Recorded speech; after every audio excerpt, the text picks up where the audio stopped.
yards and his second touchdown. That one to Jordan Watkins. Not a bad first quarter. Not a bad first quarter at all. And I got to be honest with you, Bob. I'm pretty excited about the amount of points that we're getting to see right now. You know, we call the game like we see it, but it's been a couple weeks since we really had good offensive play. And to see both of these teams lighting up the scoreboard, of course, Ole Miss more than LSU right now, it just lets you know that that moniker, that defense is the most important thing in the SEC, maybe might not be so true anymore. The offenses are starting to take over the conference.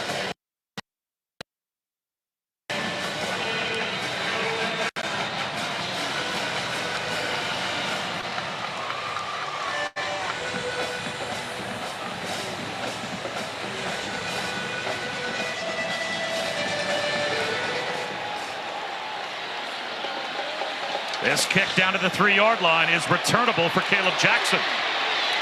And he gets to the 22 before being tripped up. Let's check in with Matt Barrett. Gentlemen, good evening. Time now for your AT&T 5G studio update. Back and forth game. Auburn and Georgia tied at 20, late fourth quarter. Carson back to who else? Brock Bowers. He gives Georgia the lead 27-20. Auburn with the ball, 4th and 9. Well, if Georgia can survive against Auburn, if LSU were to come back against Ole Miss, at the end of the season, RG3 in this league, those margins of victories tend to fade into the background. Yes. Right? If you win your games in the SEC, you have a chance to go to the college football playoff. You do, and listen, it's a very talented league. So if you win, winning's enough in this one. John Emery up the middle. And that will end the first quarter as Joshua Harris made the stop after a gain of 8. Ole Miss, 3 first quarter touchdowns, 2 through the air, courtesy of Jackson Dart. Team, it's been a grind, but I think I've aged you well. Some might say perfect. Who's ready to show who's the cheesiest? I woke up feeling the cheesiest, coach! Cheez-It, official sponsor of the college football playoff. Your paint is really bad. What? I said best coffee I've ever had. Should've used Bear. Sorry, side where? No, I said should've used Bear. Today, let's paint. Right now, get America's most trusted paint brand at a new low price. Bear, only at the Home Depot. I'm here to see about these murders. See what about them? See who's doing it. $1,000 for any information about these murders. I do love that money, sir. The police do nothing. I need you here. I'm not gonna let anything happen to you. I'm gonna tell you who did. Oh my God. Killers of the Flower Moon. Rated R. Only in theaters October 20th. Get tickets now. And Doug. And Doug says you can customize and save hundreds on car insurance with Liberty Mutual. He hits his mark center stage and is crushed by a baby grand piano. Are you replacing me? With this guy? Customize and save with Liberty Bibbity. He doesn't even have a mustache. Oh, look, a bee-boo. Only pay for what you need. Liberty, liberty, liberty, liberty. When I first learned about my Dupuytren's contracture, my physician referred me to a hand specialist. And I'm glad he did, because when I took the tabletop test, I couldn't lay my hand flat anymore. The first hand specialist I saw only offered surgery. So I went to a second hand specialist who also offered non-surgical options, which felt more right for me. So what I'd say to other people with Dupuytren's contracture is this: don't wait. Find a hand specialist trained in non-surgical options today. I found mine at findahandspecialist.com. What's that taste like, Pops? You've never had a Guinness? It looks dark and heavy. It's actually light on its feet and smooth as velvet. Like you when you played ball. Did he used to be a tennis player? Sure did. Oh, man, the way Bryce is able to cover the whole field is incredible. Yeah, he's really spreading it around. You guys could help, you know. Just doing our jobs, Bryce. Just doing our jobs. Yeah, we're working too. It's your Uncle Cooper. Sure, once in a blue moon, you might need your tires for hauling a horse in a hailstorm. But most days, you're gonna need your tires for tougher things, like teaching your sister's kid how to parallel park.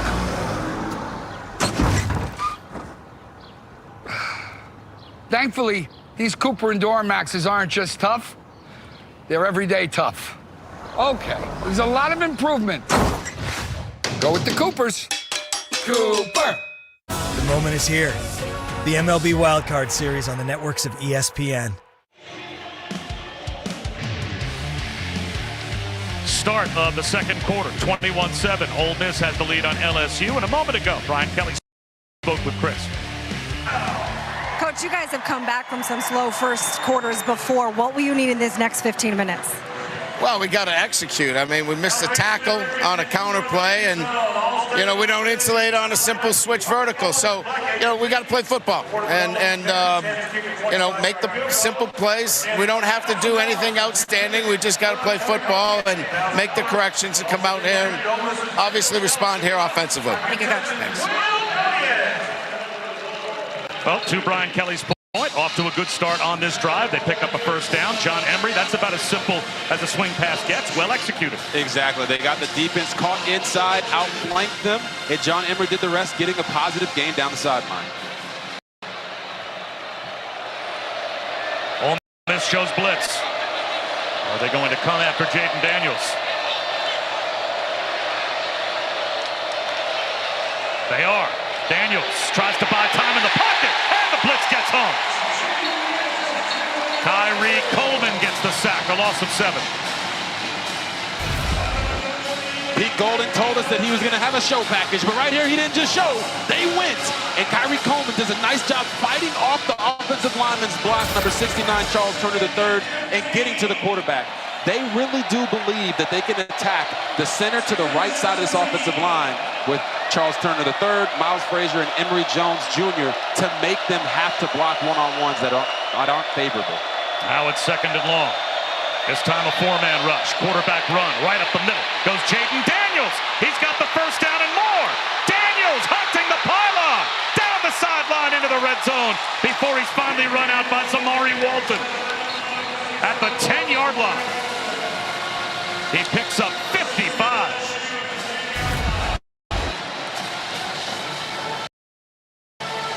Right here, simple quarterback draw. Running back leads up on the linebacker. Center leads up on the other linebacker. And then Jaden Daniels.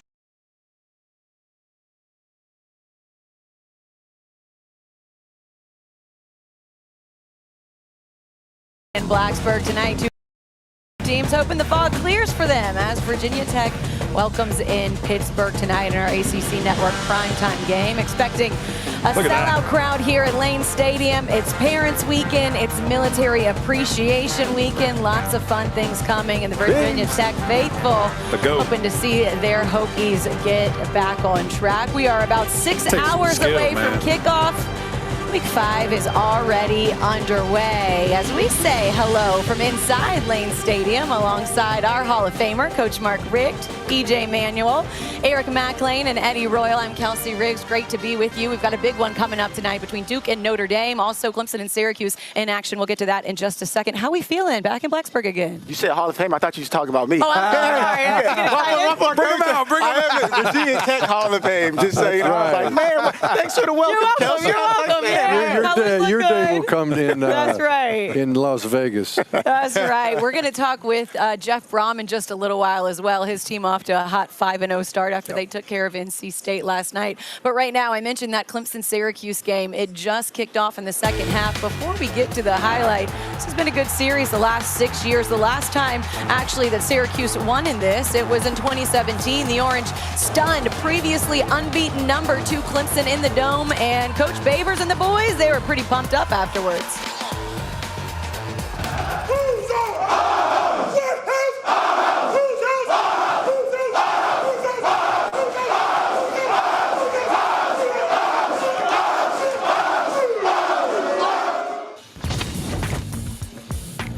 That was quite the celebration. The next year it came down to the wire again with Syracuse up by 10, 23-13 in the fourth. Chase Bryce led the Tigers from behind. Travis Etienne with the go-ahead touchdown with 41 seconds left to give Clemson the close win. There was no such drama in 2019. The defending national champs, they crushed Syracuse in the Dome 41-6. Trevor Lawrence threw for 395 yards, y'all, and had 4 total touchdowns. How about 2020? Well, Syracuse pulled within 6 in the third quarter after a Garrett Williams pick 6, but Clemson responded. 20 unanswered points, including 2 from Travis Etienne, 2 touchdowns from him, and they won 47-21. Now in 2021, Garrett Schrader and Sean Tucker's fourth quarter comeback fell short. Syracuse missed the game-tying field goal in the final seconds. The Syracuse all-time leader in points, Andrew Smith, missed a field goal for the tie. And just last year, another close one. Cade Klubnik came in and overcame a fourth quarter deficit to beat the undefeated Syracuse 27-21. So how would today go? Would it be a close one like the last 2 years or a little bit more spread out like we've seen before? Well, we take you to the JMA Wireless Dome. Nice crowd on hand for the all-orange matchup. Early first quarter, no score, and Garrett Schrader scrambles, but then Emac trouble. Yeah, this is just a massive play spinning out of him. Boom! Eddie Royal thinks targeting. I think a great hit, and man, this kind of changed the game here. He made a little contact. That's targeting. Clemson gets it. It's a little roll reverse. It was not called targeting, though. It was called a fumble, so Clemson gets it, and Cade Klubnik links up with Troy Stellato, EJ. Yeah, Cade doing a great job of moving around in the pocket, keeping the play alive, and then you see Stellato uncovering in the scramble drill. Midway through the first quarter, Syracuse trying to do what they can. Coach, you got to give him more of a chance than that, they didn't right? practice that pitch enough in practice, I guess, because it can't be that hard to do it. But it was a lateral, and it cost them big. Xavier Thomas almost got in, but they go to Will Shipley for the actual touchdown, and Clemson takes a 14-0 lead. Then Syracuse 3rd and 2. Wow. How about what we saw from Dan Villari? Just a great individual effort, perfect play call, and then fighting to get into the end zone for your team. Big play. So that makes it a 14-7 game. Then Klubnik trying to do what he can, but this Syracuse defense all over him, trying to come over. And then, Coach, you don't like what you see here. No, I mean, it's about as dumb as you could get. Why you got to do that? What are you doing, son? Later in the drive, 4th and 2 for Clemson and Emac. Yeah, really poor job there by the right tackle, not getting his guy, not anticipating that happening. Didn't matter much for Clemson, though. Because then they answer. Cade Klubnik, the deep shot to Bo Collins, wide open for the touchdown. And when I say wide open, Eddie Royal, I mean like wide open. Yeah, they found the one-on-one matchup. Bo Collins ran a great double move route, and Cade put it on him. 21-7, the lead for Clemson at the half. Third quarter has just kicked off. No score, no new score in that one, so it is still 21-7. EJ, we heard Emac say it right off the top. It kind of felt like a role reversal because we've seen this Clemson team the last couple of weeks make a lot of mistakes. What have you seen in the first half that's gone wrong for Syracuse? Well, the big issue for Syracuse has really been a recurring issue for over years. They turn the ball over, they have boneheaded penalties, and they really bail out Clemson in a lot of situations where you have them pinned down on a long third down. You go out and have a PI, and they get a free first down, or you stone them there, and then you're doing something extra on the sideline of Cade Klubnik. What is that accomplishing? Right. And I think Syracuse has to learn not to just win games, but learn to win big games. When you play in big games, it's a different type of mentality when you go out there. You got to do everything right. Well, they, as you said, they never made Clemson sweat. They spotted them 2 touchdowns to start the game. I mean, Syracuse is at home. They're in the Dome. They got a chance to make a young quarterback sweat. But they made all those mistakes, and just it was bad news. And I think you're seeing Cade Klubnik play very clean. I mean, that's been a couple of weeks in a row now. We're seeing him play his best football. Tyler Brown has been a revelation for them offensively. The skillful wide receiver just had a massive post route play to get him down to the red zone. He's a guy that I think is such a difference maker because he gets separation, but he's also twitchy as well. Yeah, I agree. And that defensive line for Clemson they're really manhandling that offensive line of Syracuse. They're not allowing Schrader to have time. They're causing fumbles. And then even on that pitch, if you notice, there's a guy right in his face, which kind of distracts him a little bit, which is causes him not to be able to catch that ball as well. The other thing, I think Clemson's offensive line has picked up some blitz beautifully. Yep. And that touchdown pass to Bo Collins was a beautiful job. But the times they didn't, Cade used his wheels, got out of trouble. Usually if you scramble right or left, sometimes you get in trouble. But he had enough speed to do it and make some big plays from it. Eddie, what do you think about what you've seen so far from Clemson, just in the response? Obviously, last week, so emotional, losing in the way that they did in overtime to FSU. Now you go on the road, and it's a tough one. Yeah, and it's a tough environment. I mean, it's loud in there, and that stadium is ready to erupt. They're waiting for their team to make some big plays because it's out there, and Clemson is really responding well to that. And Cade, even scrambling a couple weeks ago, it was like when he scrambled, you just wanted him to do something smart. Right. You don't even need to look down the field, either run it or take the sack, throw it out of bounds. But now he's kind of coming along to where you feel comfortable with him making plays down the field, and he's doing that. And I think the response is what we were very interested to see, right? You put all your eggs in one basket in that Florida State game, or are you able to continue and play like we thought? That was your best game in a long time. That's exactly what they've been able to do, continue to build on it. Just made a field goal. I know Clemson fans are excited to see that. But again, the momentum that this team has and what they can learn from that loss in the Florida State game, I think will serve them well. And the best teams we've seen from Clemson is always when their defense plays stout. Yes. And you get these early turnovers. That gives Cade, as a quarterback, more the opportunity to say, whew, okay, I got an extra possession here, so I don't have to necessarily stress. And he's done a great job being poised and being patient. And those guys are so used to being champions. They're so used to doing what it takes to win. It's a habit they've formed, and even though their hearts were broken a little bit so far this year, they're coming out firing on all cylinders. So as Emac mentioned, that field goal was just kicked. It's 24-7 right now with about 11 minutes to go in the third quarter. We'll continue to keep an eye on this game throughout the next hour and a half for you as we count you down to kickoff right here on ACC Network. We have plenty coming your way, including a doubleheader between Bowling Green and Georgia Tech, 3:30 right here on ACC Network. That is just the beginning, because our ACC Network primetime game tonight, Pitt and Virginia Tech. It is the start of the ACC season for Virginia Tech, looking to start things off strong. Pitt trying to get back on track after a loss in their ACC opener last week to North Carolina. All right, hanging out in Blacksburg all day long, and you're looking now at a picture of the top of the stairs, popular Hokie hangout. Eddie Royal knows a thing or two about the top of the stairs. Some good nights, oh yeah. Oh, it was nighttime. Speaking of good times, what a good time it has been in Louisville so far. The Cards off to a 5-0 start to this season. We will talk to their head coach, Jeff Brom, after this. Good punt right there.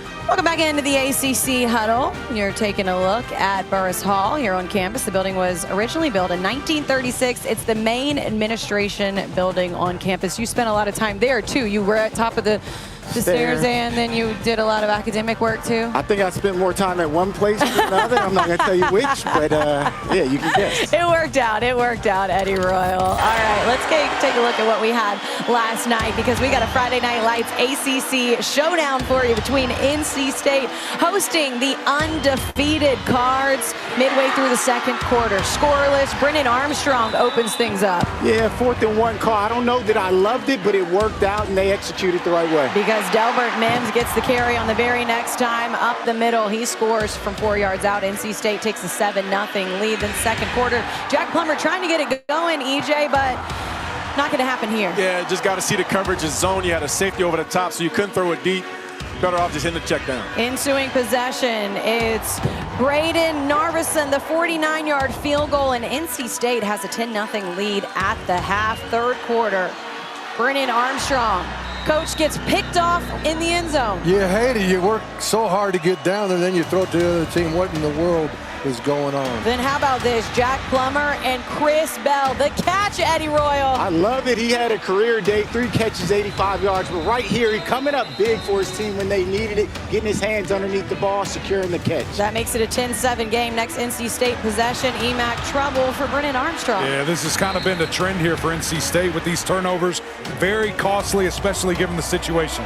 Ensuing Louisville possession, a 33-yard field goal attempt to tie the game at 10, and Brock Travelsteed's field goal is good. Midway through the fourth quarter, same score. Jack Plummer to Bell again, Coach. Bam. Now he throws a nice one on the outside. Fades away from the defender. Perfect throw and catch. How about perfect? 53-yard field goal. That is huge. Yeah, that was huge. They actually got pushed back there. 4th and 16. Way to come in the clutch, kicker. Then the punt, trying to get it off, and Jacoby Baldwin makes a pretty big mistake here, Emac. Yeah, this is tough, especially when you're thinking, okay, we stopped them, we get the ball back. Good acting job by the kicker. Very good But acting you'd love job. to just not even be near them if we're not calling a block. So NC State gets the ball back with under 2 minutes to go. Brennan Armstrong trying to make something happen, but Quincy Riley comes up with it as he's taken down. That pass rush got there, got their hands up, tipped the ball, and nice job securing the catch. That's not always the easiest catch. Armstrong's third turnover of the day. Tough night for him. Louisville wins it 13-10 to improve to the 5-0 for the first time since 2013. And with that, their head coach, Jeff Brom, is just the 6th ACC coach in the last 45 years to start his first season 5-0 or better. He's also the second coach to start 5-0 or better in Louisville's school history, the first since Tom King did it back in 1925. It has been a minute since the Cards were able to start off with this kind of success, especially with a new head coach at the helm, and he is here with us now. Coach Jeff Brom, we appreciate the time, and you just saw those stats. It's been a while since you guys have been able to start off 5-0. I know this place means a lot to you. This job means a lot to you. What's it feel like to have this start with this group? Well, without question, we're happy to be where we're at. I think that we've had some hard-fought games that really tested our fortitude and what we're made of, and to just find a way to win some of these games is a great, really great tribute to our football team. The fact that they're going to play hard and they're going to finish and they're going to play to the end. So while things can be a whole lot better and while we can continue to improve and we need to, we really have played really hard for 5 full games, and it's great to get off to a good start. Coach, a little bit of a slow start. It's the second time that's kind of happened. You guys got things rolling in the second half. Is that due to halftime adjustments or guys just settling into the game? I think it's a combination of everything. You know what? We had a really clean game against Boston College on offense, and we knew NC State was going to get after us a little bit, and they did. They blitzed us and got after the quarterback, made him feel uncomfortable, really affected kind of some things that we were doing. We turned the ball over multiple times, which was disappointing. But you know what? Our defense really played strong the entire game. Our offense found a way to make enough plays in the second half to create 13 points and could have had more without a couple more turnovers. So I just think that we just got to play hard. I mean, we tell our team all the time, hey, we'd like to have a perfect game and all those things, but in the end, you just got to make one more play than they do and get one more point than they do. And you know what? When you're facing good teams and good coaches, they're going to win some too. You just got to hang in there and play to the end. Coach, what does it say about your team going on the road in that environment on a Friday night? A lot of things stacked against you. You find a way to get a W. Well, this was going to be our first real road test. You know, we played Georgia Tech not at their home field. We played Indiana not at their home field. And, you know, this was going to be a sellout crowd. It's going to be loud. We're going to have to do things with the silent count and make adjustments. And I just think overall we handled that pretty well. I think that our guys were locked in and focused. We played hard to the end. We overcame mistakes. We didn't point fingers. A lot of guys stepped up and made plays. So I just think that we have some experience at certain spots that have come through for us. And these guys want to win. So while we have plenty of areas to improve upon, these guys want to win, and we're going to work hard to try to improve every week. Well, Coach, I know you played the position of quarterback when you were a player. What was your messaging to Jack Plummer in the second half? Because it seemed like his game kind of calmed down a little bit, herky-jerky in the first half. Well, I'm not going to lie. At Purdue, I coached him pretty hard and probably too hard. So, Jack's the guy who's played a lot of football. He's got a ton of experience. When he has a clean pocket and things happen in rhythm, man, he can be really, really good. I just think they got pressure on him early. They got him on his heels. They got him uncomfortable. We had to find a way to kind of get him back in rhythm. And when he had time to throw, he threw the ball well. It's just, I give credit to North Carolina State and their plan. And, we had to adjust. But Jack he'll continue to work through it. He cares. He works really hard. We just try to continue to help build his confidence and let him go out there and, learn from his mistakes while they're happening and just try to go out there and still be aggressive and try to attack and make plays down the field. Coach, without a doubt, you guys did struggle offensively, but your defense shut them out in the second half, got a lot of turnovers to turn the game around. Talk a little bit more about those guys. Well, we went into this game with an aggressive plan. I liked it going into. Our defensive coaches really did a good job. I think our players were locked in. North Carolina State, we knew if we got pressure and affected the quarterback that we have two really solid corners with experience that they could handle some things on the outside, in our opinion. And I just think we affected the quarterback as well. And it caused him to make some bad decisions and errant throws. And, anytime you can get in the backfield and disrupt things, it's really going to affect the game. But our defense was strong for 4 quarters. To be able to do that for 60 full minutes, especially in the second half when we needed them to, was just a great, great effort by them. Coach, you've got a Saturday to enjoy some football now without a game since you guys played on Friday night. There's a big game tonight in Durham between Notre Dame and Duke. You guys are going to welcome in Notre Dame next weekend. What are you going to be like watching that game? Taking a lot in for next week? Well, we're at the office now. Normally we would take a day off after a game on a Friday, but we got a big game coming up, and we want to do our part to prepare and get ready to go. Our players are taking off, but our coaches are in here, and you know what? It's going to be a tough ball game as we look at the rest of our schedule. It's a very challenging schedule. It gets difficult. We have some really good teams coming up. It starts with Notre Dame at home, but it will be a great environment for our players to experience that. And anytime you get a chance to play a high-caliber team, our coaches and players need to be ready to go because it's a great opportunity. 5-0 for the first time since 2013 and your second comeback win of the season. Coach Braun, we really appreciate the time and congratulations on the hot start. Thanks, guys. Have a good day. Thank you.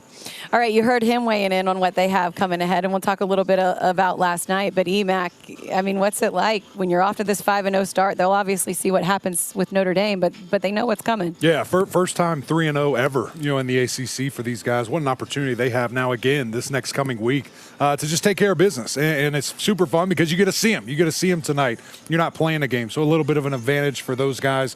Of course, when you see what is going to happen with this Duke offense, the things, and what can you glean from that? What can you see from that and maybe take it into this next week? But been very impressed with Louisville. I mean, I knew that was going to be a tough place. We all did. And Carter Finley, when there's jacked up, they're excited. It's a Friday night, a blackout. All these different things are happening, and they weathered the storm. EJ, I think we talk about that all the time.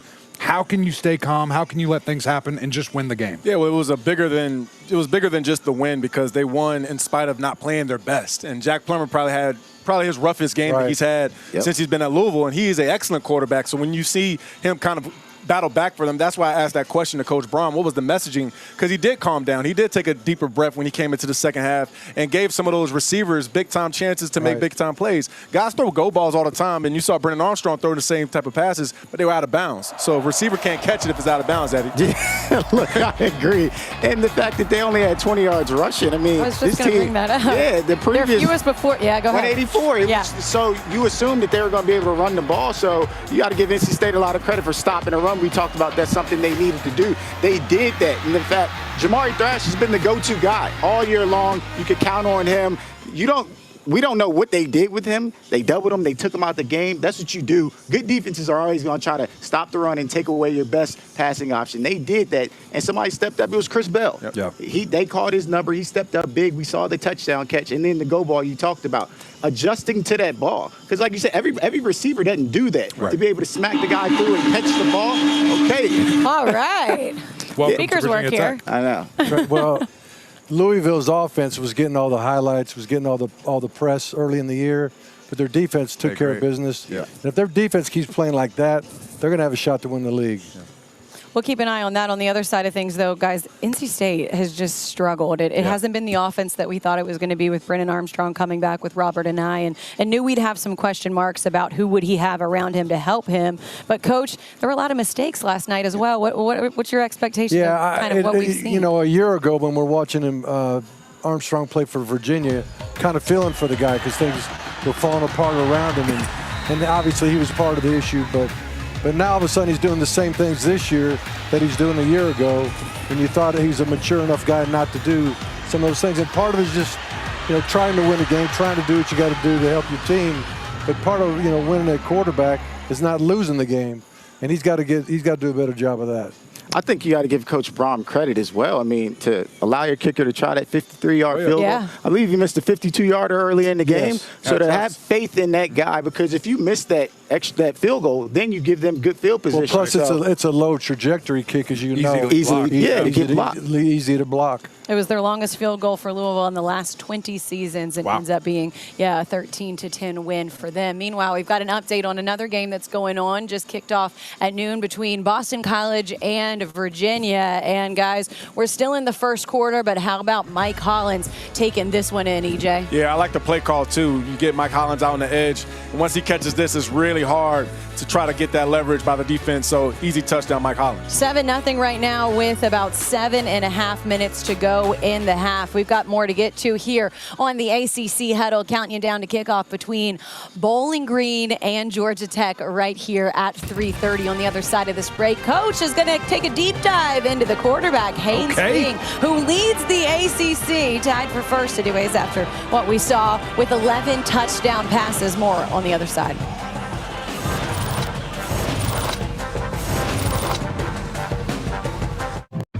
Welcome to the new open web, where combining both offline and online measurement is the new standard, so you can see the full impact of your media spend. Viant, built for the new open web. Built for now. Geico makes it easy to bundle your home and car insurance. In fact, it's so easy. It reminds me of a joke my mate told me. Wow, they really like that one. Geico. It's the NFL like you've never seen it before. Falcons and Jaguars will transform into the world of Toy Story in real time. Tune in for Toy Story Fun Day Football, Sunday at 9:30 a.m. on ESPN+. One of the coolest environments of college football. This atmosphere is to the end zone, and it is caught. Dorian Strong with the back. ACC primetime football, Pittsburgh at Virginia Tech, tonight at 8 on ACCN. Welcome back into the ACC Huddle. A lot of legends have played here. How about that name right there, Mike Vick? What do we think about what we saw from him? He's coming on the show. Yeah. He's going to be here in just a second. Thank you to Eddie Royal for setting that up. That was so kind of you. No, you didn't set that up for us? I didn't call him. My fault. Okay. All right. So we don't have that coming for you, but we do have a quarterback breakdown coming for you as we count you down to kick off right here on ACC Network. Georgia Tech getting ready to get underway in just about an hour, and Haynes King has been so successful for them so far this season. Here's some food for thought presented by Food Lion. Haynes King leading the Yellow Jackets offense to new heights this season. He ranks in the top 5 in the conference in passing yards and yards per dropback, while leading the conference in passing touchdowns entering week 5. He has been pretty good for them so far this season. Coach, what kind of skill set does he have that has allowed him to have the success He's got all the tools that you want in a quarterback, and I wanted to kind of reintroduce him to everybody across the country because he spent some time at Texas A&M. But we're just going to start out on a 3rd and 5. He's got an opportunity to get a single coverage look. Great pocket. Slides a little bit left, lays a beautiful bomb. Deep ball accuracy is so crucial for a quarterback. Number 2, he's got to be able to have a good ball fake. When he fakes the ball well, linebackers get out of position. Then he does a great job of break and contain on this bootleg action. And he's got his wide receiver on the backside coming across the middle with those linebackers voided out. Of course, he's going to make him believe he's going to throw short and goes down intermediate. Perfect pass by Haynes King. Then we're going to have an opportunity to watch him on a 3rd and 4. He drops back in the pocket. Feels like everybody's covered. So there he is in the pocket. Plenty of time. He doesn't like what he sees. He's not going to force it. Decides to be an athlete. And he knows where the sticks are. That line of scrimmage is one that he knows where to get to for the first down. That pump fakes, gets him to slow down and cover, gives him space to score, and then safely slides so he doesn't get hurt. Now, late in the game, up by 7, they're trying to find a way to ice this game.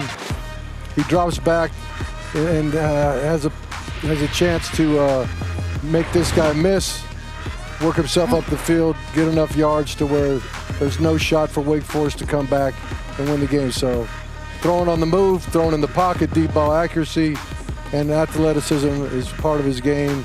and he's a guy that's going to be big today. How about this stat right there? 11 passing touchdowns through 4 games for him. Wow. It's more than the passing touchdowns they had all of last season. Obviously, Taking shots. coming in. No, we're just. Oh, I thought you meant we were taking shots at them last season. Both.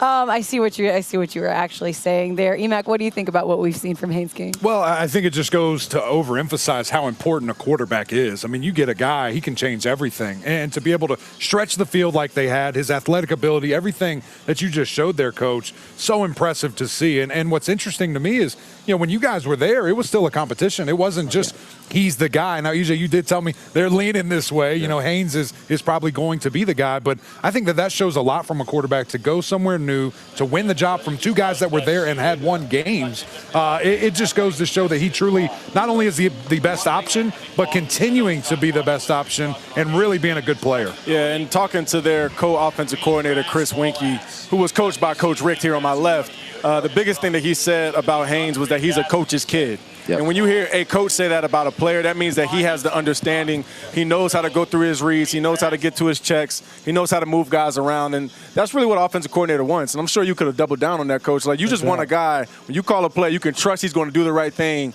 and go through his process. And that's what Haynes King's doing. Now he's reaping the benefits with like stats. you say, there's a process. Follow the process. Yep. But when it breaks down, can you get that first down? Can you get that scramble? And he's got all those tools. But you can really tell that he's coached well also, right? I mean, 11 touchdowns, 2 interceptions, and he's doing it in a new offense. And he's doing it with new faces around him. A bunch of transfers coming in at their receiver position. A lot of guys making plays, and they're spreading the ball around. I love what they're doing. They're explosive. They got a ton of guys that have a lot of speed. So this offense is explosive. They're dangerous, and they're well coached. They don't turn the ball over. And Haynes King, like Coach said, he can make some plays with his legs as well. They're definitely going to have to be all of those things next week as they get ready to go on the road to Miami. We're getting ready to go on the road to Miami next week as well. Hey. ACC Huddle will be there because that's our primetime game of the night. EJ, what are the challenges that they're going to face in seeing this Miami defense? Well, one, you're going to see pass rushers. You're going to see guys that can get after the quarterback. But I think the main thing, when you look at Miami's defense, it's the deep third. That secondary is so tough. Corey Couch and Cam Kitchens should be healthy by this point now that they got the bye week, so you'd be expecting him back. But I think the big key for Georgia Tech, stay ahead of the chains, because if you get in situations where it's 3rd and 7+, that's where you start seeing Miami dial up those exotic blitzes and guys can get sacked. And it's going to be interesting, too. I feel like because of the quarterback situation, looking from the Georgia Tech lens, you don't feel like you're out of a game, right? It's not this overmatched type thing anywhere that you see these guys. And so I think that they're going to go into Miami confident, having a couple of wins under your belt in a row here. Eddie's trying to help you. Eddie's getting legit, it's a spider, bro. I'm so sorry. I would never. Thank you, brother. But it was I a spider. That. And so I think it's going to be interesting. And we get to see those sweet uniforms from Miami down to 305. Like a Black Widow or something? I don't know. But I saw it, and then I was nasty. trying to get it, Eddie, and you were on camera. And you know what? We got your back. That's all that matters. We'll see who has Haynes King's back next week as he gets ready to take on this Miami team. You guys, Haynes King, you just talked about the impact that he's made. He's one of the quarterbacks that we have that's a transfer quarterback in the ACC so far this year. Not so far this year, but this year. But so far, who's the transfer quarterback that you guys think has made the biggest impact, Coach? Is it Haynes or is it somebody else for you? Just did a tape on him, Coach. Come on now. I'm a Plummer fan. Jack Plummer. Yeah. No, I didn't like what he did this last even after Friday night. But he still played good enough to win. When I made my notes, it was literally when I made my notes, it was before the game. And after the game, I might say Haynes King. But both those guys have made a big impact for the team. And it's so hard to jump in as a quarterback, become the leader, run the system, learn the system, get comfortable with your receivers. It's a big job, and they both have done it. Coach, I'm with you, Coach, with Jack Plummer as well, because of what you said, the leadership aspect of it all. Right. That offense is rolling, and a lot of it is due to him coming in the offseason, teaching those guys the plays. He's first in ACC in passing yards, counting this pass game. It's a little bit cheating. Everybody else played 4 games. He's played 5. You don't have to say that. Yeah, but then he's tied for first in touchdowns as well. So he's coming in, and he's making plays as well. Well, and I think it's how he's doing it is so impressive. Really pushing the ball downfield. This guy leads FBS in explosive explosive plays with his arm, the things that he can do, and getting other people involved. That was really impressive too. We had the 3 J's. We talked about them yesterday, but then we saw other young guys get involved too. Had a couple of firsts for touchdowns yesterday. So it's impressive to see continuing to build on the repertoire. Yeah, I would also say Jack Plummer too. And even with his performance last night, as a quarterback, you're not going to play your best game all the time. And it's hard to play good in Carter Finley if you're a visiting team. So I would say hats off to him. He still found a way to win late in the game. Jack Plummer has tied a lot of those Haynes Kings records, but we're going to see Haynes King play this Bowling Green team in just a little while, and I'm sure that he'll have something to say about what he is able to do. Meanwhile, let's talk about ACC transfer wide receivers, because we have had some wide receivers come in and just make massive impacts on their programs. Emac, who's the wide receiver that's made the biggest impact? I think it's easy to say Jamari, Thrash from Louisville, but it's Keon Coleman. I don't think there's any question about the things that he's been able to do, how he's taken that offense to another level. Because last year it was kind of Johnny Wilson and who steps up around him. Now you've got this young man that everybody in the stadium knows this is where we're going. This is who we're throwing the ball to. Can you stop it? And most of the times, more often than not, the answer is a resounding no, you cannot. EJ, I know you've seen a lot from him, but he can do it all at the wide receiver position. Yeah, I would agree, Emac. It definitely is Keon Coleman. And, Eddie, we talked about this before the show. And I asked you, where is he at as far as just being a route runner? And just kind of, share your thoughts on that, because that's the key for him. He has the athleticism, he has the hands, but when you talk about next level, you got to be able to run routes too and get open. It's those little things, and I compared him to Keenan Allen, which is one of the best route runners in the game. That's a good But you look at Keenan's bigger than you think he is. He's 6'3", and Keon Coleman's 6'4". The way that they move their bodies, it's like a basketball player. It's like a small forward or a shooting guard, the way that they're able to move. But the thing that I really saw from him, that touchdown catch in overtime, a lot of guys can't track the ball as well as he can. It was 2 pitchers. It was one before the ball was in his hands, he was tracking it, and it was another when the ball was in his hands. A lot of times the receivers are looking, they can't track the ball into their hands. He was able to track it all the way into his hands, and that's what makes guys special. When you're that big, you can move that fast, and you can track the ball like that. He's my number 2 receiver, like you said, E. Who is yours? Keon as well. There's a guy named Ali that hangs around this place, too. If he didn't get hurt, he might have been it, but Keon is a freak. When you see him in person, you're like, wow. Yeah.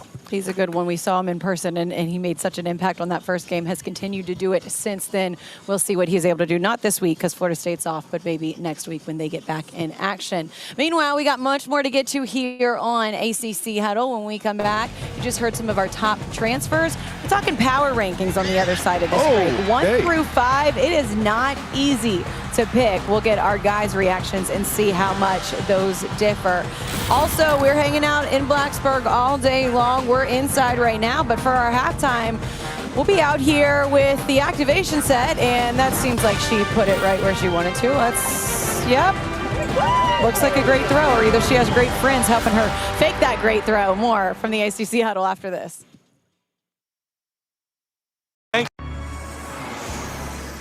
Welcome to life in the new open web, where innovation keeps pace with imagination, and the future arrives daily. Viant is pioneering a new approach to media, combining AI with human insight, creating new ways to reach customers and new standards of measurement, both on and offline. Viant, built for the new open web, built for now. Geico makes it easy to bundle your home and car insurance. In fact, it's so easy. It reminds me of a joke my mate told me. Wow, they really like that one. Geico. Game day in the ACC. We live for it. It's time for football in front of a packed house under the lights. And you'll go up top. Come for it all. Welcome back out to Blacksburg. Grills are going, getting ready for a primetime game tonight with Pitt. How many wings could you eat in one sitting? A lot. What's the record? All those that are on there right now. Do you think you could crush all of them? Gladly. That looks like a lot. I could eat 30 plus. Is he doing a good job? That's the question. Right now, it's hard to tell. Anybody can do a good job right now putting on the grill. I need to see it after he takes it off. All right. right, we welcome you back into Lane Stadium. And no, I just wanted to, we had the picture of the wings, so I just was curious how many wings you could eat. Let's talk about power rankings, guys. It's been a great start for the ACC so far this season. The only conference that has 6 teams to start off 4-0, and now Louisville, of course, started off 5-0 last night. I want you to give me your power rankings, 1 through 5, so not necessarily your rankings, important distinction, power rankings based off of what you have seen, where you think these teams are at right now. And Coach, I'll start with you, 1 through 5. Who do you have? All right, based on record, based on strength of schedule, based on record in the conference, Florida State #1, North Carolina #2, Duke #3, Miami #4, Louisville #5, and Syracuse was going to be 6, but I don't think they're going to make it today. Okay. Yeah, that's fair. I guess I'll go next. I got Florida State, I got North Carolina, I got Miami, I got Duke, and I wish I could scratch off Syracuse. I think I did. Did I scratch it? Nah, I didn't.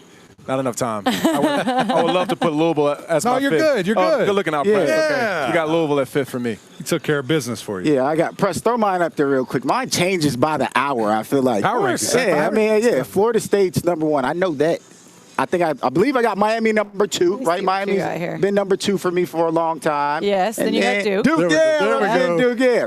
I think they're going to get it tonight. I got a lot of faith in Duke and Mike Elko. Eddie, why can you never just do 5? You should be happy I put Clemson on there. Why are you giving me crap? Clemson is up there. Nobody else is going to have Clemson up there, and I threw them up there, so you're welcome. Thank you. Everybody at Clemson, you're welcome. I still respect y'all program. Yeah, and UNC and Louisville, it's a tie. What do you expect? You have. I don't know. You got UNC at 5th.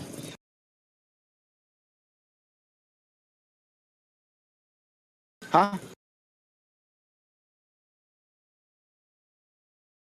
You got UNC at 5th. The other guys have them at 2nd. Yeah, I think Clemson's a good football team. The good thing is we'll see them things play. Between that, we'll see them play. Okay. What you got? Yeah, I've got Clemson on there too, dog. So I appreciate you not leaving me hanging just because of what's happening right now. I mean, they're blowing these guys out right now for Syracuse. So when you look at Dan, I hope you're watching, buddy. It's easy with Florida State. I think there's a bit of a gap right there. You know what they've been able to do here. Duke #2 for me. Miami has a chance to move up to #2 pretty quickly, and then UNC and Louisville kind of rounding it out. Those teams are playing at such a high level. And here's the most important thing I think about this is that we can legitimately have a conversation about different teams in different places, why they should be, why they shouldn't be there. This is awesome for the ACC and how they're playing at such a high level. It is. It is. The teams have done so well, but also a lot of individual performance that have been really impressive so far this year. So, EJ, let's start with your top quarterbacks through these first 4 weeks. Who are they? All right, starting with #3, I got Miami's Tyler Van Dyke. I say that because he's thrown 11 touchdowns, only 1 interception. But also his big win, in my opinion, guys, was versus Texas A&M. And I feel like we haven't seen the best of TVD, even though he's completing 75, and I said it's 75% of his passes. He's blowing out the teams that he's supposed to blow out. My #2, JT from Florida State, Jordan Travis, 10 touchdowns on the season passing, 1 interception throughout the air. Now, again, 2 big wins. LSU in a tough environment. They're in Orlando, kind of a quasi-home game. But then again, against Clemson last week, a huge situation for him to go out there and get a win there in Death Valley is not easy to do. And my #1 right now is Drake May. 5 touchdowns, 4 interceptions, 73 completion percentage, huge wins against South Carolina and App State, and also a left-handed touchdown pass. So he's got to be my #1 at this point. He's about to make himself a lot of money here in a few months. I love that. A lot of great quarterbacks picture, too. in the ACC. Okay. Yeah, he's excited about that. Emac, I'm sorry because we're not doing offensive linemen, but you are going to do running backs for us. Oh, cool. That's awesome. Why would we do offensive linemen? Nobody wants to do that, Coach. They matter. Let's do some offensive line. Just kidding. We'll do running backs. First for me, it's #3, Jordan Waters there. The things that he's able to do, such a powerful runner, 7 touchdowns to be up there in the ACC, the things that he's able to do, leading the way, and just how he's doing it. Very impressive with his strength, his speed, and also his elusiveness. I love what I've seen from this young man. #2, I'm going with Eddie's #1, Jawar Jordan. Was very impressed with him throughout the season. He struggled just a little bit last night, but NC State really tried to dial it up and stop him, and still, got his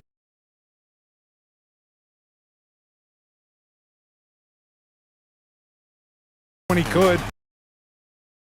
But this guy validate who we are and what we stand for.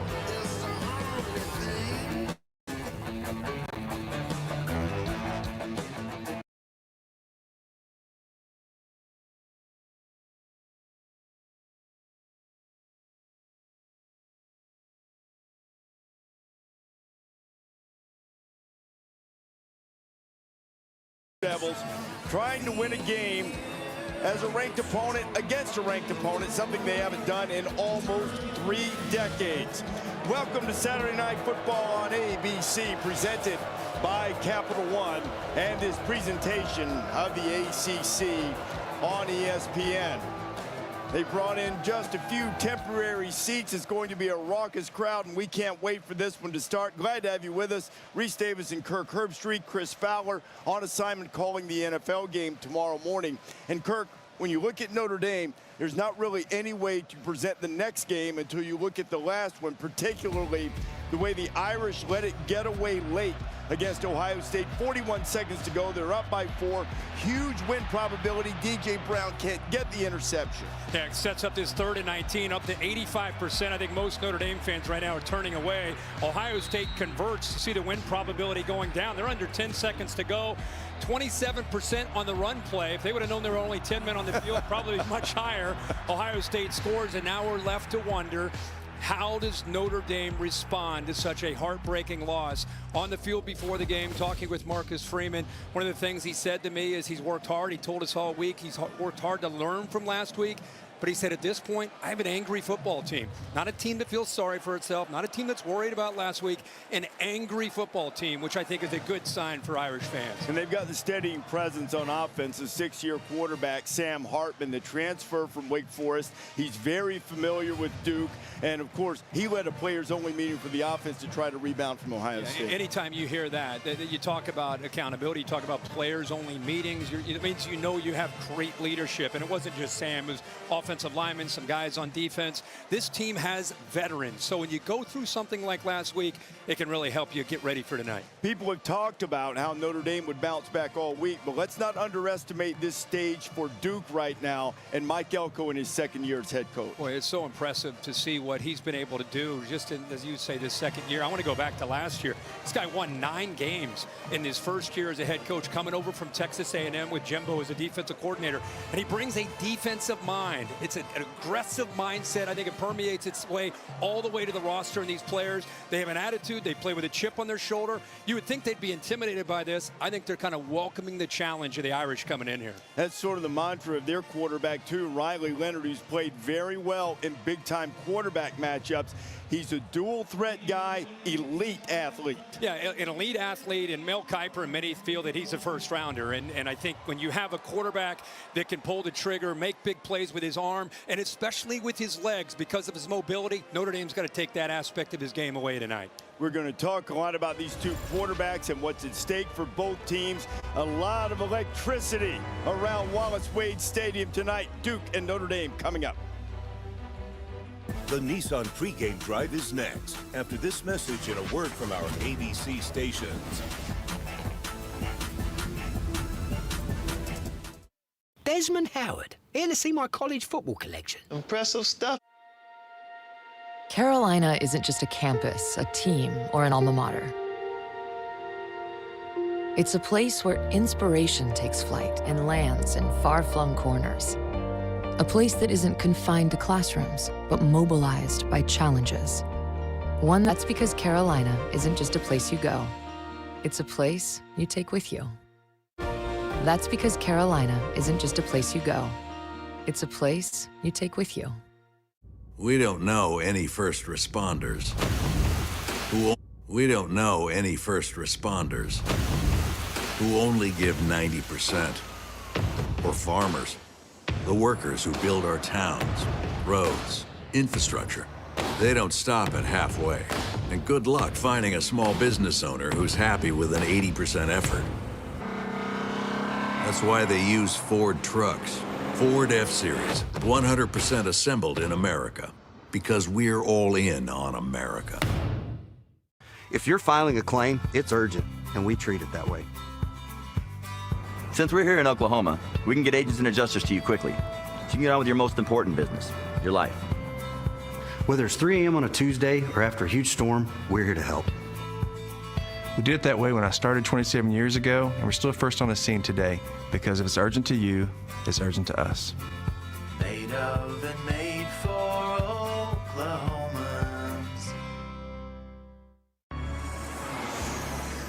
Welcome to life in the new open web, where innovation keeps pace with imagination, and the future arrives daily. Viant is pioneering a new approach to media, combining AI with human insight, creating new ways to reach customers. Viant, built for the new open web, built for now. For the new open web, built for now. Your first home. Your first home sees a lot of firsts. From first loves to first steps. Sure, it can be a handful at times, keeping you up at night. Come on now. But with help from the Home Depot, Thank you very much. you'll find the confidence to create the first place you call your own. The Home Depot, how doers get more done. What you doing? Don't we have washing machines here? Not on bath day, we don't. Ooh, cocky. You stink. Get in there. What in the world? Welcome to the Nissan pregame drive. Nissan, premier partner of the Heisman Trophy. Back here in Durham, awaiting the kickoff of Notre Dame and Duke. Just saw the Heisman house. Most recent Heisman winner was on the road. That was a theme today. Highly ranked teams playing away from home. And it looked as if everything was going to go along swimmingly for a while for Caleb Williams and USC. As they went to Colorado, he threw 6 touchdown passes, Kirk, and they had a 34-7 lead at one point. Yeah, in the first half, it looked like Caleb Williams. You know, we've seen a lot of offenses go after this Colorado defense. You knew that Caleb Williams had a chance. Brendan Rice, Jerry Rice's son, with a touchdown. There's that 34-7 lead in the first half, but here comes Colorado. Shedeur Sanders finding Horn. He threw for over 300 yards. They had to survive an onside kick. Survive an onside kick. Great job by Colorado fighting. Poor job by USC in the second half finishing the game. Kansas against Texas. Texas, the only team in the top 12 that was playing at home that had a game today. Jonathan Brooks, you love this Well, I game. really do. I think it's a different team with Jonathan Brooks taking over. I don't think they had a committee when they played Alabama. Now 24 has emerged, so it creates one-on-one opportunities for Quinn Ewers to find his receivers and make big plays like this in a pass game. Adonai Mitchell, Georgia transfer over 100 yards receiving in that victory. Speaking of Georgia, they got in a fight in the Deep South's oldest rivalry. Look at Robbie Ashford going in for the Tigers. Nice wrinkle for Hugh Freeze. It just started to feel like a Hugh Freeze kind of game, but give Georgia back-to-back national champs a lot of credit on the road, answering the bell, big plays late by Brock Bowers, and I really think their young quarterback grew up today, finding a way to win this game.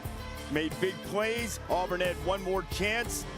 Peyton Thorne picked off by Malachi Starks. He had to turn it loose. And that's what great teams do. You get challenged. You're not playing necessarily your best ball. You're on the road in the SEC, and Kirby's got to be very proud of his team in the way they fought to get that win. See if those rankings tighten up a little bit with that close call right there that they got. We're awaiting the start of Duke and Notre Dame, and during pregame warm-ups, a couple of guys wearing microphones for us. Fighting Irish running back Audric Estime and Duke head coach Mike Elko. Oh, I love it. Big squeeze. You guys good? Yeah. Yeah, good. Have a night, man. Let's go get after him. Let's go. Let's go, Todd. Have a night, man. Let's get after him. Let's go, Terry. Communicate, right? One deep breath and go play football. Let's go. Let's go, boys. Thank you so much for coming in. Really appreciate it. Thank you. Thank you so much. Enjoy it. Let's do it. Let's do it. Let's do it. You don't want this. Woo! Shoot. Another day, another dollar. Bring it up. Bring it up. Bring it up.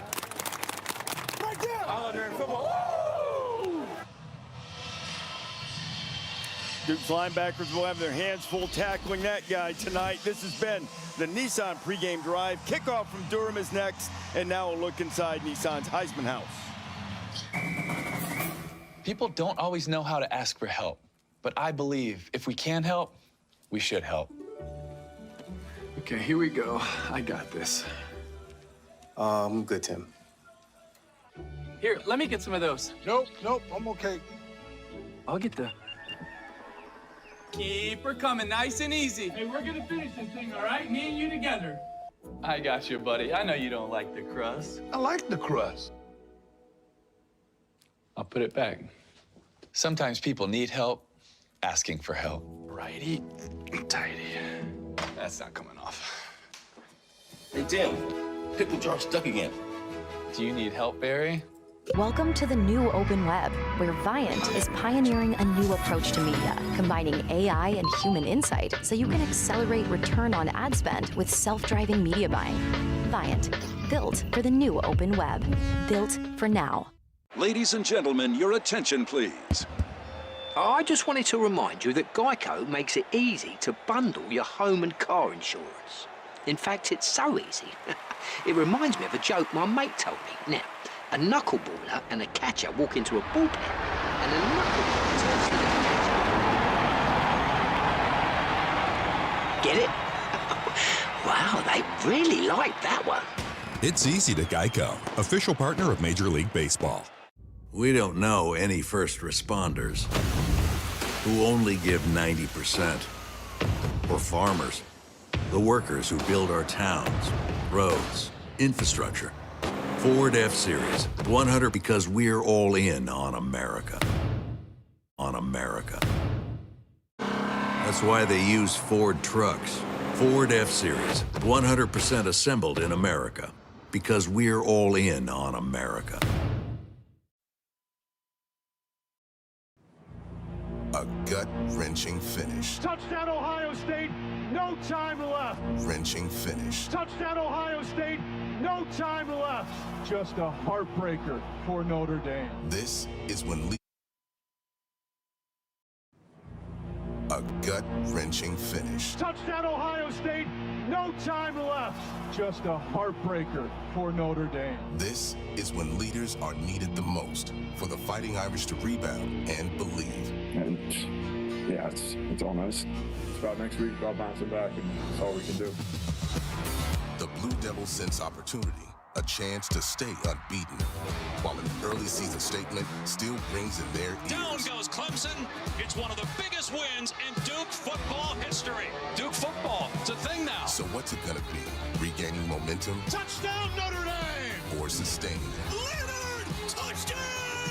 Unbelievable. Somebody gotta shake things up. Somebody gotta shut things down. Notre Dame, Duke, on Saturday Night Football.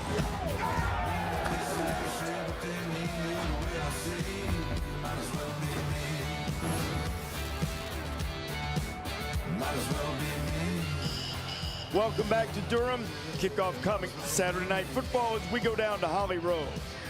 Well, Coach Freeman, you asked your team to literally turn a page from what happened last week till this week. Every kid we've talked to said practice has been great. What have you seen? Yeah, this is a motivated group, a mature group that chose hard this week, and that's what we need them to do. But you really can't turn the page till you get out here and do it right now, and they're ready to go.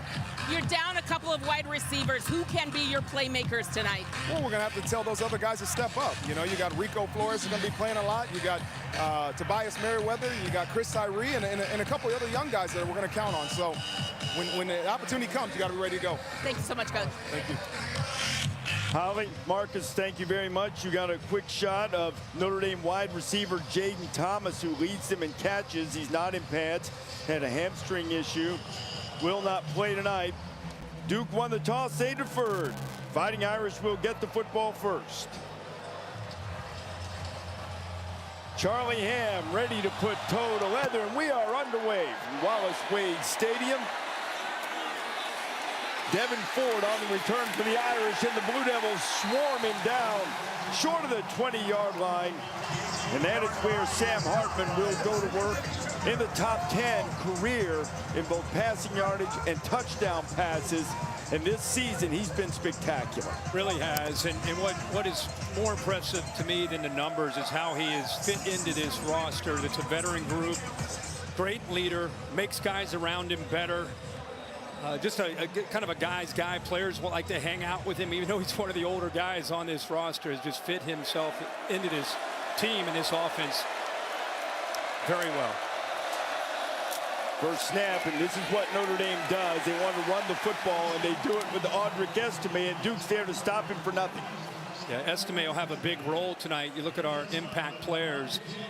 Estime is got to bring the physicality, and you mentioned the injuries. Holly talked about that with Coach, and I think Chris Tyree, who's really their best, most dynamic receiver on the outside. Al Blades Jr. transfer over from Miami. Brandon Johnson, number 3. This Duke defense very athletic on the back end. On 2nd and long, Hartman lays it right on his tight end, and he's got the big fella Mitchell Evans, who had the huge game against Ohio State. Well, just get him right down the middle. And one of the things that this team knows is their ability to use the different receivers to try to flood zones. You saw the free safety there get affected there. It was Jalen Stenson. He takes the bigger tight end, stays, so it opens it up for Evans, and a nice play. Pickup of 28, Kirk, and that ball, I believe, traveled 20 yards in the air. First such completion Duke has allowed all year. 2-back set, you'll see some of this from the Irish. Hartman, that's more than 20 yards in the air, and he had him for a second. Tobias Merriweather couldn't hang on. I'll tell you, you got to give Jared Parker, the offensive coordinator, a lot of credit, because he anticipates that Duke's going to be on islands playing a lot of man-to-man. So what do? You attack them. You trust those receivers to make plays. Terrific effort there by Merriweather. Almost came down with it through the fingertips, and Hartman thought he had one. Very close. Talking to Parker this week, they said, can we get Hartman a few more throws? Can we get him a few more shot plays? And they came out and jumped on him quickly with a couple early, but a flag is flying. False start. Offense. Number 52, 5-yard penalty, 2nd down. That's the center, Zeke Correll. Riley Johnson, our referee tonight. And sometimes, you're adjusting into the game. Watch the ball move just slightly. Good job by the umpire recognizing that. First miscue here by this Notre Dame offense. It has come out swinging on the road in this environment. Remember, we wondered how would they be? How would they be after last week? Well, they came out with an aggressive mindset. It's a good way to get yourself into the game. Pick up a big pass play and try for another one, but now they're behind the sticks on 2nd down and nowhere to go for Estime again, as Dwayne Carter was the first to hit him. Well, they are pinching from the outside. Dwayne Carter, really known for his interior play. Watch him get down. You also see the big defensive end on the other side. Williams also worked their way down. They're concerned about Notre Dame, the way they're so athletic. They like to pull their linemen, so they're beating them to the point of attack there on those poles. That false start put them behind the chains, and they've lost 2 more. Now Hartman will dump it to Estime. Estime crosses into Duke territory, but he'll be stopped short of the 1st down. They knock him down at the 47. Brandon Johnson cuts him down. So often you see, you got momentum, you're taking shots downfield, and then just a little thing like the center flinching, moving the ball back, getting behind the sticks, really impacts not just being now 1st and 15, but also affecting just the overall flow of that drive. The Fighting Irish will try to pin them deep. Bryce McPherson back to kick it away, but they'll fake it. Call the fake, and he's got the edge. And headed to the edge is Jeremiah Love. Love inside the red zone, and before he's knocked out of bounds, and Notre Dame is coming out throwing haymakers. Well, they overloaded the right side, and again, go back to the mindset of Marcus Freeman. Duke tried to adjust. You can see this side. Look at that. You have one guy over here. Everybody loaded up to the right. Duke confused by this. They were just outmanned, and now you're giving the ball to one of your fastest playmakers there with an ability with Love, 6 foot, 197, true freshman. You could see he was happy to get out in space. Heck of a call there by Notre Dame and Marcus Freeman. Now a scoring opportunity for the Irish, courtesy of the guy who they say has live legs, and we saw it there. And in fact, so live, they go right back to him, and Love gets it down to about the 6, maybe the 5-yard line. That's a punt-safe situation. Like, you're not even thinking about the possibility. That is a complete surprise for Mike Elko and his special teams coordinator. And again, a gutsy call against the grain by Marcus Freeman. I mean, they worked on that, I'm sure, all week, but you're in punt safe. Almost everybody punts in that situation, but caught him completely off guard. Last week against Ohio State, Notre Dame had some drives that bogged down late. This is the 8th play. They'll go to Estime. Estime, who hadn't found any running room tonight until then, and he goes in for the touchdown. Come on, boy.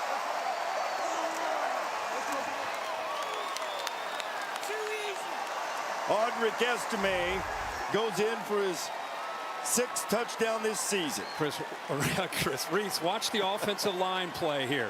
This is what Duke's concerned about, the pulling of these linemen, the blocking angles that they pick up, and you give Estime just a little bit of room getting downhill to that second level, and obviously he's a handful at 230 pounds. 8 plays, 82 yards, marched it right down the field, and Spencer Schrader will try to tack on the extra point. It splits the uprights and 1 possession, and the Fighting Irish have answered the question about how they'll come out of the gate. Will they be ready to play? Will they be flat? The answer so far is not a bit. Welcome to the new open web, where Viant is pioneering a new approach to media, combining AI and human insight so you can accelerate return on ad spend with self-driving media buying. Viant, built for the new open web, built for now.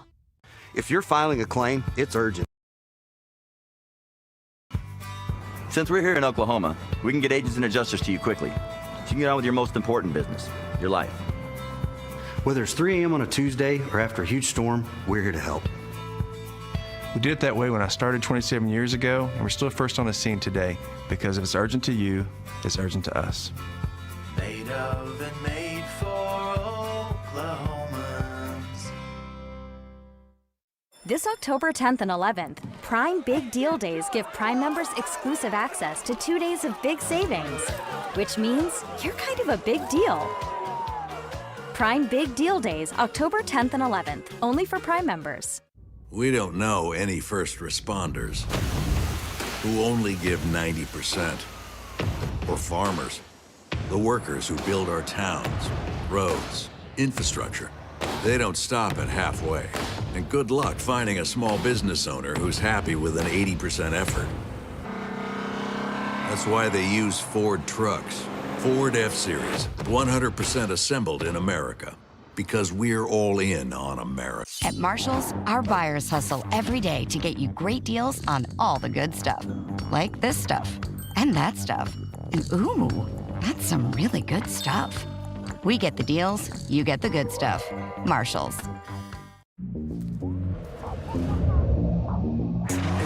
Got a price to pay. Put me on some. Put me on some. Put me on some. Put me on.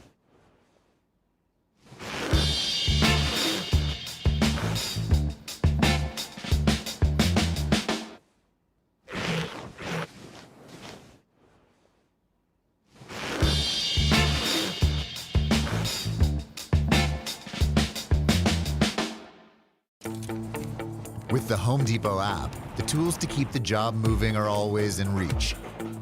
Need specialized equipment? Tool, truck, and equipment rentals? With the Home Depot app, the tools to keep the job moving are always in reach. Need specialized equipment? Tool, truck, and equipment rentals are just a tap away. Working a tight schedule? Order with our app and have it delivered to the job site for free. Managing expenses? Use our app to easily track and earn your Pro Extra benefits. For doing that doesn't stop, download the Home Depot app. It's made for doing. Your NFL Sunday starts early, 9:30 a.m. Eastern Time. You got to get ESPN Plus to see Bijan Robinson and the Falcons take on Trevor Lawrence and the Jaguars. 9:30 Eastern Time to get ESPN Plus. Go to ESPNplus.com or download the app. You can do it that way. Audric Estime loves to watch tape of Bijan Robinson. Chris Fowler, who will be calling that game, will see a good bit of Bijan tomorrow. Well, he's off to a great start. Yes, he is. Proven worthy of a first-round pick. Being selected in the first round, Terry Moore finding a little running room for Duke on the kickoff return and gets across the 25-yard line. and that's where the Blue Devils will put it in play behind their quarterback, Riley Leonard. Riley Leonard is a fun quarterback to watch. You and I, doing some shows in the preseason, talked about what kind of year he could have, and he's one of the better dual threat guys. Now tonight, Notre Dame's concerned about his legs, so they're going to have to load up the line of scrimmage, create some one-on-one opportunities, so his arms and legs a factor. I want you to take note of that left guard, or left tackle, I should say, too. Graham Barton out of this game. He might be Duke's best offensive lineman in the first play. They're getting aggressive too. And it's quarterback to former quarterback Jordan Moore. Unbelievable adjustment back to the ball, as you say, by the former quarterback. Great chemistry with Riley Leonard. He just put that ball up, by the way, against Benjamin Morrison, who's coming off an incredible game against the Ohio State wide receiving duo of Marvin Harrison and Ncaa Buka. Leonard hit as he throws, and he was almost able to connect with Nicky Dalmolin, his tight end. Howard Cross, the third, was applying the pressure, and he's been sensational this season for Marcus Freeman. Yeah, he's not huge in the interior, but he's very, very quick, and he's a veteran guy. Consistent effort is the thing that really stands out. He'll never take a play off. You always appreciate that, but to have some quickness in the interior helps his pass rush and what they want to do. You can see how quickly they affected Riley Leonard on that last play. We'll see Cross chasing down plays and wearing that 56. You have to say, wait, he's a defensive lineman, not a linebacker. They go empty. Jalen Calhoun moves to the slot. Leonard finds it. Riley Leonard right on the money to Calhoun, makes a grab. It's a first down, Duke.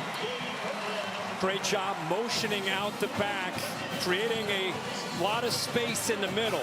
Basically have 5 receivers with that empty set and a lot of space. Good job of navigating that and making the throw. 4 receivers to Leonard's left, and maybe a dangerous throw as he tried to get it to Jordan Waters. Well, you mentioned Barton being out, who is a veteran and all-conference player. So you're losing your best offensive lineman, and now we've got Brian Parker, who's a redshirt freshman out of Cincinnati St. Xavier. Very, very smart. Just a young guy. Hasn't played in a lot of football. He's been in some mop-up duties, played against UConn late, but not against Notre Dame in prime time, playing that left tackle spot, protecting the blind side of Riley Leonard. Almost jumping into the neutral zone as Leonard tries to draw them off. And he gives it off to Waters, and he was knocked down immediately. I think we're going to see Leonard keep it quite a bit. And it'll also be interesting to see if Notre Dame tries to force him to keep it or force him to give it up on those zone reads. Yeah, and this time, watch the right guard pulling from behind. Just gets blown up. The play gets completely blown up in the backfield, because Notre Dame, the size and quickness and the way they're attacking, anticipating again those pulls up front by those big linemen. They're quick. Those linebackers move fast along with the edge players. Duke's been middle of the road and converting on third down, and after those big plays, they need 10 here. Close to an offside call.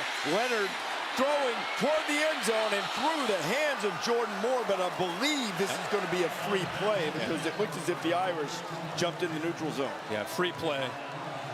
Smart to know. Again, he got pressured. This is going to be a problem for Duke tonight, is their offensive line against this pass rush from Notre Dame. Offside. Defense number 1. 5-yard penalty. Third down. That's Javante Jean-Baptiste, who was the Ohio State transfer, who was great against Ohio State last week. Yeah, he just jumps up at the top. Good job of mixing up the claps there by Riley Leonard. So instead of 3rd and long, now he's at 3rd and 5. And I know a lot of us, as fans, we watch the ball, but you want to watch that game within the game. It's that offensive line trying to give Leonard, who is athletic, giving him time and getting a lot of different looks. Look at these mug backers right now, walked up, trying to create confusion on 3rd down and back out. If Leonard diagnoses correctly, he does. He finds his man, and Duke has a first down. It's Jalen Calhoun again. Playing some games pre-snap, just kind of moving him around, trying to create a matchup that's favorable. Kevin Johns does a really good job as an offensive coordinator, moving people around and trying to find the matchup that he thinks his guys can win, and especially saving that there for that 3rd and 5. Great route in, then back out, and an accurate throw. There is the Blue Devil offensive coordinator. So right after the Fighting Irish marched down and scored, Duke trying to answer right on the cusp of the red zone.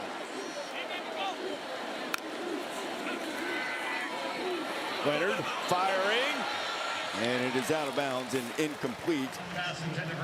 Looking for Calhoun, and Thomas Harper, who's a good cover man, had excellent coverage that time. So Duke has run 7 plays. They have 1 run and 6 passes. And I think that has as much to do with Notre Dame's plan at loading up and being worried about the run game, being worried about Riley Leonard, leaving their DBs, who they have a lot of confidence in, to be able to live out there on islands. And Duke is trying to create matchups to try to attack that look. They're a little softer here, at least pre-snap. Now they're coming down. Now they're coming. Irish have been very good at getting pressure, and there is nowhere to run as Jaquez Moore is hit by House Cross. Well, there's the quickness, the movement right here. Watch him just kind of get skinny here and just slide through that gap, and that next thing he's in the backfield making a play on Moore. So it's not always about the blitz. Al Golden has a veteran defense that knows how to show one look, go to another. They're going to disguise a lot tonight, especially with the youth up front, try to create as much confusion and hesitation as they can. Golden's defense gets pressure on dropbacks about 50% of the time, top 6 in the country. See if they can get some heat on Leonard here. Leonard trying to get away. Riley breaks a tackle, but he barely gets back to the line of scrimmage. And he's knocked down right at the 20 as the Notre Dame defense is stiffened. They showed man-to-man. It looks like, okay, we got one-on-one out here. That's pre-snap. Now watch post-snap. Now he's going to go out here and try to take any threat away. I think they confused Riley Leonard. I think he's anticipating more than likely. He had one-on-one matchups. So again, pre-snap to post-snap, different looks, create the doubt, and let the pass rush get home.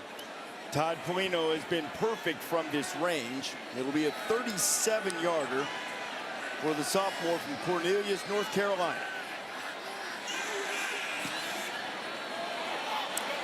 Did not hit it well at all, and Notre Dame's defense forces Duke to come up empty on that drive.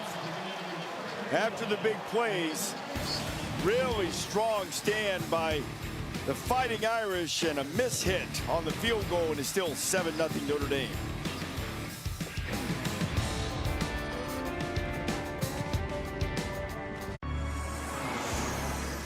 Welcome to life in the new open web, where innovation keeps pace with imagination, and the future arrives daily. Viant is pioneering a new approach to media, combining AI with human insight, creating new ways to reach customers and new standards of measurement, both on and offline. Viant, built for the new open web, built for now. If you're filing a claim, it's urgent, and we treat it that way. Since we're here in Oklahoma, we can get agents and adjusters to you quickly, so you can get on with your most important business, your life. Whether it's 3 a.m. on a Tuesday or after a huge storm, we're here to help. We did it that way when I started 27 years ago, and we're still first on the scene today because if it's urgent to you, it's urgent to us. Made of and made for Oklahomans. People don't always know how to ask for help, but I believe if we can help, we should help. Okay, here we go. I got this. Good, Tim. Keep her coming, nice and easy. Hey, we're gonna finish this thing, all right? Me and you together. Sometimes people need help asking for help. Righty, tighty. That's not coming off. Hey, Tim. Yeah? Pickle jar stuck again. Do you need help, Barry? To some folks, college football is a few humdrum hours on a Saturday. To the rest of us, it's sacred. It's a yearly pilgrimage to the hills of Rocky Top. It's having your own safe haven, deep behind enemy lines. A place to reunite with your actual family of 5 and your chosen family of 105,000. So go on then, get together, and turn all those away games into home games in a Verbo all your own. Football away, baby. Your first home sees a lot of firsts. From first loves to first steps. Sure, it can be a handful at times, keeping you up at night. Come on now. Place you call your own.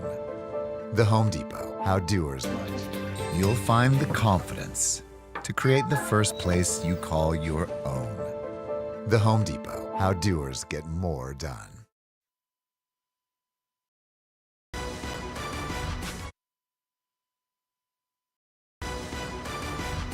ABC Saturday Night Football is presented by Capital One. What's in your wallet? And in part by Chick-fil-A. The new Honey Pepper Pimento Chicken Sandwich has arrived at Chick-fil-A. Enjoy it for a limited time. David Cutcliffe got Duke to an ACC championship game. You saw Steve Spurrier. He won an ACC title here in 1989. Aerial coverage provided by Goodyear. Celebrating the challenge of road games everywhere. Are you ready for the road? Goodyear is more driven. And it appears thus far that Notre Dame is quite ready for the road. Marched down and scored with their initial possession. Duke missed a field goal, and now Audric Estime has it on first down. They'll pick up about 3. Well, what an impressive way to start this game with Notre Dame on the road. They open it up right here with 12 personnel, 1 back, 2 tight ends, occupy the free safety, creates a seam. Perfect, accurate throw by Sam Hartman. Then the fake where they overload the right side. Duke unable to adjust it, not really anticipating it. Big yards, and then Estime finishes it off with a physical run to put the Irish up 7 here early. Love had a couple of plays, the fake punt and also another play on the drive. But we've seen a lot of Estime against Ohio State last week. They rolled a lot of backs through. Audric only had 14 carries. False start. Offense. Well, Number 52. Reese, 5-yard penalty. I don't know what's going on with Corral, but he did it again. You know, I don't know if it's the hard clap or what's getting him, but you'll see him flinch again. Right there. Just a little move there right in front of Dwayne Carter, and they get behind the sticks. They're right in front of the student section, but obviously the Irish are used to playing in loud environments everywhere they go. Maybe they're putting that Cameron Crazy Wade Wacko hex on or something. 2nd and 13. Hartman got drilled as he let it go. Dwayne Carter, the 3-time captain, was right in his mustache and his beard in this game. If Corral doesn't have enough to deal with, now he's got the big man right here who knows how to handle business. Has power, has speed, has experience, and just went right over top of the center. Maybe he's worried about the snaps and just unable to deal with the quickness and the power, as I mentioned, of Dwayne Carter. Well, he was a delightful guy to talk to yesterday. Enjoyed spending time with him. See if Duke can get off the field. Hartman gets drilled again, but delivered the football right on target. And Mitchell Evans has another catch, and they move the sticks. Boy, they bring everybody. It's much like what you'd expect from Mike Elko. The pressure ends up eventually coming around and getting home. Notre Dame's offensive line just enough. Estime does a good job of picking up a blitz. 1 extra man comes. See the picked up there, but a clean shot by Dillon just after he releases the ball. How about the focus downfield by Hartman? Back to the ground with Estime. Good pickup on first down of about 7. Think about being Duke. You got all this noise. You got all the excitement. Everybody's here. Everybody wants to see what's going on with Duke. They beat Clemson earlier this year. They get exactly what they want. First drive, they get a chance to get Notre Dame off the field. They have the fake punt that hurts them and kills some of the momentum. Then they get them deep behind their own, deep in their own territory, behind the sticks. They convert another 3rd down, and it's like all the opportunities for momentum and a chance to believe being taken away from them by Notre Dame.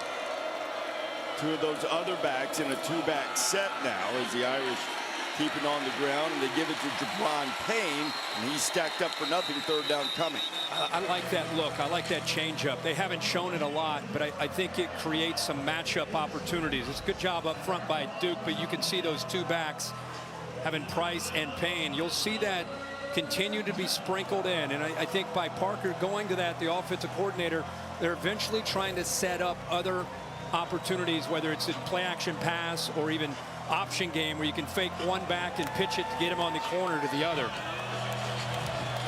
Another 3rd down chance for the Duke defense. He picked up 14 on 3rd and 13 a moment ago. Hartman firing. There he is again. Big tight end Evans, his 3rd catch of the night, and he's all the way down to the Duke 41. You take a chance with Jeremiah Lewis by creating this cushion right here. And even though he's a big tight end, Evans has the ability to run great routes. How about the throw again by Hartman, low and away from the defender? Lewis, as a safety, rolls the dice, takes the chance by going for the football to try to make a big play on third down, and it cost him big yards there for the Irish big tight end. They've got a couple of guys who can catch the ball from that tight end spot. Evans did a lot of damage against the Buckeyes last week out of the slot. Now lined up in the wing. Hartman not on the same page there with his freshman Rico Flores as we check in with Holly. Well, guys, you're seeing a steady dose at the tight end right now, Mitchell Evans for Notre Dame. That's because they're down some key receivers. You talked about Jaden Thomas being out of this game, but they're also without Jaden Greathouse. He was a late scratch after tweaking his leg Thursday in practice.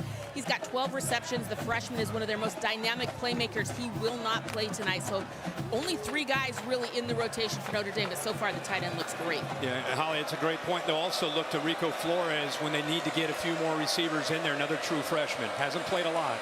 Caught a touchdown pass against Ohio State last week. Here's Chris Tyree, the former running back, who is an explosive receiver.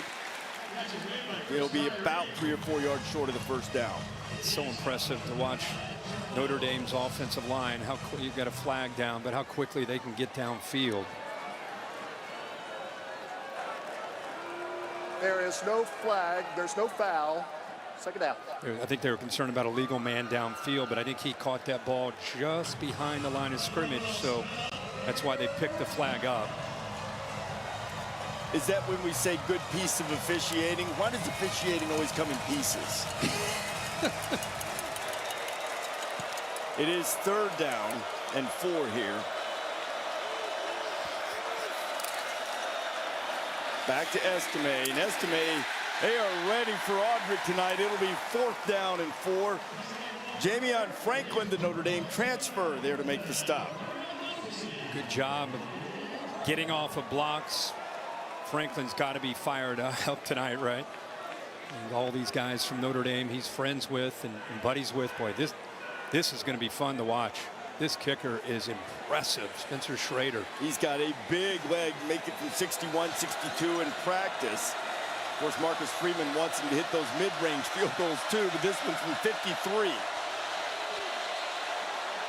And there's a flag down, and it might have to be from 58 now.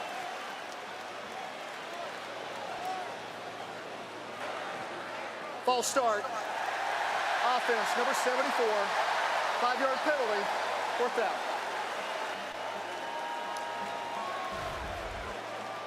Billy Schruth out of. Saw both of those left side, both linemen moving. Now it looks like they're going to bring the punter out, playing field position, as far as we know. Last time they sent the punter out in plus territory, they faked it. Jalen Calhoun is standing at his own 8-yard line, now backing up to the 7 for Duke as Bryce McPherson will indeed punt it away. That back spun end over end, and Calhoun makes the catch at the 12. And Duke keeps Notre Dame off the board this time. 2:12 to go in the first quarter, and Riley Leonard will come back out. Duke's new century cries out for a university where the drive to discover is not hemmed by disciplinary logics, where philosophers work side by side with physicians and physicists, where nurses find inspiration in narrative theory, where mechanical engineers team up with marine biology. I believe Duke will continue to be that university, together. If you're filing a claim, it's urgent. If you're filing a claim, it's urgent, and we treat it that way. Since we're here in Oklahoma, we can get agents and adjusters to you quickly, so you can get on with your most important business, your life. Whether it's 3 a.m. on a Tuesday or after a huge storm, we're here to help. We did it that way when I started 27 years ago, and we're still first on the scene today because if it's urgent to you, it's urgent to us. Made of and made for Oklahomans. Ford. You see the name driving down almost every road in America. But you'll also find it in other places. On the grip of hammers raising homes, in toy boxes, and classrooms. Because over 2,900 Ford dealerships nationwide means more people serving more communities like yours for more than 120 years. Ford, we are all in on America. And exhale. Tune in to your chakras. Yo, Drake, you feeling this yoga stuff? Kendall, dude, I feel wonderful. How are you so calm? I got that Schwab swagger. Schwab swagger? Here, try this Schwab dog. Get your swag on with Schwab Meat, the official mouth-watering hot dog of OU and OSU athletics. Namaste. Who's there you want? TJ Maxx, where you can always afford to be you to the max. Always afford to be you to the max. Where you can always afford to be you to the max. Hop on! Hop on! On Blu-ray and digital, add Elemental to your Disney and Pixar collection. Someday this shopping will be yours. I've been trying to fill my father's shoes. I never asked what I want to do. You have to do something with that town. Wow. The shop was never the dream. You were the dream. I told you you're special. Disney and Pixar's Elemental. Buy it now on digital. Own it on Blu-ray today. Got a price to pay. California on my license plate. Last year, they ain't even put me on some. Put me on some. Put me on some.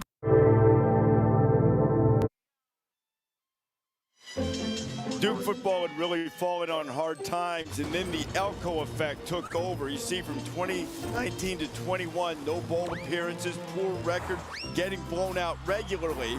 And then Ncaa came over in just a season and a half. The Blue Devils are 13-4.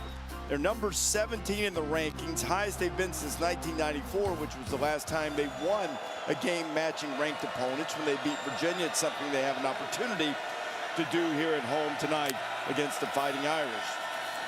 Riley Leonard going back to work. And Peyton Jones, who typically wears number 10, wearing number 21 tonight, gets the ball. Harper on the stop. Yeah, Mike Elko is, I'm sure, a little frustrated with the way this game has started. We get caught up in the offense and the defense, but the third phase, special teams, gave up the fake punt, missed a field goal. If you're going to knock off Notre Dame, you can't give up plays like that. He's got to get his guys locked in.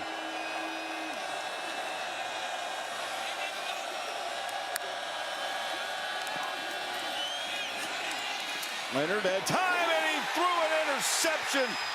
Hit his man right in there. Xavier Watts, who we did a big story on game day last week, and the former receiver shows he's still got hands. Let's go to the AT&T 5G clicker, Herbie. Watts showing a lot of savvy, just kind of playing center field and reading the quarterback's eyes.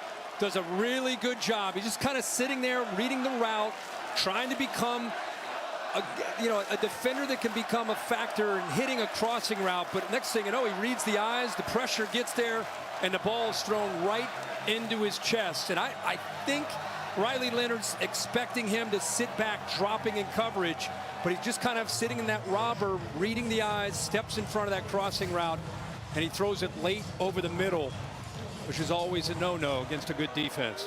First interception of the season, and in his last 6 games dating to last season. Now the Irish are set up at the Duke 13. Hartman buys time, dumps it underneath, and Flores had it for a minute, but it popped away from him. We've talked so much about Riley Leonard's athletic ability. Sometimes you really don't appreciate or expect to see that from Sam Hartman. You know, when he was at Wake Forest and they ran that slow RPO offense that Dave Clawson has made, legendary. Really, a lot of people studied it, and I think Sam Hartman had as much feel for that as anybody that's ever run it. It's a very different offense here, and he doesn't do it a ton, but you could see from that last play he can get away from trouble. Two-back set. They'll go back to Love. Jeremiah Love's had an impact in this first quarter as he gets it to the 10. Third down coming. They'll need about 7. What a great battle in the middle of this the trenches. You know, the strength of Notre Dame's offense is their offensive line on the edges with Alton Fisher, but the middle is where you're going to see a great battle, because you have Dukes. That's their strength with Franklin and Carter. They're holding up very well. Final minute of the first quarter. Irish trying to take advantage of that turnover.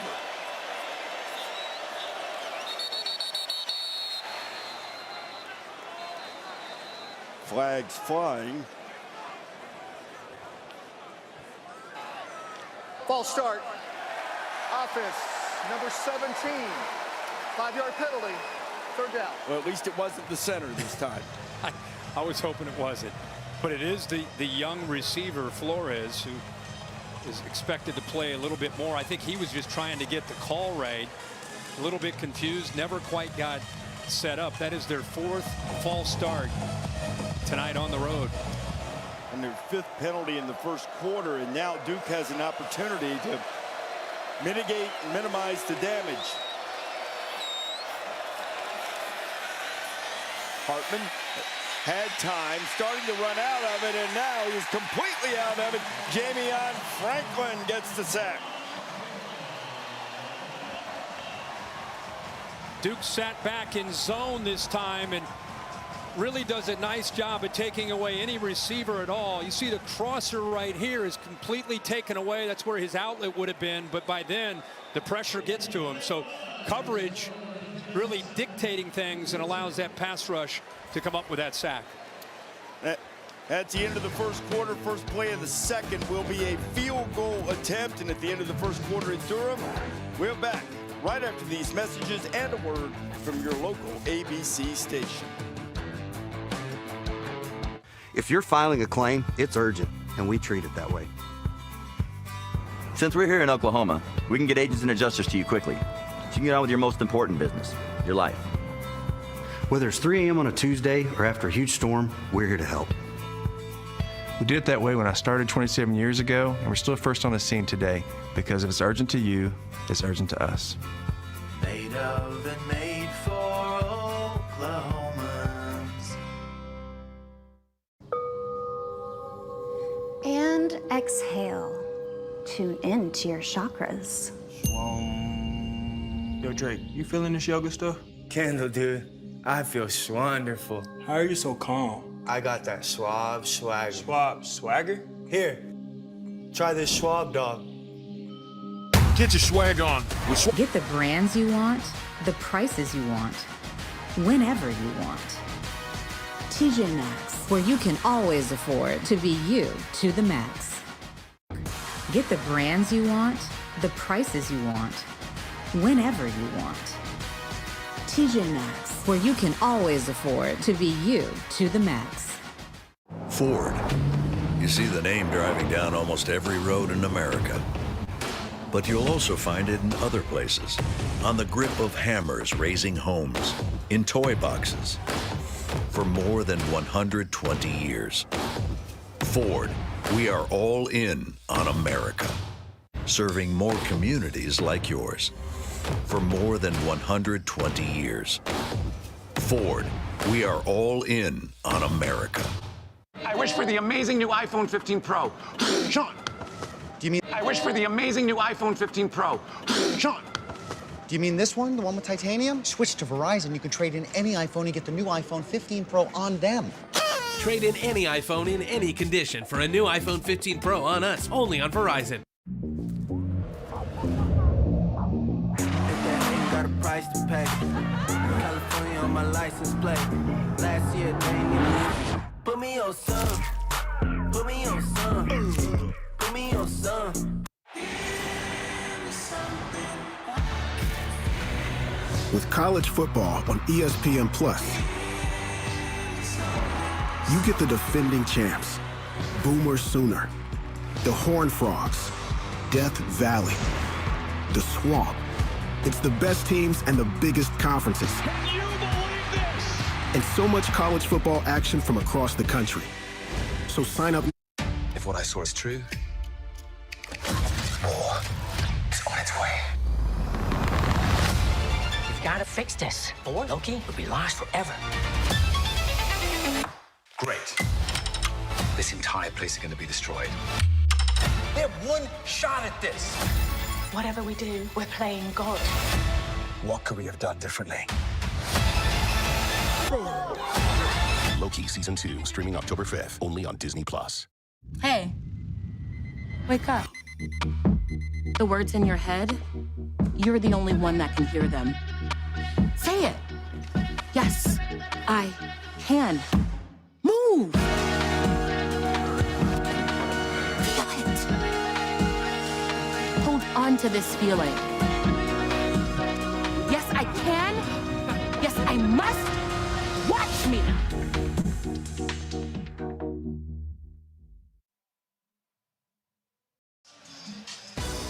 Welcome back. ABC's Saturday Night Football, presented by Capital One.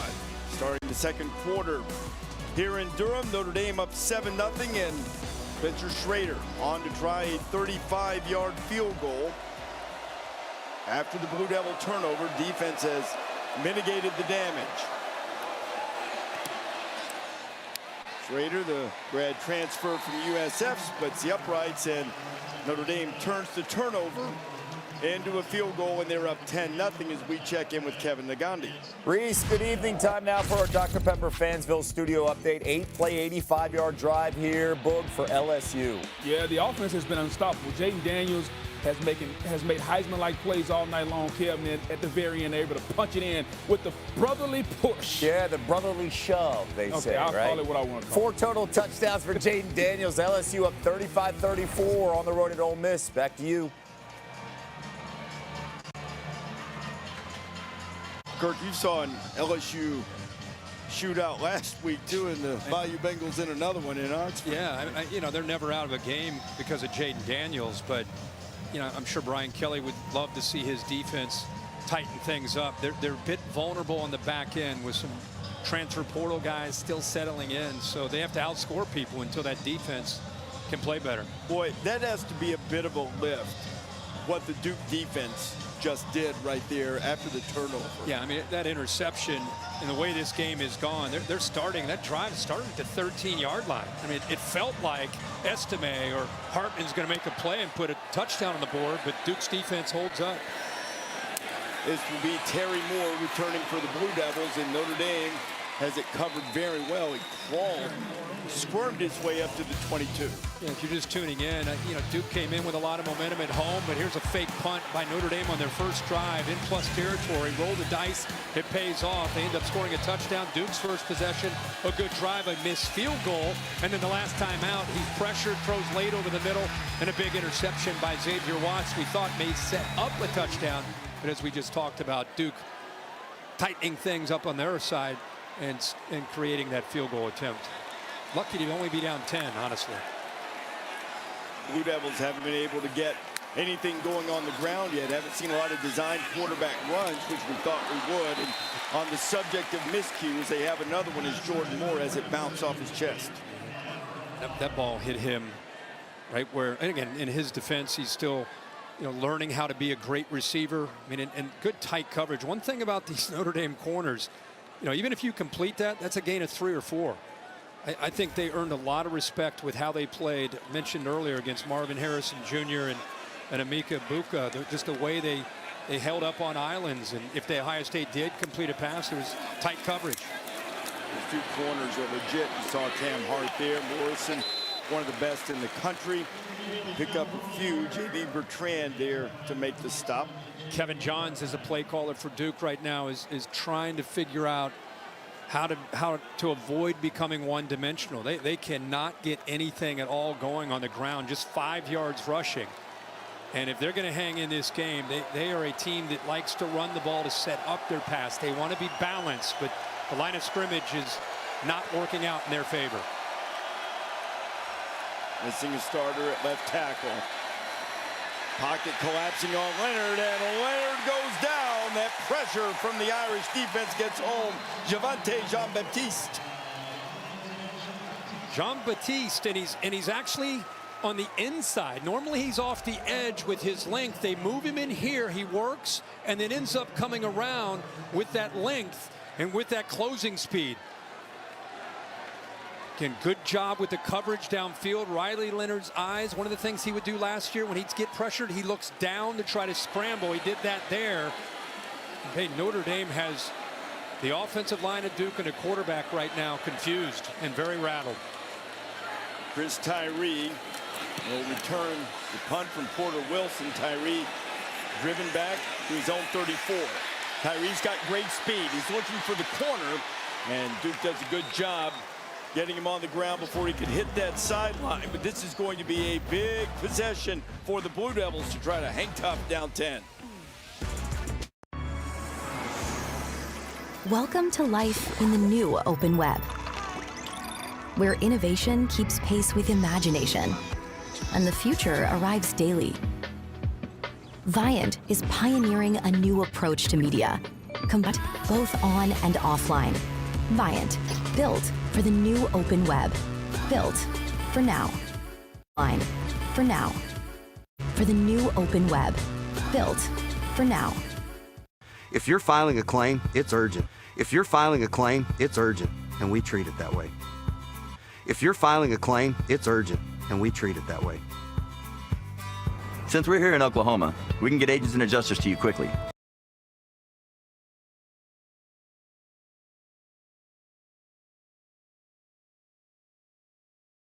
That can hear them. Say it. Yes, I can. Move. Feel it. Hold on to this feeling. Yes, I can. Yes, I must. Watch me. Stitch Fix. I'd like to thank my stylist for making me look so amazing. For taking care of the shopping so I can take care of this. It's really convenient for sending looks that work for me and my budget. For getting my fit just right. Thanks to my stylist, getting dressed is so easy. Because let's get real, I couldn't make this happen on my own. I'd like to thank my stylist for turning me on to new looks. My stylist just gets me. They get me. And me. They'll get you too. Take your style quiz today.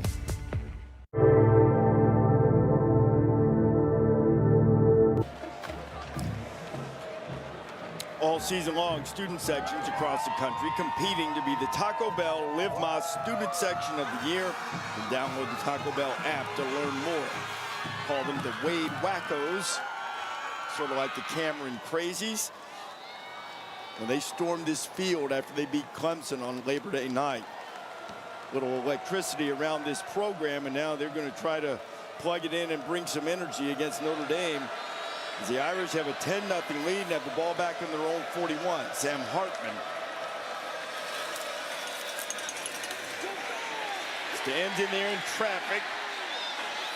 Cool as a cucumber, and Sam will slide out and pick up a couple. Pretty impressive, right? Sit in that pocket. Everything is closing in around you, and just trust his offensive lineman to take care of him. We keep talking about how he can get away from trouble. Look at the coverage downfield. There he had, you know, they're sitting in zone, mixing up man to zone, trust the line, and at the last second he's able to at least get out of there and pick up a couple yards. You know, Kirk, all those years in that Wake Forest slow mesh offense, the Notre Dame staff talked about how by nature in that offense you're going to have traffic around you, and Sam's pretty comfortable with that as the Irish pop a play up the middle with Jabron Payne, and he'll get into Duke territory and pick up the first down. There's that two-back look. You saw Price lead the way in front of him. Nice job by the center, Carell, getting up to the linebacker, Dillon. See the other back there, Price. Again, it's just enough to make Elko and his staff have to adjust to that look. And depending on how they adjust, can open up some wheel routes, rail routes, different things where these backs can get involved in matchups. Now they've got Love and Devin Ford. Two-back look. Tight end Evans going, and it is Love. Love, he feels like he's got a little juice to him, Holly, for sure. That's right. You guys are talking about Sam Hartman getting comfortable with this new system. One of the things he had to learn to do, even though he's in the shotgun right now at times, he had to learn how to get under center. He didn't know the tracks, the footwork. He and his center, Zeke Carell, have had to do hundreds of hours by themselves learning how to do that. So he's in the shotgun right now, surveying the field, a little more comfortable from this look. On second down, Hartman short completion. Down to the 45-yard line, it's Estime. Audric showing his ability out of the backfield. A lot of short passes for Notre Dame this season. In the first drive of the night, we saw them take some shots downfield. One of the things they would like to add to the repertoire as the season goes on. As Hartman certainly had a lot of big plays at Wake Forest. 3rd and 6.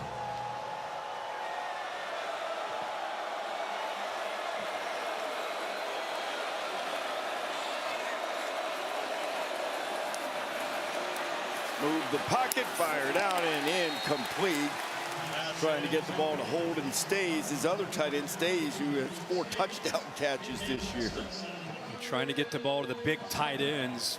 Big advantage with their size. Jalen Stenson's 5'8", trying to stay with Stays at 6'5", so he finds the right matchup. Just not an accurate throw that time by Sam Hartman. So the Duke defense keeps giving their offense a chance. No doubt. They forced the punt here. McPherson sends that tumbling punt back there, and Calhoun does a nice job to snag it, and the Blue Devils will put it in play at their own 10, down by 10. Welcome to life in the new open web, where innovation keeps pace with imagination, and the future arrives daily. Viant is pioneering a new approach to media, combining AI with human insight, creating new ways to reach customers and new standards of measurement for now. Built for now. For the new open web. Built for now. If you're filing a claim, it's urgent, and we treat it that way. And we treat it that way. Since we're here in Oklahoma, if you're filing a claim, it's urgent, and we treat it that way. Since we're here in Oklahoma, we can get agents and adjusters to you quickly, so you can get on with your most important business, your life. Whether it's 3 a.m. on a Tuesday or after a huge storm, we're here to help.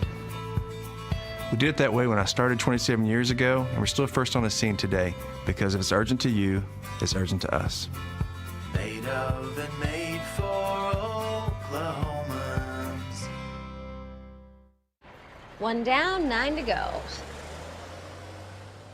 Hey, what are you doing out here? I just had something picked up. Oh my gosh, I'm having something delivered. Carvana. You know Carvana. Searched it, bought it, scheduled it. And here it is. You think Carvana's good for buying? You should try selling one. Oh my gosh, it's almost identical. You gotta have backup, you know what I say. Good job, hun. Thanks. Woo! I loved it once and I love it twice. Where is the other one?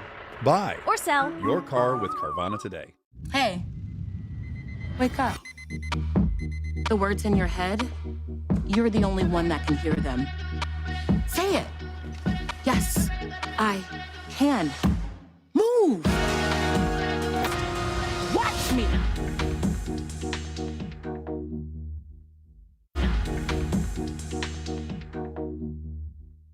I must watch me.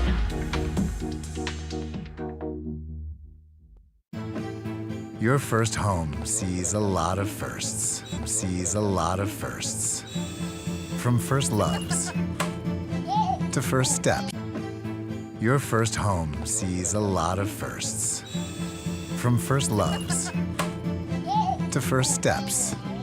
Sure, it can be a handful at times, keeping you up at night.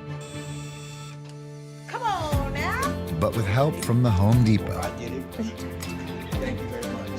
you'll find the confidence to create the first place you call your own.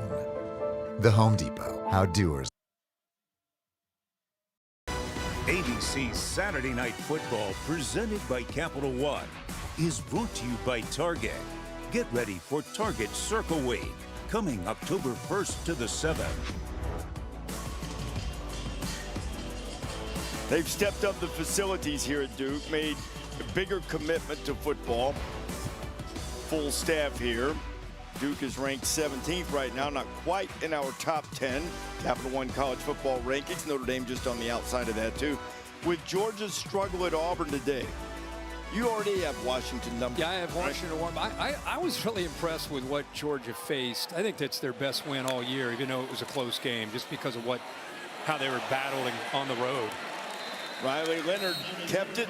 Duke's averaging over 200 yards rushing, Kirk, and that might get them close to 0 and -7 to start this drive. Yeah, I mean, they've got to be able to get some better field position. Notre Dame tonight, even though they haven't put a lot of points on the board, they've been averaging right around midfield at their own 42, and you can see Duke, their own 18-yard line. And you can't get the running game going. It puts even more pressure on this line. After Leonard ran for 5, he throws it to 5, and Jalen Calhoun is across the 35 to the 36 and maybe the 37. Blue Devils get a first down. It kind of stacked off to your right.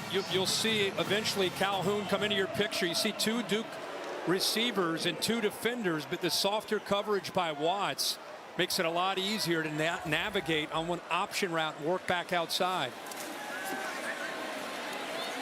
Leonard back to work, looking for Calhoun, and misfires. He had a great throwing lane there. He just missed him. Still feel like he's just settling into this game. He's probably more frustrated than anybody. There's the offensive line doing a good job of giving him time. You can see that open up, and he just missed it.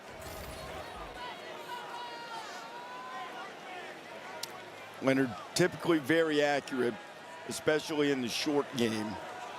Not a guy who's going to unleash 160, 70 yards down the field. He's improved his mechanics, improved his arm strength. Continues to grow and improve. Now Leonard out quickly, and he had a little running room from Malik Bowen Sims, and he tripped and fell. Well, sometimes when you blitz like this and you don't get home, you're still able to impact the timing and the rhythm. Watch how he feels hurried because he sees this blitz flash. See how quickly he had to abort, get out of that handoff.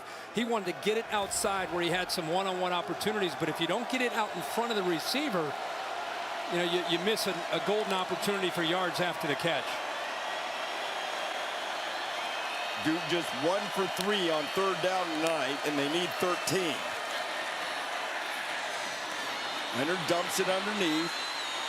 Got it to Jaquez Moore, and Moore can't find any running room. J.D. Bertrand there to knock him down. Mickey on there to help as well. I think the biggest difference in his second year with Marcus Freeman and with Al Golden's doing on defense is obviously when you're in that second year, you understand it, but the speed of the back 7, of the backers, the safeties, and especially the corners, it's just a completely different feel to Notre Dame defense compared to what we're used to seeing in recent years. Porter Wilson will punt it away to the dangerous Chris Tyree. And short kick a bit up the side of his foot, and it goes out of bounds. And Notre Dame, once again, to your point, Kirk, will be set up with terrific field position when you come back.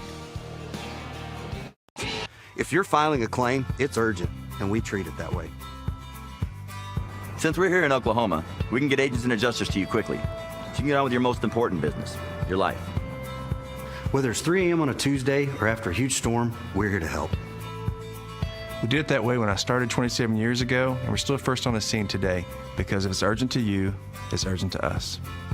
Made of and made for Oklahomans. Welcome to life in the new open web, where innovation keeps pace with imagination, and the future arrives daily. Viant is pioneering a new approach to media, combining AI with human insight, creating new ways to reach customers and new standards of measurement for now. Built for now. For the new open web. Built for now. 1 down, 9 to go. Hey, what are you doing out here? I just had 1 down, 9 to go.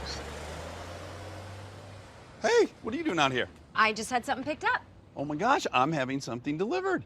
Carvana. You know Carvana. Searched it, bought it, scheduled it, And here it is. You think Carvana's good for buying? You should try selling one. Oh my gosh, it's almost identical. You gotta have backup, you know what I say. Good job, hun. Thanks. Woo! I loved it once and I love it twice. Where is the other one? Buy or sell your car with Carvana today. Stitch Fix. I'd like to thank my stylist for making me look so amazing. For taking care of the shopping so I can take care of this. It's really convenient for sending looks that work for me and my budget. For getting my fit just right.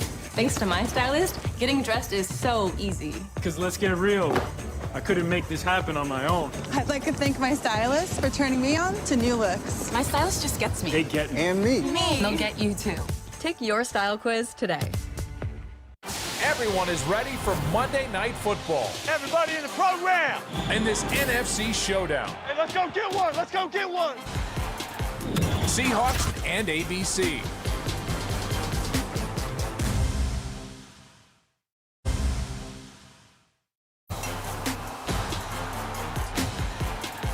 Seahawks Giants at 8 on ESPN and ABC.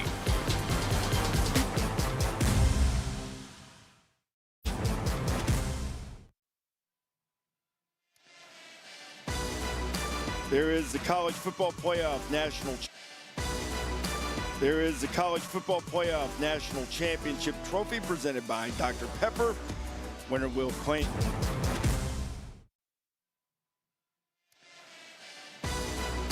There is the College Football Playoff National Championship Trophy presented by Dr. Pepper.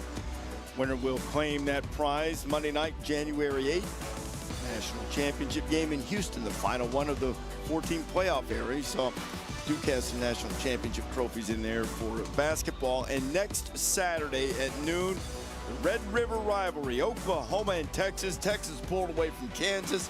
Oklahoma trying to do the same to Iowa State right now. It'll be on at noon. Got a sneaking suspicion that we'll be there on game day 2. Sam Hartman throws. Oh, what a catch by Evans. Evans gets it inside the 30 to the 25. He made one of these against the Buckeyes last week, too. Again, it's a tough matchup for these safeties. Brandon Johnson, who is a good player, you can just see him to the outside there. Tight ends flexed out, so there's a lot of space. Hartman comes back from his left, back to the right. What an effort to get the left hand up and bring that in. Estime picks up a couple, but you know what, Kirk? They talked about him watching Michael Mayer, and boy, is he putting on a show. And he looks like Michael Mayer with this catch. That ball looks like it's no chance he can make that catch. The big paw goes up, almost smacked it towards himself, and then how about the yards after the catch? So again, Stenson's 5'8", Johnson's listed at 5'10". Really tough matchup against both Evans and Stays when they flex him out like that. He is close to a 100-yard first half after getting 75 last week. He's becoming a weapon. He already is. Pick up the pressure. Hartman, that was almost disastrous as it bounced off of Tobias Merriweather. Freeman applying the heat. Yeah, they brought the backer here. Could have potentially impacted this. You see the back try to pick him up, and Price could see that physicality. Linebacker, see him getting there, still throws it accurately enough. And these receivers with Thomas down and Greathouse down, Merriweather and Tyree got to make those tough catches. That's why you're seeing the tight ends making a lot of plays tonight. See if the Blue Devil defense can stand firm again. Hartman buying time. Hartman finds Flores. He catches it, but he's short of the first down.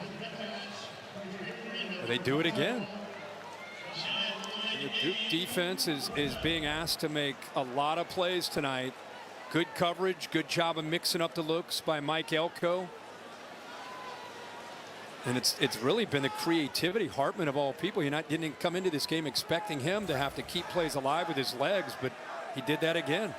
Watch it. This ball's going over the net. It's going over the All-State. I was going to say he may kick this out of the stadium. It's a moonshot. Spencer Schrader, 37 yards. It's not accurate, but it's over. Look at that. Over the net. And that is exactly what Freeman was talking about. Big leg. Said I need him to make those.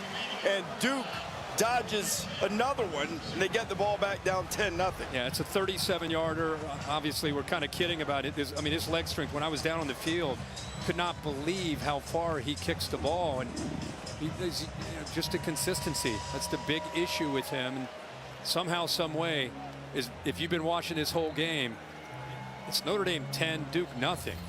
Feels like 24-0. It's 10-0. Notre Dame's defense has had their way up front against Duke. If you're just tuning in, one thing to remember is Graham Barton, a veteran left tackle, 35th career start would have been tonight. He's an all-conference left tackle. He's not playing. So Brian Parker, the young redshirt freshman, is inserted at that left side. Part of the reason the Blue Devils have less than 70 yards of offense. Leonard buying time, floating it toward Calhoun, but it's incomplete. So what they're doing is they're chipping. In this case, watch the guard here, McIntyre. He's going to try to help out. You got inside movement. Now he kind of slides to the outside. You'll see backs helping 53 out, tight ends. He's more than capable. He's just a young guy playing in a big moment against a very talented, experienced defensive line. So hard at this level to come in and play offensive line. Things moving really fast.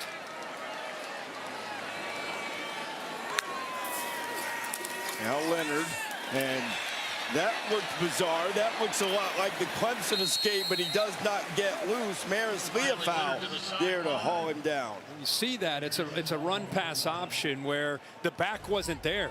Waters doesn't get there. Watch, you see Riley Leonard waiting for him. Look at him, like, I need you to be in here. So it was affected by the rhythm. Usually the back's right there. So if it's a read to hand it off, you hand it off. That time he wasn't close enough to hand it off, so he was in no man's land. He's lucky to just get out of there. It's been a frustrating first half for Mike Elko and the Blue Devils. Another third down here. Flag flies. Leonard under heat. Leonard swarmed under by the Irish defense. Yeah, they're dialing up the heat, getting after him. Offside.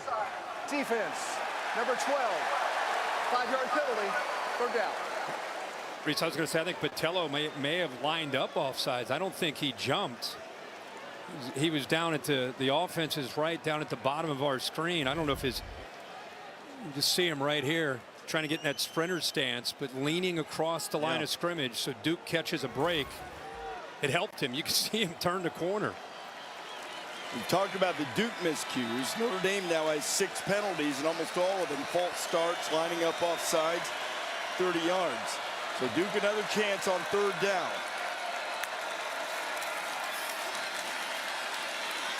Leonard buying time, and Riley Leonard looks a little bit out of sorts in the pocket.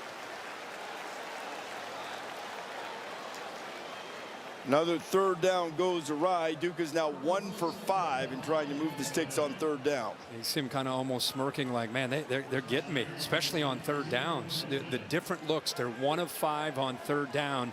And I think he's seen a different third down look every single time. Porter Wilson, who had a poor punt last time, he did unleash a 70-yarder earlier this year against Clemson. And Notre Dame put a little heat on that one. Much better than the last effort. Tyree makes the fair catch just inside his own 25-yard line. And just over 5 minutes to go in the half, and Sam Hartman will go back to work after the 51-yard punt. Carolina isn't just a campus, a team, or an alma mater. It's a place where inspiration takes flight and lands in far-flung corners. A place that isn't confined to classrooms, but mobilized by challenges. One that leads people down paths unknown and creates kinships with those unseen. That's because Carolina isn't just a place you go. It's a place you take with you. Welcome to the new open web, where Viant is pioneering a new approach to media, combining AI and human insight so you can accelerate return on ad spend with self-driving media buying. Viant, built for the new open web, built for now. If you're filing a claim, it's urgent, and we treat it that way. Since we're here in Oklahoma, we can get agents and adjusters to you quickly, so you can get on with your most important business, your life. Whether it's 3 a.m. on a Tuesday or after a huge storm, we're here to help. We did it that way when I started 27 years ago, and we're still first on the scene today because if it's urgent to you, it's urgent to us. Made of and made for Oklahomans. Huh. How long have you been tracking our car's value with Carvana? Just like 7 months. Should we sell it? We hold. Hold. Silver vans are going for more right now. Should we? Our low mileage is paying off. You think we should? Hold. Depreciation's really heating up. You think? Now! I'm on it. Already sold to Carvana. Go to Carvana and track your car's value today. Already sold to Carvana. Go to Carvana and track your car's value today.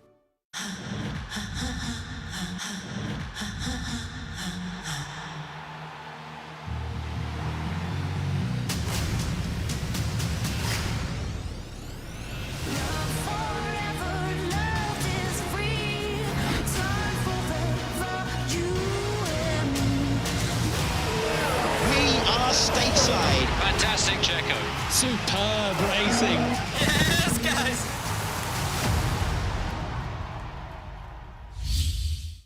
The Falcons and Jaguars are playing Sunday at 9:30 a.m. Eastern in London. And they're also playing in Andy's room? That's right, it's the NFL like you've never seen it before. The live game will transform into the world of Toy Story in real time. You'll see the same action that's happening on the field, but in a whole new way. Join Buzz, Woody, and all their friends Sunday at 9:30 a.m. on ESPN+. The Little League World Series champions!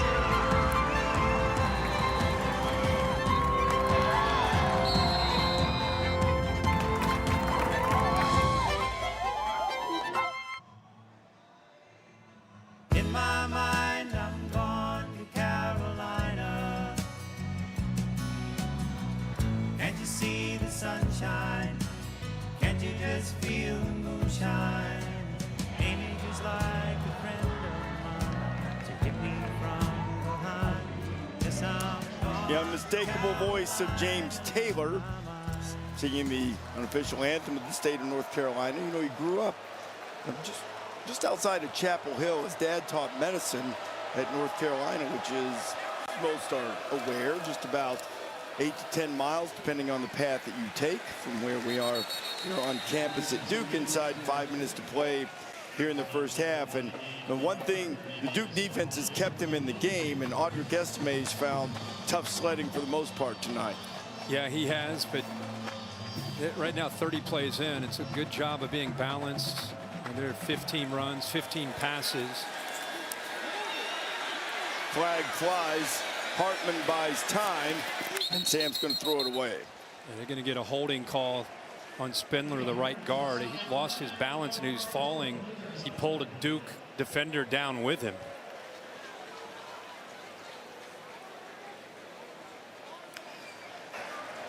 Holding. Offense number 50. 10-yard penalty. Second out. It's the 7th penalty against the Fighting Irish tonight. Yeah, good job of pressure right in the middle of your screen. 50. See how he loses his balance, just pulls on. He's like, if I'm going down, you're coming down with me.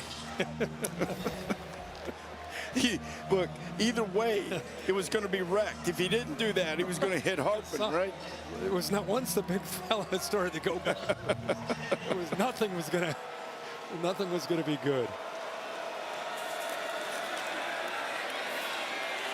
Time protection holds up, and now Hartman misfires. He had Rico Flores and threw it over his head.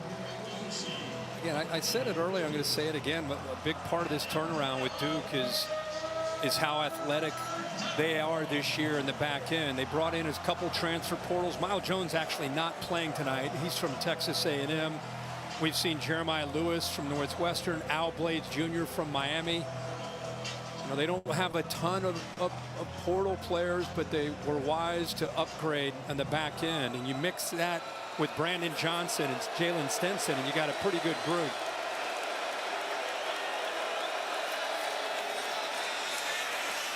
They tried to run it on 3rd and 19. Estime's knocked down, and the Irish will punt. We'll get another flag down. It looks like the reason that's important. Oh, it's no, looks like it just fell out of his pocket. Nice job by the Duke player there, being a good citizen, handing it back to the umpire. The reason that's a big deal is like you got a Notre Dame team that's down at receivers and trying to find things offensively. There's no flag thrown on the field. It's 4th down. Sir, yes, sir. But the tight ends are involved in the pass game, right? So it's a little bit of a conservative approach, but they have the 10-0 lead, and I think Marcus is very confident in the way his defense is playing. Bryce McPherson puts a foot to it. Smear Hagens has a good punt, driven back to his 23. Hagens hits it back up to the 30. Had to do a little bit of work to get there, and the Blue Devils will try to get something going on offense. This week, Monday Night Football. Seahawks against former Duke quarterback Daniel Jones and the Giants, 8 o'clock Eastern Time, 5 Pacific. ABC, ESPN, ESPN Deportes, and Peyton and Eli on ESPN2. Yeah, hopefully Saquon Barkley looks like he's going to be a game-time decision. I had the Giants last week when they played the 49ers. Couldn't get a whole lot going, and you know they're going to have a bad taste in their mouth to go up against Seattle. It's the best field position of the night at their own 30 to start a drive here for Duke. You know, Kurt, there's some similarities with Daniel Jones and Riley Leonard. Jones was a terrific basketball player in high school. Many thought Riley Leonard would end up playing college basketball instead because of athleticism like you see there. Hey, you'll take that. That's positive yards, zone read, an easy thing that he's comfortable with. Notre Dame collapsed down on the back more and gave him just enough room to try to get some positive yards. It's a 3 or 4 yard gain, but it's better than being the 2nd and 10 or 2nd and 12. It's been that kind of night for this offense. They need to stay on schedule. They want to be at 2nd and 5 and 3rd and 2. That's where they are with this offensive line tonight against a talented front from Notre Dame. Leonard designed quarterback run, and Riley gets it across the 40 to the 41. It'll be a 1st down. Yeah, that time Kevin Johns went to almost that quad look with all the receivers here. What that does is look at all the Notre Dame defenders over there. So now you've got numbers the right way at the line of scrimmage, and now you get him involved in the running game. If you're not being able to run the ball with the backs, utilize the athletic ability of Riley Leonard and get the numbers right by using those formations and spread Notre Dame's defense out.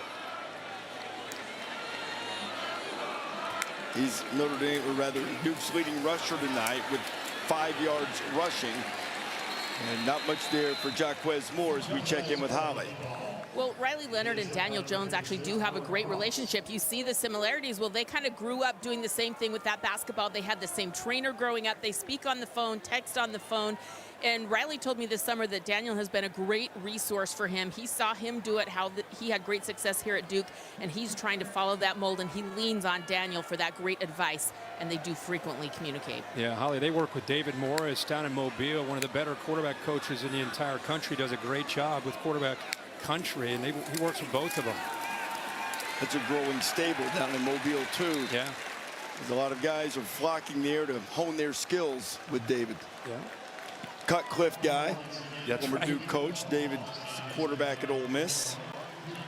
And now you get to 3rd down. Again, at 1 of 5, it comes down to does Notre Dame come after this offensive line? They've been mixing up their looks, showing pressure, dropping, showing pressure, and coming after them. Disguising pressure. Just over a minute to go. Duke can pick up this 1st down. They might really pick up the pace.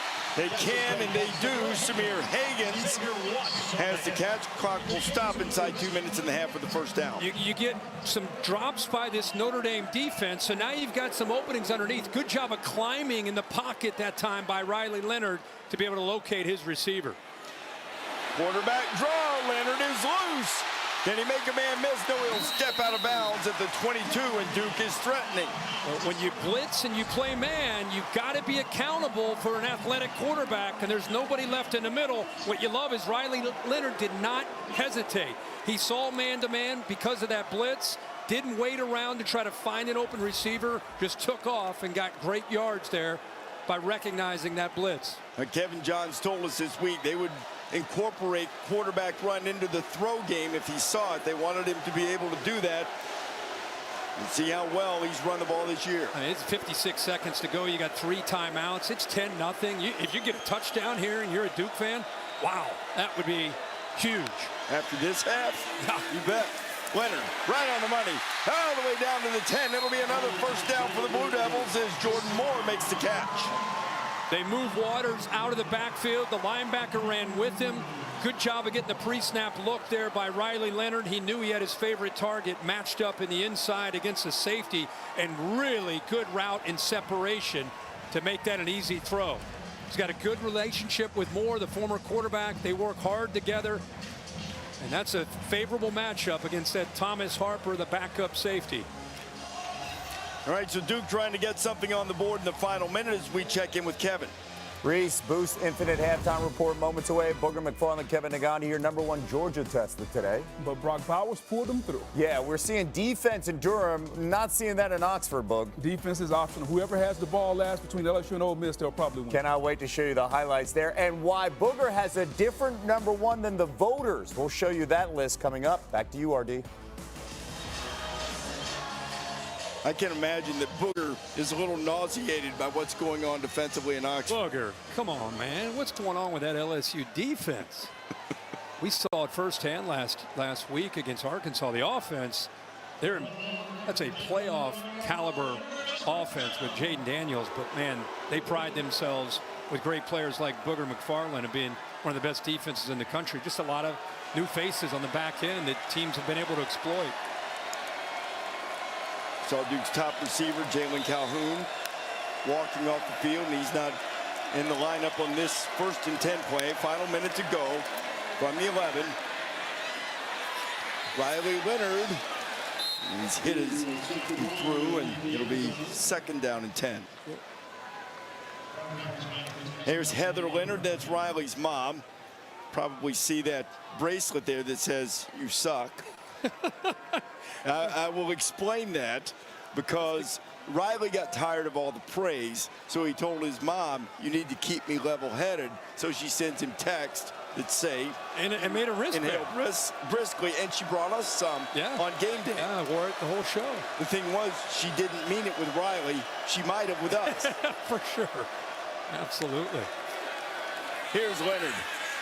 Riley Leonard shakes a tackle and it's down close to the 5. Maybe they'll mark him at the 7, 3rd down coming. Yeah, another quarterback design run. Smart there to get the numbers right. Got behind Pickett, who's in right now at right guard. So the tight end. Not in a huge hurry with those 2 timeouts. Yep, the crowd's getting a little bit restless for that. They can pick up a 1st down. Yeah, he calls the timeout.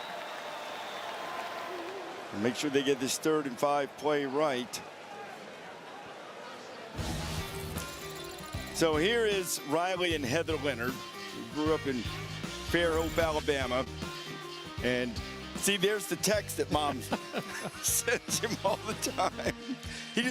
He was tired of everybody praising him. He's sort of the toast of Fairhope. Everybody in town loves him. Yeah, I bet. He's the quintessential good guy. Doesn't drink, doesn't cuss, polite, good-looking, whole thing. Yeah, well, he's the total package, and he's the leader of this offense. And what you really respect is things haven't gone his way, and he's battling. You love to see that from quarterbacks. Things aren't always going to go well. You know, it's how you respond to that. Doing the Detroit game this past week, Jared Goff talked about how he's really matured in his 7th year as a starter. He said, you know, I've realized that everything's not going to be perfect. I have to battle through some adversity. Everybody's going to face it. It's what you do when you're in the storm. Right now, she's watching her son battle through that here in this 1st half. What would you run here, Kirk? Well, the way he's been involved in the run game, you're going to have to try to count on your receivers getting a one-on-one opportunity. Who can beat these DBs and get separation? Hagan's in motion. Now on 3rd down. Oh, Riley let go of the football. Let's see who comes up with it. I think Duke may have gotten it back. And they are very fortunate they didn't have their 2nd turnover of the 1st half. Samir Hagans was there to get hold of it. Yeah, he's trying to make a play. And it looked like, yeah, as you say, Hagans ended up getting on top of it. Life as a parent of a quarterback right there. Tough. Oh, man. I don't know that there's anything more glorious or more agonizing than watching your kids play, you know? I mean, and they're disappointed by that, but disaster averted. And now with 4 seconds remaining, Duke can get on the board. That's not how they wanted the drive to end, but if they could put some points on the board, very fortunate to be down only 7 if this field goal is good. Yeah, obviously they were thinking about a touchdown. Really, Riley Leonard on that drive with his legs, a lot of design. It wasn't just creating, it was a lot of design runs, and they were able to move the ball. Best drive by far of the night. Now, they did have a field goal attempt earlier that was makeable, and they missed. See if they can put this through and pull within 1 possession. They'd be very happy, considering the way this first half has gone, to be only down by 7. When Todd Polino has missed from 38, this one will be from 25.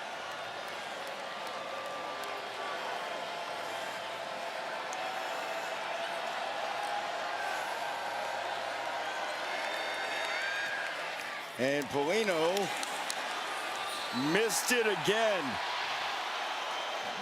And anything that could possibly go wrong for Mike Elko's team has gone wrong. Duke will get the ball back to start the second half. Yeah, they gave up a fake punt. They've now missed 2 field goals. You know, they shaked a punt. And anything that could go wrong, at least in the third phase of football, has gone wrong without a doubt. Holly's found Marcus Freeman. Well, Coach Freeman, your defense had done a good job containing the quarterback run game until that last drive. What changed and how do you fix it? I think they committed to the quarterback run game that last drive, and we got to be alert of that, right? We got to understand what formations they're running the quarterback out of, and you know what? He's a good player, so we got to make sure that if they're going to run him, that we do a good job of tackling him. How do you get your run game going? You know what? We got to figure out what we're doing well. We got to stop first having pre-snap penalties. Can't have a holding penalty, but we got to settle down and just do what we do well. I feel like we're pressing a little bit as coaches and players. Calm down, make sure we take care of what we're supposed to do, and just do what we do well. Thank you, Coach. All right, thank you. Holly, Marcus, thank you very much. Into the first half, 10-0 Notre Dame. And Duke does get the ball there to start the second Duke half. will get it first to start the second half. The Boost Infinite halftime report is coming up right after these messages. If you're filing a claim, it's urgent, and we treat it that way. Since we're here in Oklahoma, we can get agents and adjusters to you quickly, so you can get on with your most important business, your life. Whether it's 3 a.m. on a Tuesday or after a huge storm, we're here to help. We did it that way when I started 27 years ago, and we're still first on the scene today, because if it's urgent to you, it's urgent to us. Made of and made for Oklahomans. 1 down, 9 to go. Hey, what are you doing out here? I just had something picked up. Oh my gosh, I'm having something delivered. Carvana. You know Carvana. Searched it, bought it, scheduled it. And here it is. You think Carvana's good for buying? You should try selling one. Oh my gosh, it's almost identical. You gotta have backup. And I love it twice. Where is the other one? Buy or sell your car with Carvana today. Where is the other one? Buy or sell your car with Carvana today. It's a special moment. It's a special moment. We worked hard to get to this moment right now. He's gonna throw it. Touchdown. The moment is here. The MLB Wildcard Series begins Tuesday on the networks of ESPN. You fought for 162 games. Now your shot at glory is hanging by a thread. The moment is here. The MLB Wildcard Series begins Tuesday on the networks of ESPN. You put fries and onion rings in a chicken strip basket? Did you know that? Wait, hold up. DQ put fries and onion rings in a chicken strip basket? Did you know this? Oh, of course you did. It's sitting right in front of you. Sorry.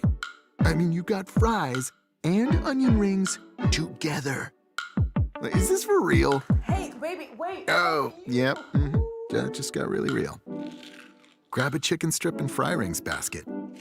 Okay, just one. Just one. DQ, happy tastes good. Get it delivered at DQ.com. Welcome to the Boost Infinite Halftime Report.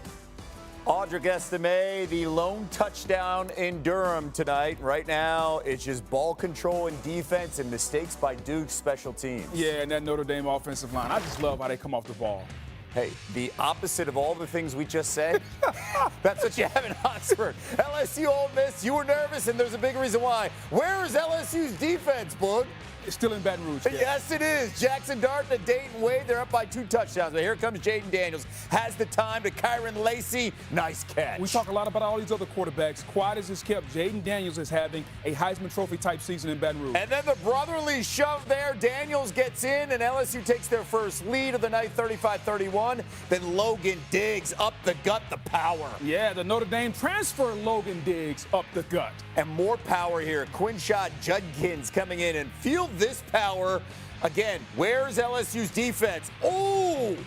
Number 4 loves the contact. That's just want to and determination, Kev. Okay, Daniels again. Brian Thomas Jr. is having a phenomenal night. 3 touchdown catches. Yeah, you focus on Malik Neighbors and Brian Thomas Jr. hurt you. The best set of receivers in the SEC reside in Baton Rouge. 49-40 right now. 8 minutes to go. That game over on ESPN. LSU with the lead. He's Booger McFarland. I'm Kevin Nagani. Meanwhile, number 1 Georgia tested on the Plains, taking on Auburn. One of those grow-up games for Carson Beck. Here's why. They were down, then Dejon Edwards going in for the score. Bulldogs in the running game of the defense, but Beck has to make a throw, and he finds Brock Bowers. Anytime you're down, Kev, you don't call plays, you call players. In Georgia, they always call the best tight end in America, Brock Bowers. Number 19, 8 catches, 157 yards, and then here comes the defense. Peyton Thorne has time, 4th and 9. No. Peyton Thorne played a really good football game. He ran the ball well, but he couldn't make the throw against that defense when he needed to. 22 straight wins for Georgia. They survive on the road. They've got Kentucky next, and Kentucky will be undefeated. They looked incredible against number 22 Florida at home. Big reason why. That guy, catch him, Ray Davis. Kev, how about the offensive line? They open holes all day. Almost 300 yards rushing in Ray Davis. He could have hit his head on the goalpost without being touched. Florida tried something different. How about 13 players to stop them, and they couldn't? Well, Kev, if 11 won't do, try 12, try 13. They could have put 15 out there. They still couldn't stop Kentucky. Davis, a big day, 280 on the ground. Kentucky, Georgia next week on ESPN, 7 p.m. Meanwhile, Michigan, first road game of the season, number 2 in the land. J.J. McCarthy with all the time in the world. He had 7 seconds, still threw in the double coverage, but he was bailed out by an unbelievable catch. And that is Roman Wilson, who had 2 catches. Here's his second one when I say in the end zone. McCarthy, though, this is what he can do. Scramble, then the accuracy. That's a Caleb Williams type throw. Roll into the left, flip your hips, and throw a seed in the back of the end zone. Season high 45 points for Michigan. Meanwhile, Penn State, they were 27-point favorites. They win by 28. But they were down in this game on the road against Northwestern, 41-13. Meanwhile, earlier today, we saw number 3 Texas. No Jalen Daniels, out with back tightness for Kansas. Jonathan Brooks took over in the running attack for the Longhorns. Yeah, because Texas can dominate you up front on both sides of the football, Kev. And look at Brooks. Wow. Touchdown. Come on. He had to sit in the back and watch B. John Robinson cook, so it's Brooks' turn. 218 rushing yards today. The physicality, Kevin, when they can control the line of scrimmage, and now they don't have to beat you with A.D. Mitchell or Xavier Worthy or Quinn Ewers, but if they need to, they still can. 5-0 for the first time since 2009, and that was the year they went on to the national championship game. They face undefeated Oklahoma next weekend in Dallas on ABC at noon, and here's Dylan Gabriel, the keeper here, taking on Iowa State. Yeah, anytime Dylan Gabriel, he's known as a passing quarterback, but they add the run game element to the offense, and he can do that. Gabriel again. We love the Drake. Stoops in the end zone. Sooners right now up by 20 at the break. Much more coming your way after this. This halftime report is presented by Boost Infinite. Get unlimited wireless and the latest iPhone every year.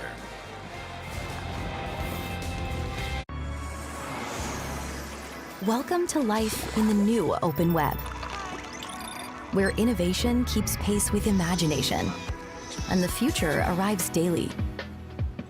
Viant is pioneering a new approach to media, combining AI with human insight, creating new ways to reach customers and new standards of measurement, both on and offline. Viant, built for the new open web, built for now. We can get agents and adjusters to you quickly, so you can get on with your most important business, your life. Whether it's 3 a.m. on a Tuesday or after a huge storm, we're here to help. We did it that way when I started 27 years ago, and we're still first on the scene today because if it's urgent to you, it's urgent to us. Made of and made for Oklahomans. Huh. How long have you been tracking our car's value with Carvana? Just like 7 months. Should we sell it? We hold. Hold. Silver vans are going for more right now. Should we? Our low mileage is paying off. You think we should? Hold. Depreciation's really heating up. You think? We just did 2.5%. Already sold to Carvana. Go to Carvana and track your car's value today. Go to Carvana and track your car's value today. Your first home. Your first home sees a lot of firsts. From first loves to first steps. Sure, it can be a handful at times. Let's get more done. Come on now. But with help from the Home Depot, Thank you very much. you'll find the confidence to create the first place you call your own. The Home Depot, how doers get more done. You're watching the Boost Infinite Halftime Report. Book and Kevin back with you. How about? You're watching the Boost Infinite Halftime Report. Book and Kevin back with you. How about Oregon? Let's check in. Number 9 in the land, taking on Stanford, coming off that 42-point performance against Colorado. Bo Nix to a wide-open Troy Franklin. Slow start early to be expected, but they got it in gear, Kev, and Bo Nix continued his Heisman Trophy campaign. 42-6 was the final against Colorado. They're winning right now against Stanford with that same score. Speaking of Colorado, they had to host number 8 USC. It was Caleb Williams to Brendan Rice. That's Jerry's son. Yeah, the Jerry Rice. He had a pair of touchdowns. Williams was fantastic. 6 passing touchdowns. How about that quick release, though, by him? And then, Kev, how about the play action? Suck the defense up, the tight end wide open in the flat. USC was in complete control, but what impressed you and me, Shedeur Sanders in Colorado fighting back. He finds Jimmy Horn Jr. Kev, they were down 34-7. The resiliency of this group to come back and make it a game. And they had an onside kick. They didn't get the last bounce. Because Deion said, if we get the ball back, my son would have scored. 48-41 USC. This just happened right now. Again, no defense in Oxford. Oh, God. Jackson Dart going in. Oh, God. Yeah, but hold on. Over on ESPN, it's 49-47 right now. And a touchdown there. So that game again on ESPN. It's a 2-point contest with 5 minutes to go. Our catch of the day, Bowling Green, Georgia Tech. Finn Hogan is his name. On the road, the Falcon going one way, the arm going the other. Thank God for gloves. Thank God for gloves. Every week we got one guy doing it. Yeah, hey, first of all, it's a great throw by Connor Baselak, the Missouri transfer. But then for him to go up and get it one-handed. Remember when Odell did it? We were like, wow. Now it stopped the world. Now it happens every week. Yes, it does, especially in the college space. Great catch there, Finn Hogan. And Bowling Green on the road getting the victory, 38-27. Hey, hear the music? Falcons, Jaguars, 9:30 tomorrow morning, ESPN Plus, as well as the Toy Story game. That game on ESPN Plus and Disney Plus. Love that. My guy Booger McFarland on the call tomorrow as a cartoon. Cannot wait to hear you talk about Woody and Buzz. And look handsome. We'll see. This halftime report is presented by Boost Infinite. Get unlimited wireless and the latest iPhone every year.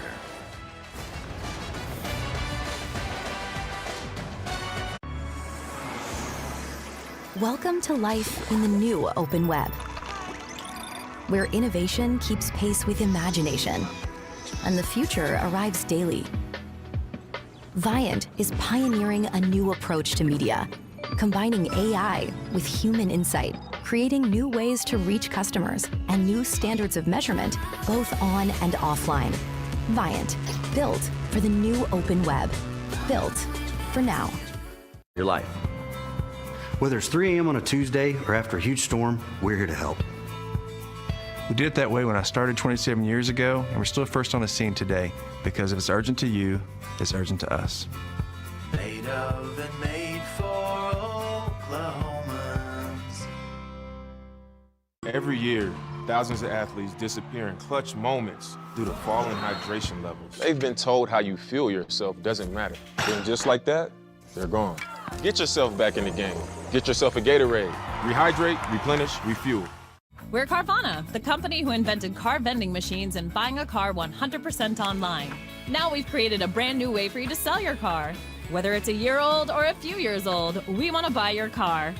So go to Carvana, enter your license plate, answer a few questions, and our techno wizardry calculates your car's value and gives you a real offer in seconds. When you're ready, we'll come to you, pay you on the spot, and pick up your car. That's it. So ditch the old way of selling your car and say hello to the new way at Carvana. Your first home sees a lot of firsts. From first loves to first steps. Sure, it can be a handful at times, keeping you up at night. Confidence to create the first place you call your own. The Home Depot, how doers get more done. Doers get more done. First place you call your own. The Home Depot, how doers get more done.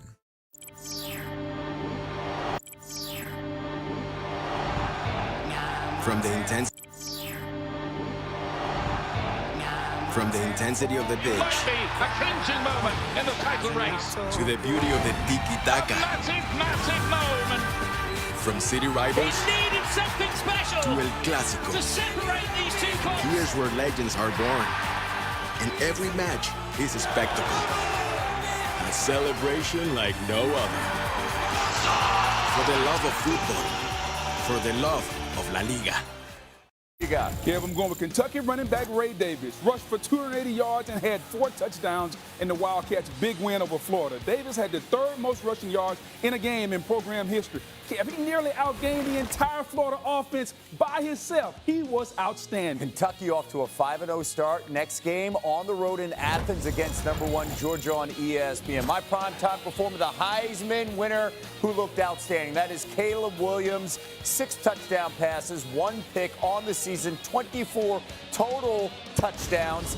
The man was unstoppable for the Trojans. They needed all 6 of those touchdown passes. He's got better numbers this year than he did last year. We all know what he won last year, the Heisman. That is very scary what we're seeing with USC. But USC, when we take a look at our top 5, they're on the outside right now. One of the reasons why is because of their defense. Still question marks. Who you got at #1? For me, Texas. They got the single best win going to Tuscaloosa, beating Alabama. And then Florida State. Let's not forget about them. An impressive win over LSU at the beginning of the season. I'm with you. Texas is #1 so far. They have the best win on the season.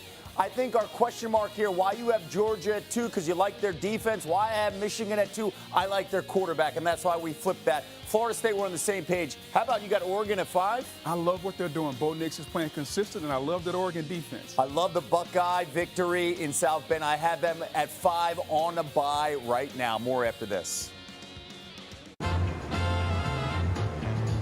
Officially, Duke's new century cries out for a university where the drive to discover is not hemmed by disciplinary logics, where philosophers work side by side with physicians and physicists. I believe Duke will continue to be that university together.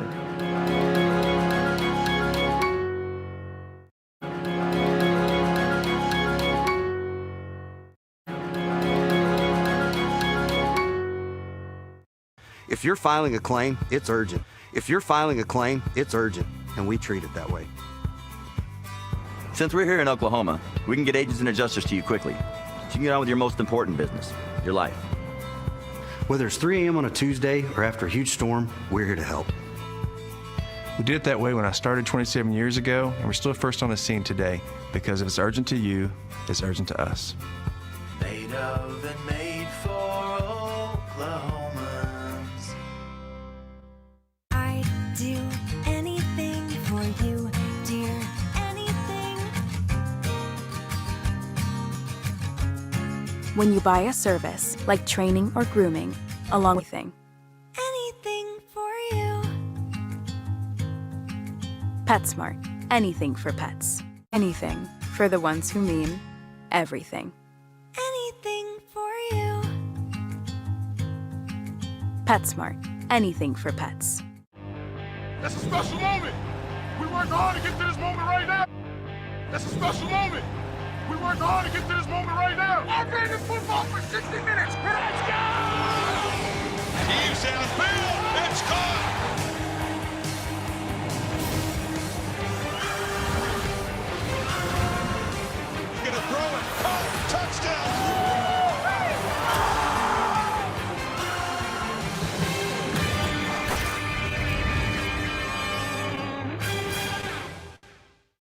With the Home Depot app, the tools to keep the job moving are always in reach. Need specialized equipment? Tool, truck, and equipment rentals are just a tap away. Working a tight schedule? Order with our app and have it delivered to the job site for free. Managing expenses? Use our app to easily track and earn your Pro Extra benefits. For doing that doesn't stop, download the Home Depot app. It's made for doing. Got something picked up. Oh my gosh, I'm having something delivered. Carvana. You know Carvana. Searched it, bought it, scheduled it. And here it is. You think Carvana's good for buying? You should try selling one. Oh my gosh, it's almost identical. You gotta have backup. You know what I say. Good job, hun. Thanks. Woo! I loved it once and I love it twice. Where is the other one? Buy or sell your car with Carvana today. The Falcons and Jaguars will transform into the world of Toy Story Sunday at 9:30 a.m. on Disney+. Welcome back to Saturday Night Football on ABC, presented by Capital One. And this presentation of the ACC on ESPN just about set to start the second half from Wallace Wade Stadium in Durham. Notre Dame with a 10-0 lead on Duke. Reese Davis, Kirk Herbstreit, Holly Rowe down on the field. A lot of miscues. 5 trips to the red zone, 1 touchdown, couple missed field goals, and still we've got a 10-point game. Yeah, 10-point game very easily could be 10-6. Both makeable field goals for Duke, unable to cash in. So it's 10-0. Duke gets the ball to start the second half. For Duke, it's been about their defense, keeping them in the game. I thought the adjustment by Kevin Johns, the play caller for Duke, getting Riley Leonard more involved in the run game, I think that was the last drive, the end of the first half. We'll talk a little bit more about that in a second. You would think when they get the numbers right, they'll try to get that going again to start the second half. That was the best drive that they had by far. And Duke came in averaging 200 yards per game rushing. They've got 38 in the first half, and most of it from Riley Leonard on those designed runs that you mentioned. So the Blue Devils will get it first. Terry Moore is the deep man. He will let it sail into the end zone, and Duke will have it on the 25. Tonight's Mark of a Fighter moment brought to you by Modelo. This is what we were talking about. The adjustment that Duke made was getting the numbers right. See how they're spreading Notre Dame's defense all over the field with wide receivers going empty. Here you got jet motion, getting the quarterback counter, getting the numbers right, allowed them to level that playing field at the line of scrimmage. Again, their best offensive lineman, who's the most veteran of the bunch, Graham Barton, is out. So we've seen a redshirt freshman who stepped in, and Brian Parker, and actually held his own there in that first half. He was not giving up a lot of activity off that left side. Protecting Leonard's blind side. Leonard will throw, and is deflected immediately and almost intercepted by Xavier Watts. He had one in the first half, almost had his second. That ball looked like it was tipped. It's an RPO that he makes the right read, but Jean Baptiste with that length. We saw him when he was at Ohio State. He's really more of a pass rush specialist. He would come in on third downs and use his length with his arms to knock balls away. Tonight he's been more of an enforcer against a run. That time reminding what he can do as a pass rusher. He had a career high 8 tackles against the Buckeyes last week, and he's been all over the place tonight. Leonard trying to find some room, and Leofow chases him out of bounds as we check in with Holly. Mike Elko said this game has gone much like he expected. He said, we're good on defense. I expected a low-scoring game, but he said we have to get going on offense. Our run game has to be better. We have to establish that right now. And I asked him about his kicker's troubles. Would he go for it more? He said, no, we have to be able to make a 27-yard field goal, period.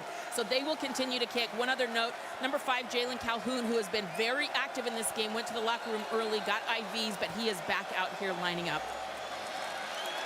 Now, Ali motioned down to the backfield on that last snap as they had to get the spot corrected. They put it at the 29. They'll move it up to the 30. The way Duke's offense has been going, every yard counts. Give credit to that Notre Dame defense, too.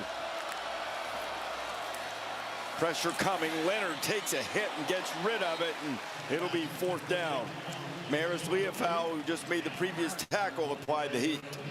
Well, they showed pressure in the middle and then drop, and then the pressure ends up actually coming from the left side. A little fake move to the outside. They brought a defensive back. It looked like that was Benjamin Morrison. But Leofau, boy, he can turn it loose on third down. Good job of disguising that pressure and then getting it.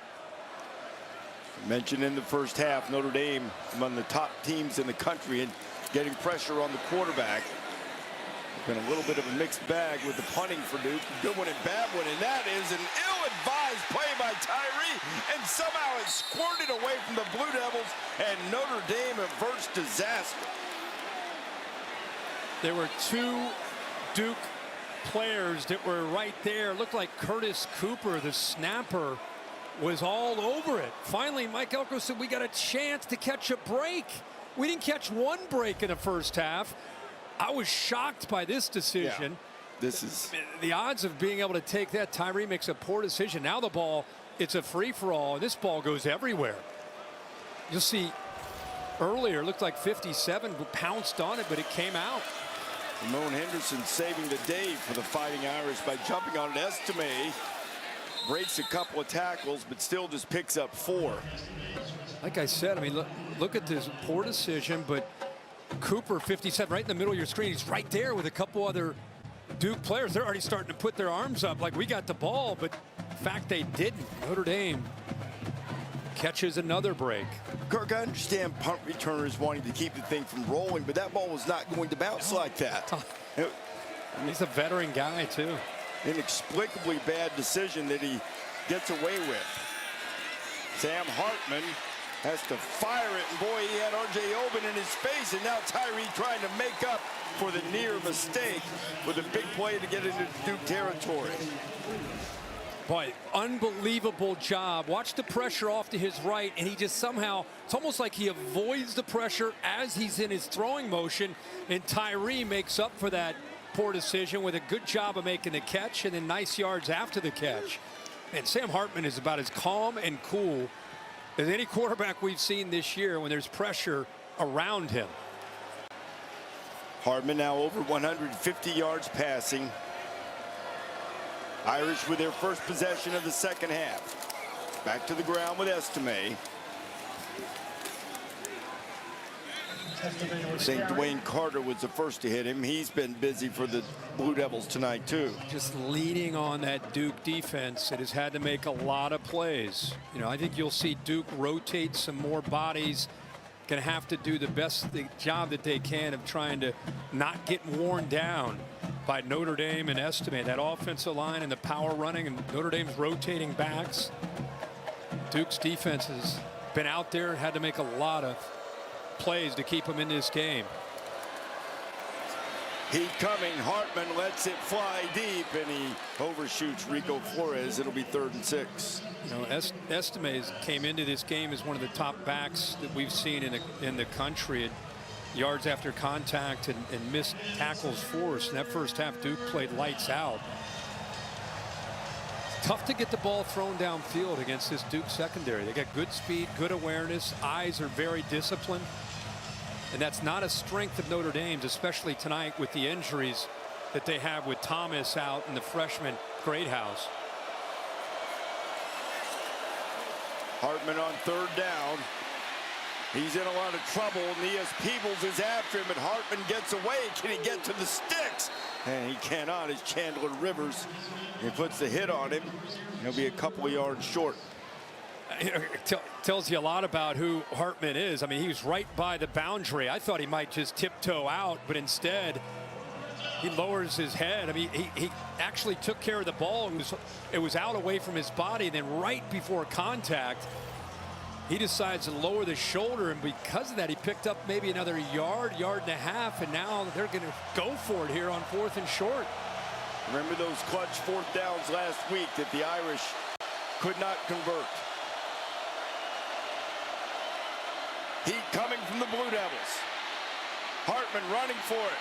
Sam Hartman has the first down, and he's out of bounds inside the 30.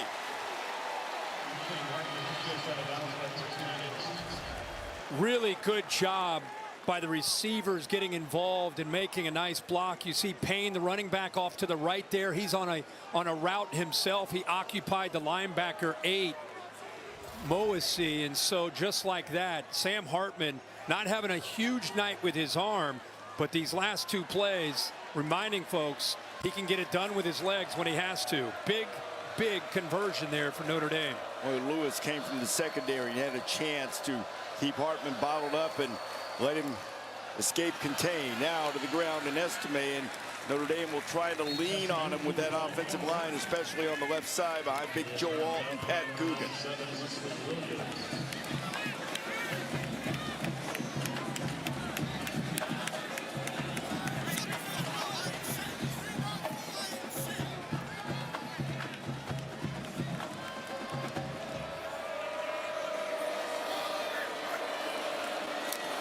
Estime.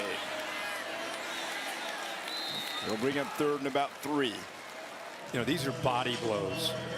You know, not just physical body blows, but the emotional part of this game, the psychological aspect of this game for this defense. It's another 3rd down and another chance to try to get them off the field. They've done a pretty good job of it all night. See if Mike Elko's bunch on this side can step up one more time.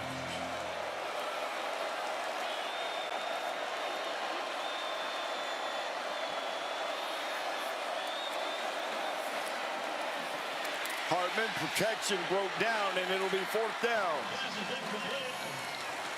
Aaron Hall coming in, one of the reserve Duke defensive linemen, got to Sam Hartman, and the Irish will send the field goal unit out. Yeah, they brought 5, so you create a one-on-one opportunity. You'd like to think somebody can get home, and it was Aaron Hall who ended up forcing that throw. Nobody open, incidentally, downfield. Outstanding coverage there by Duke secondary on that 3rd down play. So the cannon leg, Spencer Schrader, 1 for 2 from short distance tonight. This attempt will be 40 yards.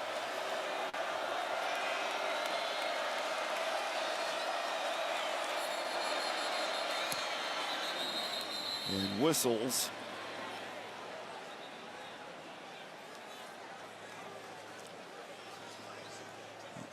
Might have had a delay of game. Delay of game. Offense. 5-yard penalty. 4th down. Well, the 5 yards of distance won't be a problem for this guy. No, not at all.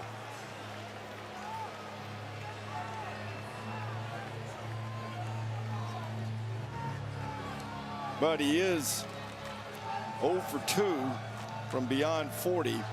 With the penalties. Yeah, they're adding up.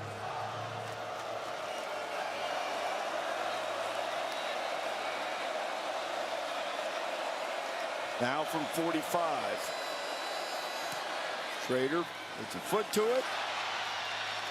And that one is good, and Notre Dame pushes its lead to 13-0. Duke defense letting him stand in. Can the Blue Devils offense get anything going when you come back? If you're filing a claim, it's urgent, and we treat it that way. Since we're here in Oklahoma, we can get agents and adjusters to you quickly, so you can get on with your most important business, your life. Whether it's 3 a.m. on a Tuesday or after a huge storm, we're here to help. We did it that way when I started 27 years ago, and we're still first on the scene today because if it's urgent to you, it's urgent to us. Made of and made for Oklahomans. Welcome to life in the new open web, where innovation keeps pace with imagination, and the future arrives daily. Viant is pioneering a new approach to media, combining AI with human insight, creating new ways to reach customers. Viant, built for the new open web, built for now. For the new open web, built for now. That's a special moment. That's a special moment. We worked hard to get to this moment right now. I ran this football for 60 minutes. Let's go! He's downfield. It's caught.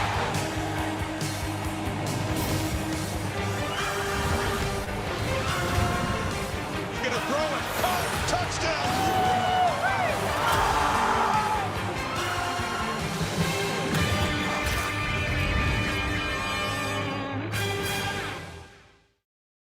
Huh.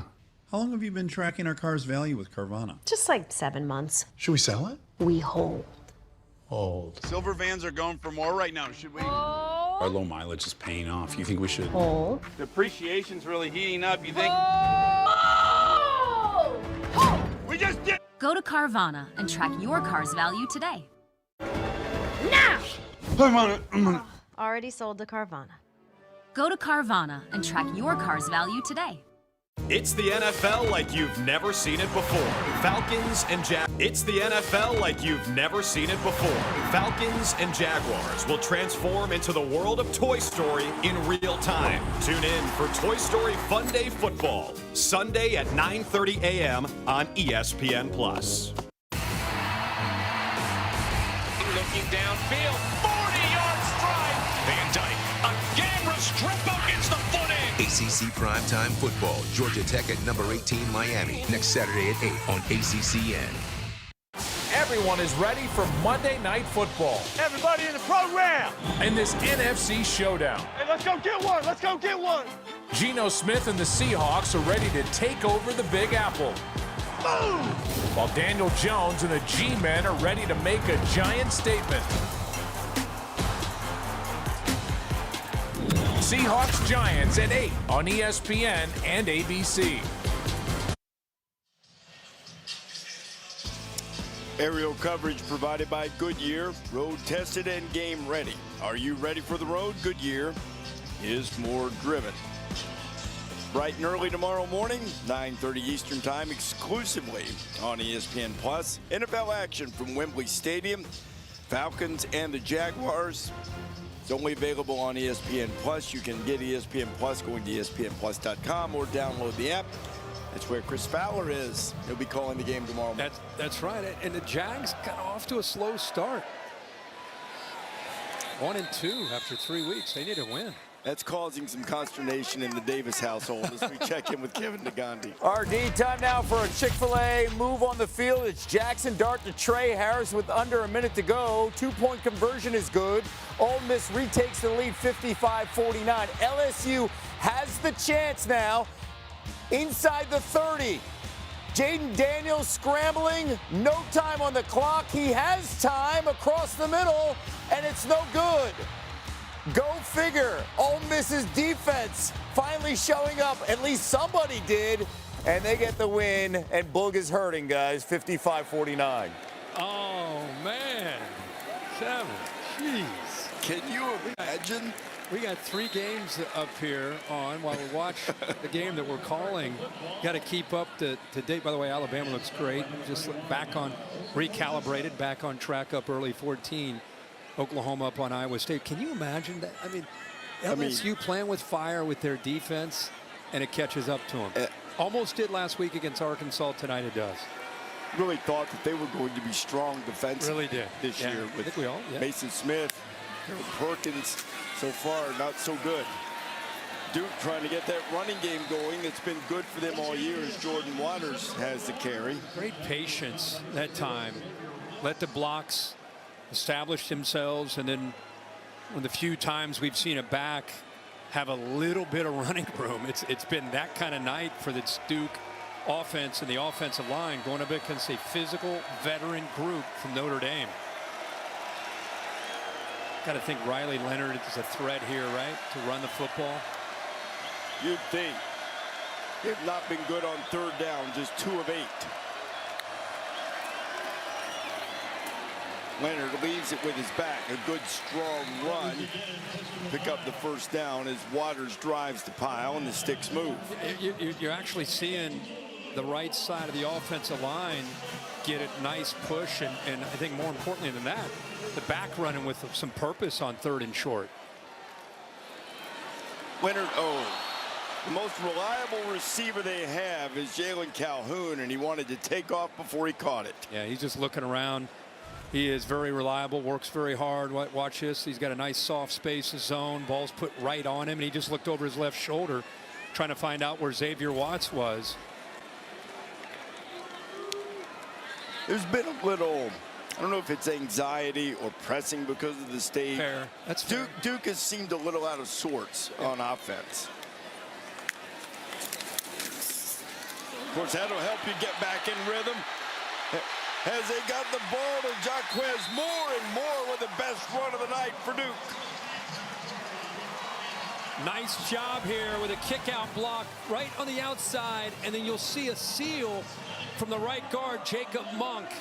Backers unable to scrape. 63 is able to get up to that second level, and there's some nice speed by Moore, the most talented maybe of all the backs. Shows the vision and then the burst.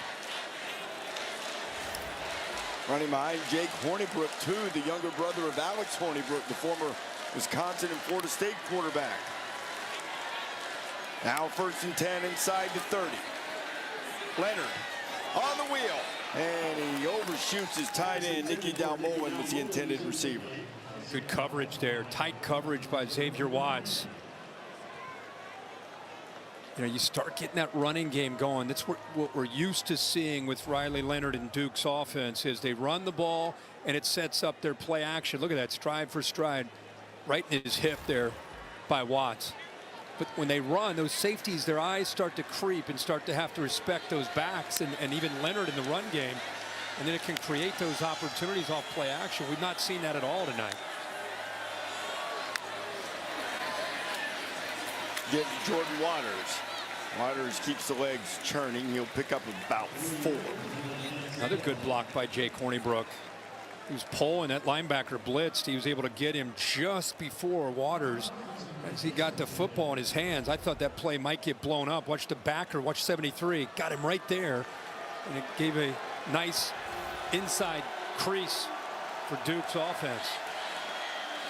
Kirk Riley Leonard has missed his last 5 throws, just 2 of his last 9. And this would be a very good time to come up with a completion for Mike Elko.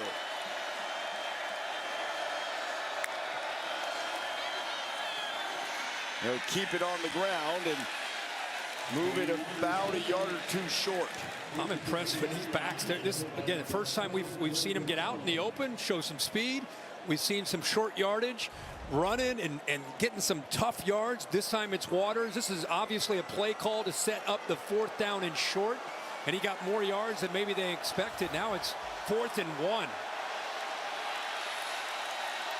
As we get inside 6 minutes to go in the 3rd quarter, you feel like the Duke really needs to convert this down just 13, but to stay in the game. See what they've done on 4th down this year.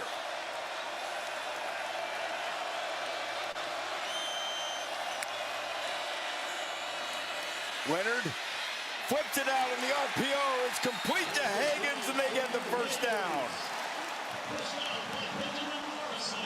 How about all that pre-snap movement moving over here? They're trying to get a feel for where they might be.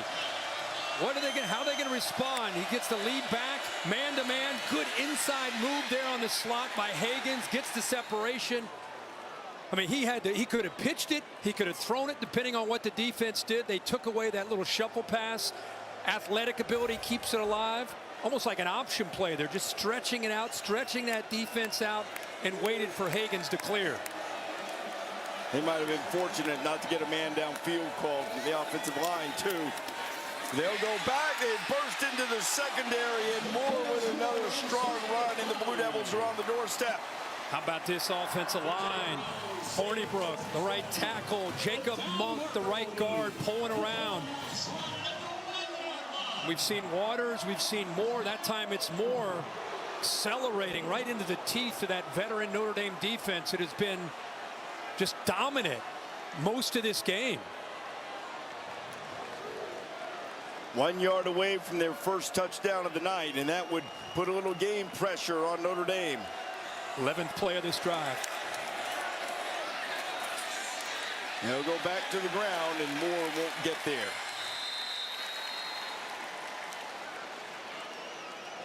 It'll take at least 12 plays this time. We'll see what the official has. Offside. Defense, number 5. The penalty is half the distance to the goal line. 1st down. Cam Hart just lined up over the inside receiver, offsides. It's not that necessarily that it's a lot of yardage. It's just that you get to get another down. And the way this game is going, you don't know if you're facing a goal line stand. Duke will happily take a couple inches, but more importantly, get first down back. Yet another pre-snap penalty for Notre Dame. And he'll go to the ground, driving, and he's into the end zone. Touchdown for Jordan Waters.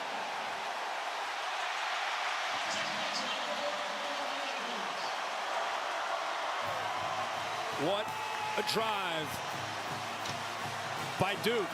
A great response in a night where the offensive line has had their hands full against a great defense, a great plan, a defense that's played with purpose. And this was not a lot of explosive plays. This was Duke's offense earning every single yard of that drive to put the touchdown on the board. 11 plays, 75 yards. 8 up just under 6 minutes, and with 3:36 to go in the third, we got a ball game at Wallace Wade Stadium. Welcome to the new media buying. Viant, built for the new open web. Built for now. Human insight so you can accelerate return on ad spend with self-driving media buying. Viant, built for the new open web. Built for now.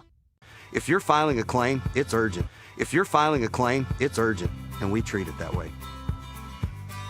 Since we're here in Oklahoma, we can get agents and adjusters to you quickly, so you can get on with your most important business, your life. Whether it's 3 a.m. on a Tuesday or after a huge storm, we're here to help. We did it that way when I started 27 years ago, and we're still first on the scene today because if it's urgent to you, it's urgent to us. Made of and made for Oklahomans. That's a special moment. We worked hard to get to this moment right now. I've been in football for 60 minutes. Let's go! Heaves downfield. It's caught.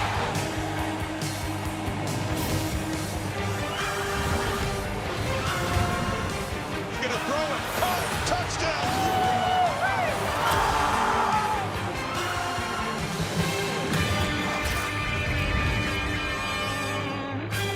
Check, bro and bro. Check. All the emotions, all season long. Check, baby. Grill? Check. Fancy grill? Check. Troy and Joe? Check. Bro and bro? Check. All the emotions, all season long. Check, baby. How'd you spend the off season? The off season? Little Caesars tastes so good. It tastes even better with my best friends. Three best friends eating pizza all the time, having fun. Pizza pounds for life. The off season? Just hit the weights. Try the new 4-quarter calzone from Little Caesars for $8.99. It's officially delicious. Pizza. Here's where legends are born. And every match is a spectacle. A celebration like no other. For the love of football, for the love of La Liga. For real? There's great history here at Wallace Wade Stadium. The 1942 Rose Bowl, New Year's Day, was played here in Durham. It was less than a month after Pearl Harbor. Rose Bowl committee initially going to cancel the game, but Duke was number 2 in the country under head coach Wallace Wade, stadium named after him. Invited the game and Oregon State to come play in Durham. Beavers won it 20-16, a plaque commemorating that in 1942. Kirk got the trivia question on game day this morning. 3 stadiums that have hosted the Rose Bowl. I honestly, I forgot about COVID being at AT&T Stadium down in Arlington. In addition to, obviously, your favorite place in college football. Yeah. Actual Rose Bowl Stadium in Pasadena. And they're playing Every Time We Touch, which is sort of the unofficial Duke anthem, and they've got the crowd alive here. Jeremiah Love has had some big plays tonight. Moves the ball on a fake punt, gets him out to the 25. Back to Durham right after this. Why pay over? If you're filing a claim, it's urgent, and we treat it that way. Since we're here in Oklahoma, we can get agents and adjusters to you quickly, so you can get on with your most important business, your life. Whether it's 3 a.m. on a Tuesday or after a huge storm, we're here to help. We did it that way when I started 27 years ago, and we're still first on the scene today because if it's urgent to you, it's urgent to us. Made of and made for Oklahomans. Every year, thousands of athletes disappear in clutch moments due to falling hydration levels. They've been told how you feel yourself doesn't matter. Then just like that, they're gone. Get yourself back in the game. Get yourself a Gatorade. Rehydrate, replenish, refuel. From the intensity of the pitch A clinching moment in the title race. to the beauty of the tiki-taka. Massive moment. From city rivals He needed something special to El Clásico. to separate these two clubs. Here's where legends are born. And every match is a spectacle. A celebration like no other. For the love of football. For the love of La Liga.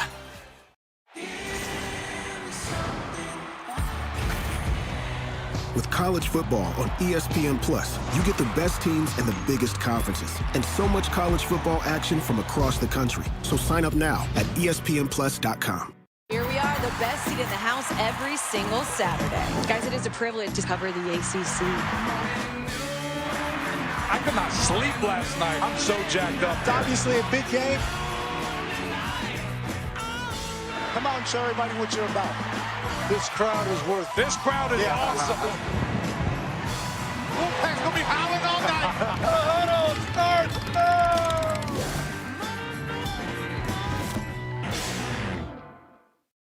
It's a special moment. We worked hard to get to this moment right now. He's gonna throw it. Caught. Touchdown.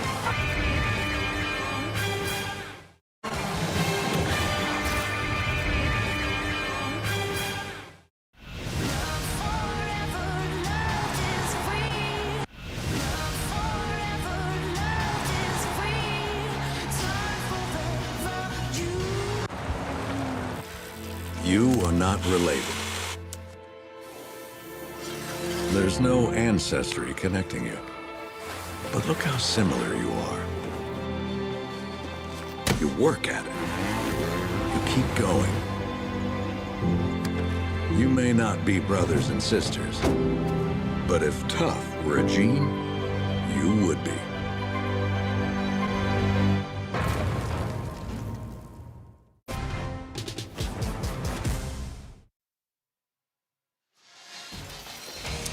Duke got itself back in the game. Kirk, 11 plays, 75 yards. Jock Westmore ripped off a 34-yard run to get it going. Yeah, they kept the ball on the ground. You know, great play here to keep the drive alive on a fourth down. That's just Riley Leonard being an athlete. But the thing that surprised, I think, anybody who's watched this game is the offensive line and the rotation of backs. 9 of 11 of those plays on the ground, 68 yards total, and getting a good push. Here's what's at stake for the Blue Devils. Trying to extend that winning streak, which dates back to last year. They haven't started 5-0 since 1994, which was also the last time they won a game matching ranked opponents. Now, they've beaten ranked teams, but not when they were ranked, something they could do tonight. But still down 6, Sam Hartman throws it right into the arms, and he's lucky that his receiver collided with Jeremiah Lewis, or that would have been an easy interception. Good job here. Watch the safety. And I think at one point, Hartman thinks that he's running with this receiver right there. And by thinking that he's occupied, he thinks he's got a chance to squeeze this in. Instead, he comes off with the receiver downfield because he's got his eyes on the ball, on the quarterback sitting in zone. Lewis almost fools Hartman into a turnover that would have given the Duke Blue Devils plus field position. And Chris Tyree perhaps inadvertently saved that interception. Running the crossing route, not much there. It's 3rd and long now. This is the first time really we were talking since pregame. The crowd back into the game after that touchdown and a big 3rd down. See if they can try to make a difference here.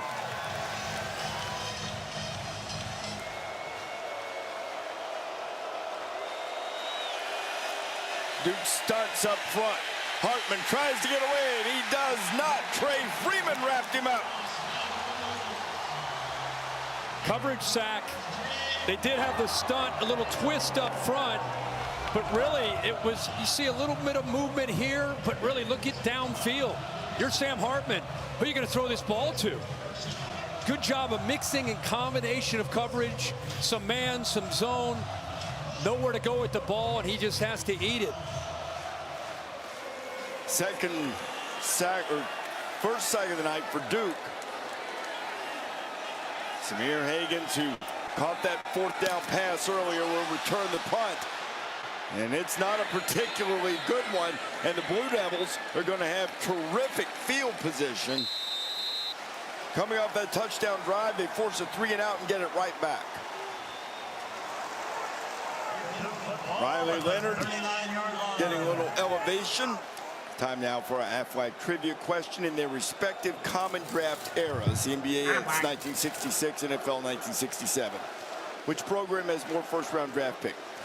Duke's men's basketball or Notre Dame football? I'll go Notre Dame football. I'm going Notre Dame football too, because you go all the way back to the 60s and Duke has been later. That's my guess. I have no idea. All right, remember, last drive, 11 plays, 9 times on the ground. Excited to see the adjustment from Al Golden, Marcus Freeman, how they're going to try to slow down this run game. Mentioned good starting field position, Kirk. It's the best of the night for the Blue Devils from their own 40.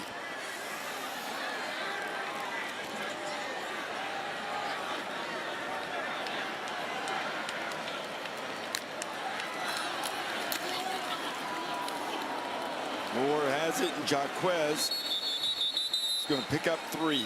Go right back to this running game. A little bit of hesitation, looking over to just get confirmation, waiting to see what Notre Dame settled into before they ended up making the call, but they pick up where they left off. Nice push, positive yards there on 1st and 10. Remember, the play action is usually, when you start running the ball like this, it's a 1st and 10 type of thing when these linebackers are just flying downhill and the safety's eyes are in that backfield. Now Mullen coming in motion now, and Riley Leonard pulls it, and he'll be knocked down after a pickup of 1, now 3rd and 6. It's a really good job of giving him the read. The indicator is right here. When he collapses down, that's going to tell him to keep it. But watch how they intentionally do that and then get to the outside with Mills. So they gave him the read to make him hold on to it, and then the inside defender anticipated that and fought to the outside, knowing he'd keep that ball. Great job there.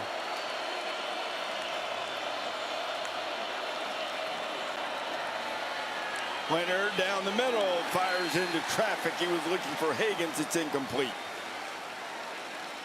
Without anything really forcing the safeties deep, they're able to settle at about 15 yards and think about the intermediate throw. That time Watts didn't get downfield much at all. He's almost waiting for that crosser, and he was able to get involved in knocking it away.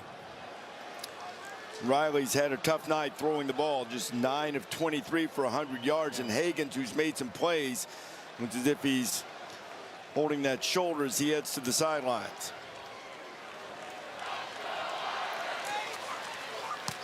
Chris Tyree calls for the fair catch, and he hauls it in at about the 18 or 19-yard line. Time to answer the Athletic trivia question in the common draft eras in the NBA and the NFL. Which program has more first-round picks? Duke's men's basketball or Notre Dame football? And the answer, the Blue Devils. How about that? If Coach K is out of the Broadway show that he and his wife were going to tonight, he's upset that we missed that answer. He said he wanted to get back in time for the end of the Duke game. So Notre Dame has it back now, 1st and 10, 42 seconds remaining here in the 3rd period. It was perfect timing by Shane Battier. He's frustrated with us. He just got out right when we cut to him. He's disappointed. By the way, thanks. Oh, we got a flag, late flag down. If they're going to get that on Duke. Frustration with Terry Moore, who just threw a Notre Dame player after the whistle. So you get maybe a loss of 1 or 2, a great play by Freeman, the play was over, and then a dead ball personal foul. Foul, unnecessary roughness against the defense, number 23. 15-yard penalty, automatic first down. The drive couldn't have started any better for the Duke defense with that play by 12, but after the whistle, right in the middle of your screen, just a poor decision. First penalty, I think. It is. First penalty of the night against the Blue Devils. Notre Dame has had a bucket full of them. Most of them, or all of them, 5-yarders, but the big one going against the Blue Devils now for the first time, and gets Notre Dame a little better field position.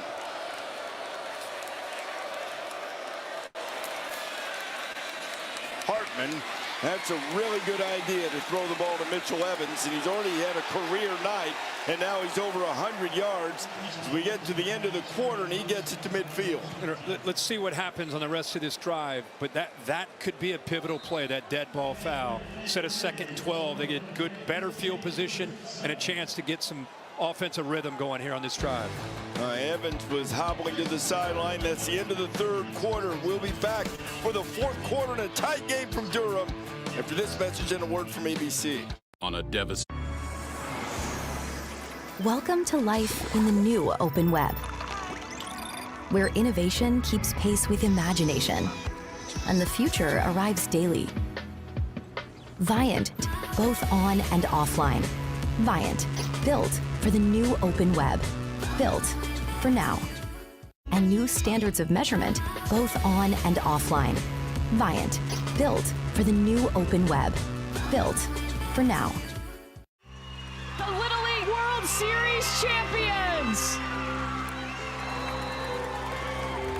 Chris Vaughn telling his son that he was being drafted. You want to come to work with me next week? Makes it so magical. Deuce, Vaughn!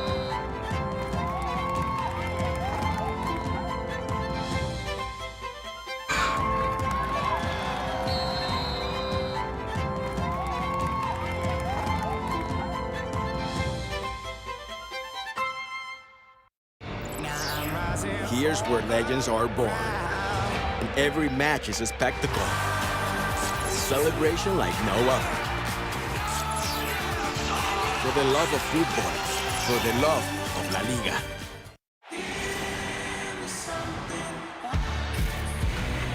With college football on ESPN+, you get the defending champs, Boomer Sooner, the Horned Frogs, Death Valley, the Swamp. It's the best teams and the biggest conferences. Can you believe this? And so much college football action from across the country. So sign up now at ESPNplus.com. With the Home Depot app, the tools to keep the job moving are always in reach. Need specialized equipment? Tool, truck, and benefits. For doing that doesn't stop, download the Home Depot app. It's made for doing. Download the Home Depot app. It's made for doing. Earn your Pro Extra benefits. For doing that doesn't stop, download the Home Depot app. It's made for doing. Here we are, the best seat in the house every single Saturday. Guys, it is a privilege to cover the ACC.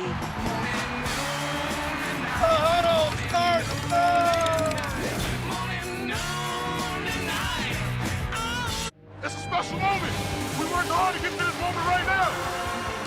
He's gonna throw it. Caught. Touchdown.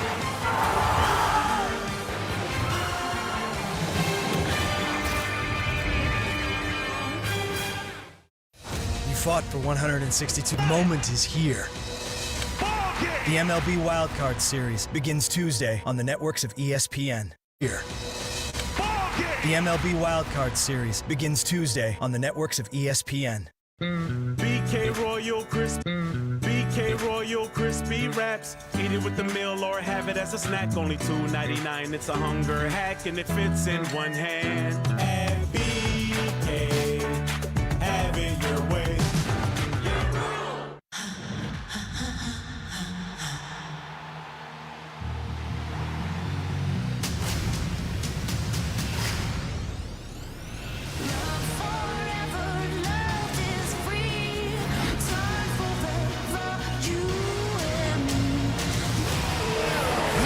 Stateside. Fantastic, Checo.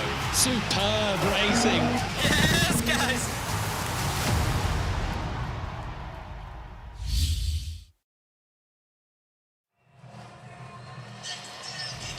Boy, Mitchell Evans, the big tight end, has had a great night. Here he is in motion.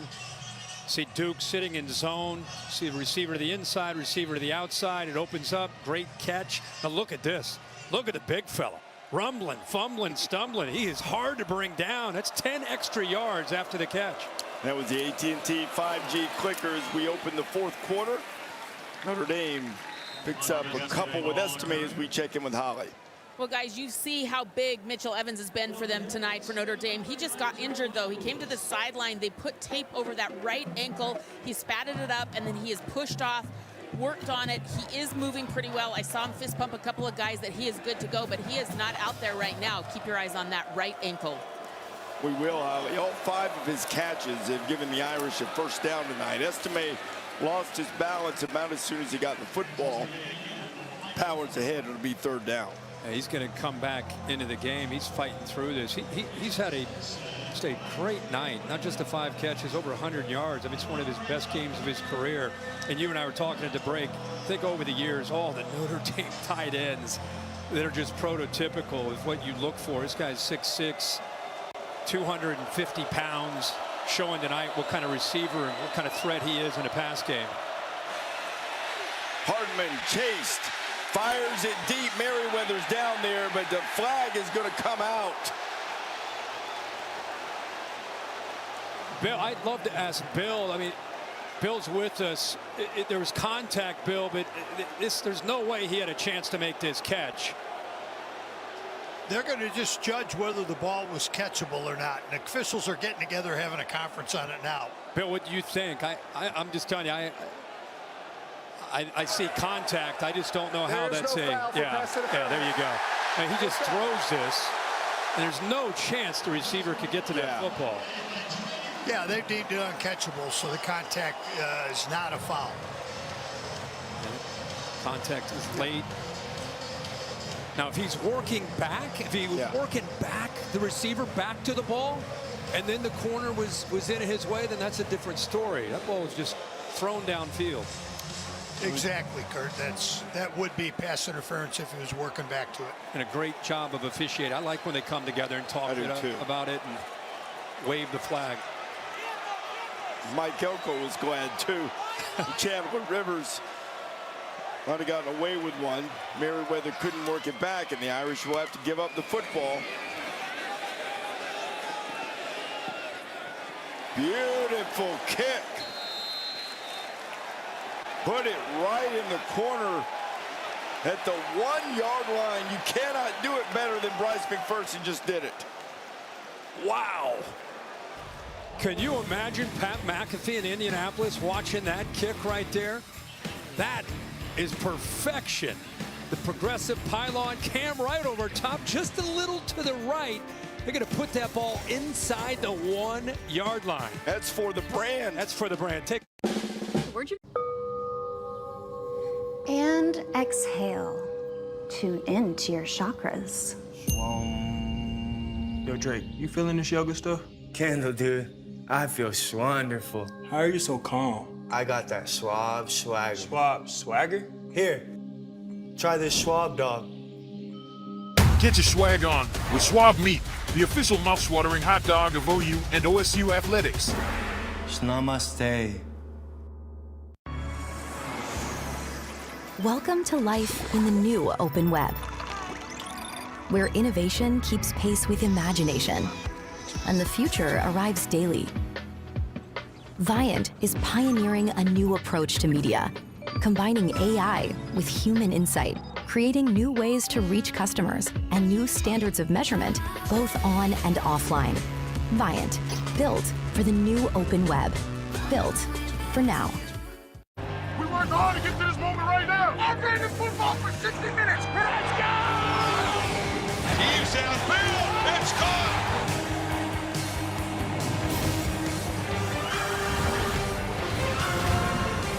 He's gonna throw it. Oh, touchdown!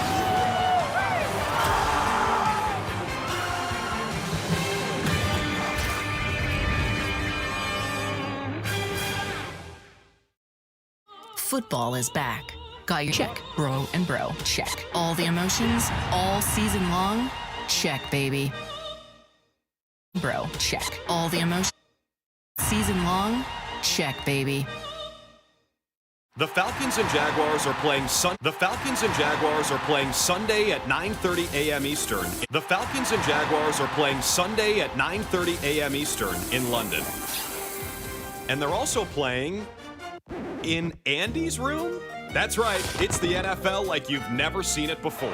The live game will transform into the world of Toy Story in real time. You'll see the same action that's happening on the field, but in a whole new way. Join Buzz, Woody, and all their friends Sunday at 9:30 a.m. on ESPN+. You fought for 162 games. He's in there. Now your shot at glory is works of ESPN. A thin line between moving on and going home. Oh, wow.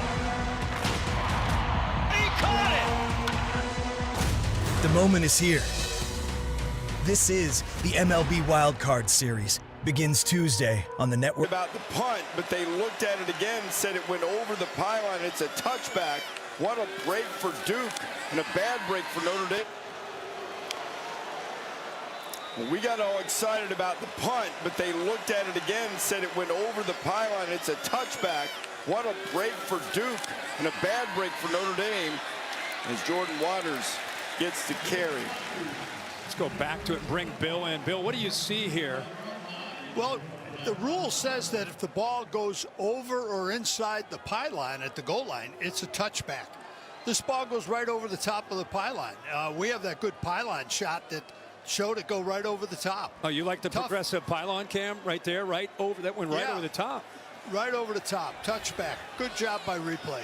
Well, tough angle from where the official was, but that's the right call. Bill, my guy Mike Black, noted kicking experts, not sure he agrees. Not because of the rule, obviously. He thinks it was inside it when it went out of bounds. At any rate, it only matters what the official decided.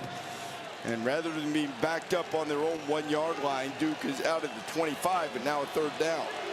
Good tight coverage there by Jaden Mickey, who is in right now for Cam Hart.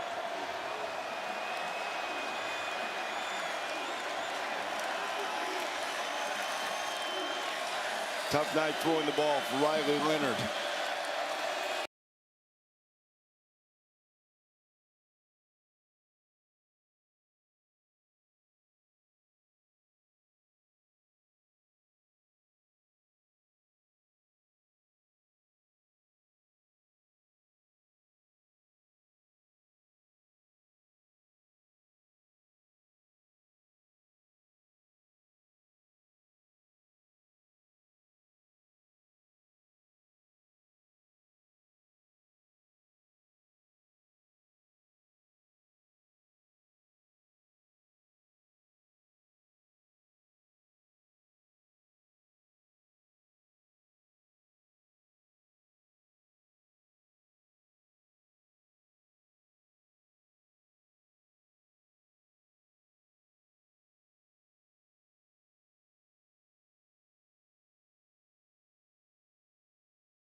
If you're filing a claim, it's urgent, and we treat it that way.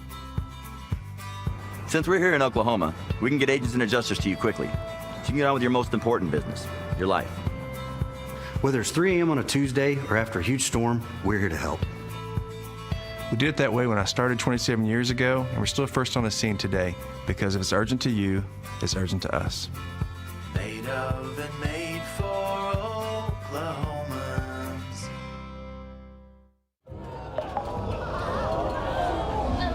This is a clustemer. Hello? It's what happens when marketers group customers with very different behaviors into one tangled mess. This is a mess. With MailChimp, marketers can use real-time behavior data to personalize every email for every customer, turning customers into customers.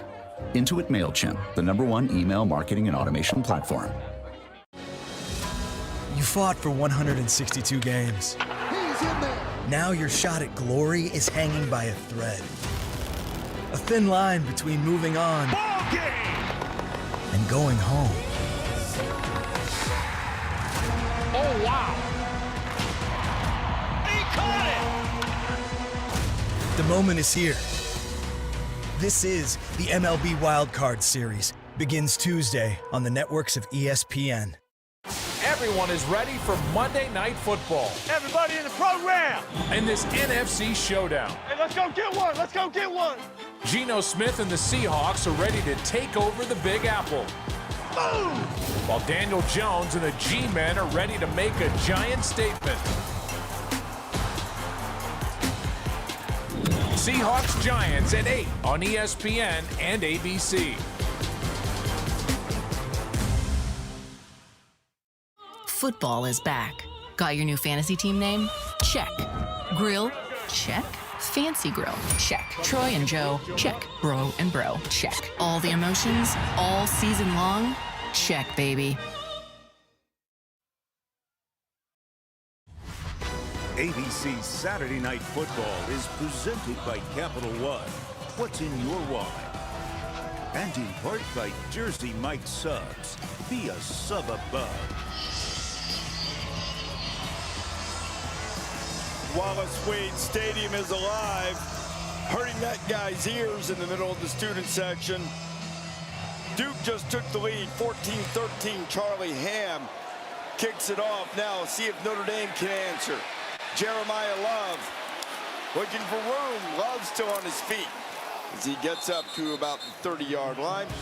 All-State bus here in Durham helping us keep up with all the action in college football. Kirk, what's the All-State Good Hands play today? Man, a lot of fun sitting around and having game day and a game in one location. Watched a lot of football. The thing that stood out to me was the way Kentucky played against Florida. In the early going, Mark Stoops' team looking physical, looking athletic.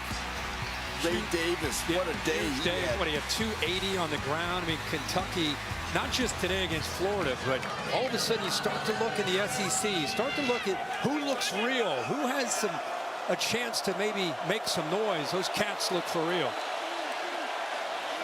Now Sam Hartman, who's proven over his 6-year college career that he's real, gets the ball back, down by 1. Love gets up to the 29.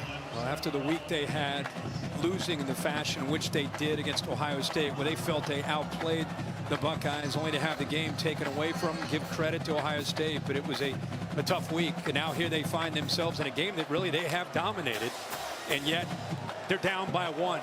Under 9 minutes to go. Critical moment for Hartman and the Irish offense. Back to the ground. Love hit by Aeneas Peoples. He barely got back to the line of scrimmage. You know, Mike Elko's got to be so proud of the way this Duke front has held up. They're undersized in comparison. If you just look at them on paper compared to Notre Dame, and yet the movement, the athletic ability, the quickness, the linebackers downhill has given these polling linemen in the double teams a lot of trouble. Hartman on 3rd down. Pocket was collapsing. It's incomplete.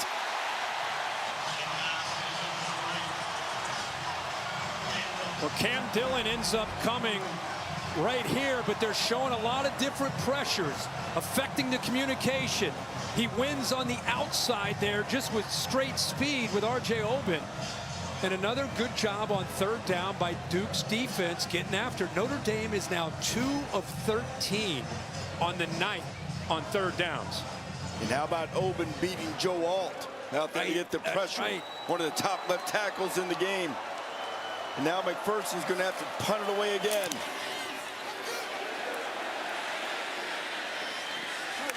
Calhoun gets up to make the catch, and the Blue Devils will have it back inside. 8 to go with a 1-point lead.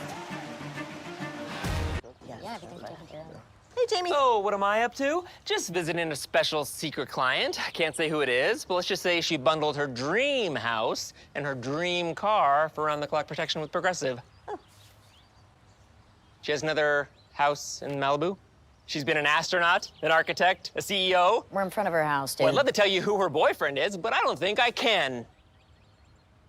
I'd love to tell you, but I don't think I can. Marty, look for it on digital and Blu-ray.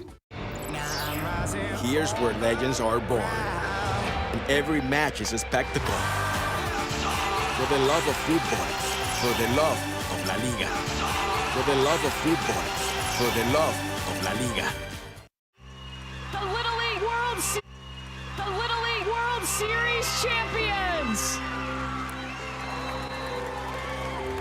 Chris Vaughn telling his son that he was being drafted. You want to come to work with me next week? Makes it so magical. Deuce Vaughn in the end zone!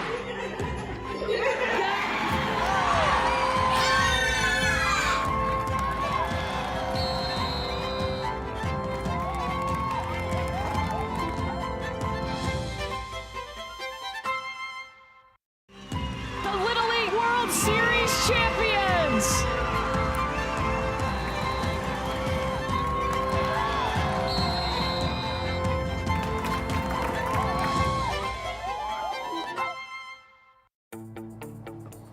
Those new tiles are falling right into place until you run out of, what are those called again?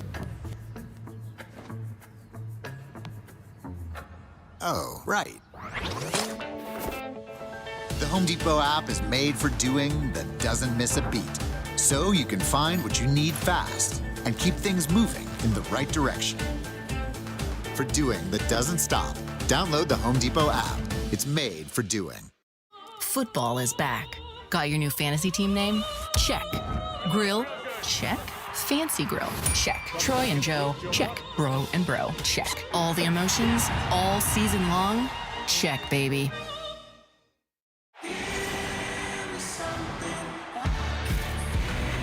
With college football on ESPN+, you get the defending champs, Boomer Sooner, the Horned Frogs, Death Valley, the Swamp. It's the best teams and the biggest conferences. Can you believe this? And so much college football action from across the country. So sign up now at ESPNplus.com. Well, if you go back to the goal line situation last week, 10 men on the field, some miscommunication. Notre Dame talked about that. They addressed it, but here we are again a week later. Goal line, you can see the miscommunication, the pre-snap movement, everybody trying to get on the same page. A late move or motion by Jordan Moore. Nobody runs with him. Some hesitation, some confusion. So back-to-back weeks, the goal line defense giving Notre Dame some problems.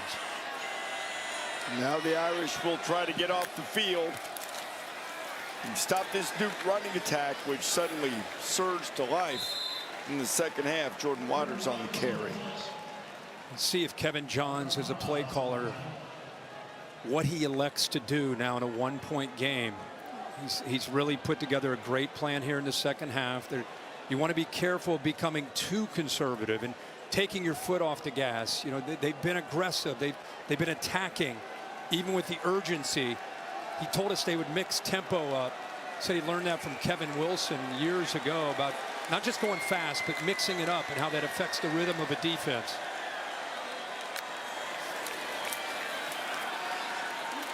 And go right back to Waters. And Waters slipping tackles and getting the first down and getting up close to midfield. Yeah, he was able to get through Leofau, who puts himself in a position, checks the quarterback, and he's right there. He just misses the tackle. That's 3rd and 4 if he makes the tackle right there. A different Duke team in his second half. The offensive line and these backs, Reese, are running with purpose. And that has been an occasional problem for the Notre Dame defense, missing tackles.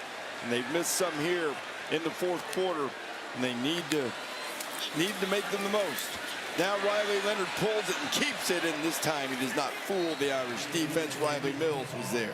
I'm talking a lot about Duke trying to get back into this game. And if you're a Notre Dame fan, you know, you've got a lot of veterans out on that defense. You know, you want to see somebody step up, whether it is a Howard Cross or it's JT Bertrand or Jack Kaiser, DJ Brown, Xavier Watts. Got a lot of guys that have played a lot of football. Their backs are against the wall. Somebody's going to have to step up and deliver. Last run has picked up a yard. Jaquez Moore now in the backfield for the Blue Devils. Pressure coming from Leofow. Might almost a face mask as Leonard squirted through there and got fairly close to the first down. But they're going to say, I believe he was marked down at about the 47. Again, Leofow had the penetration. Boy, he timed that up perfectly, or that blitz. He shot through the gap, and it looked like he had a chance to bring Riley Leonard down way back in the backfield. There's that blitz. Shoots the gap. Bang, bring him down right there. So picks up about another 5 yards from where that initial contact was. Now a big 3rd and 5. I think the Duke fans are frustrated. They didn't think he was down. Here we go. Moore is the running back. Heat coming. Leonard escapes. He's got some room. Leonard has the first down inside the 40.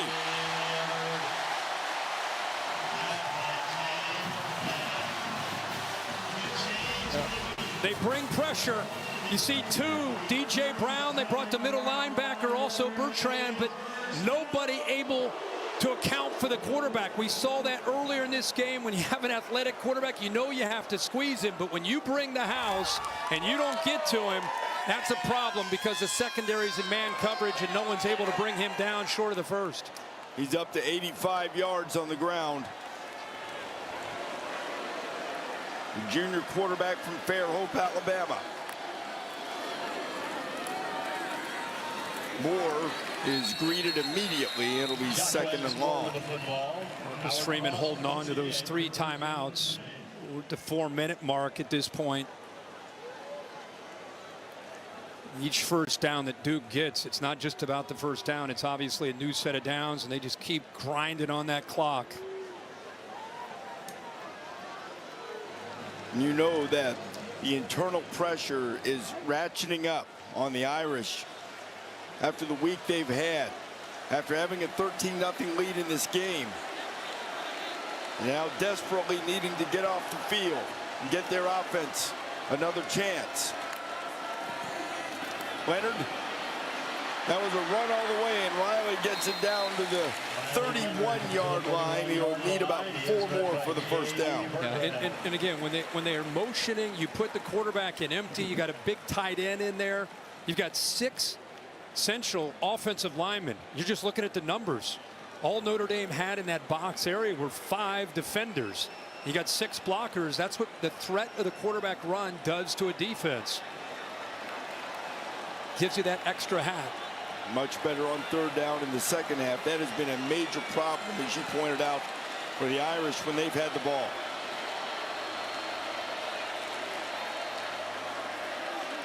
Waters motions to the backfield. Leonard leaves it with him, and he's hit and knocked down behind the line of scrimmage. Xavier Watts looped into the backfield and helped make the stop. And now Marcus Freeman will use one of those timeouts. He saved them for the right time, kind of rolling the dice. You see the pressure at the bottom with 0 Watts. At the top, you saw DJ Brown. So you got to roll the dice. On 3rd down and short, they brought both the safeties off the edge, and it worked out. 4th and 6. See what the Blue Devils decide when you come back. I used to watch the Heisman House every year on TV, and I'd always wonder, Is it real? It's very real. Take a little bit more up the top. Now that I've been here a while, it's a lot like campus. We have roommates. Hey, Caleb, just try and keep it down. It's nap time. Of course, there's a gym. 10. All right, people, here we go. Looking good, RG3. No, you're looking good, RG3. Yeah, so it's a... We're doing a tiki-talk. Pound. Just like campus. You fought for 162 games. You fought for 162 games. Now your shot at glory is hanging by a thread. The moment is here. The MLB Wildcard Series begins Tuesday on the networks of ESPN. Here we are, the best seat in the house every single Saturday. Guys, it is a privilege to cover the ACC. I could not sleep last night. I'm so jacked up. It's obviously a big game. Come on, show everybody what you're about. This crowd is worth it. This crowd is awesome. Wolfpack's gonna be howling all night. The huddle starts now.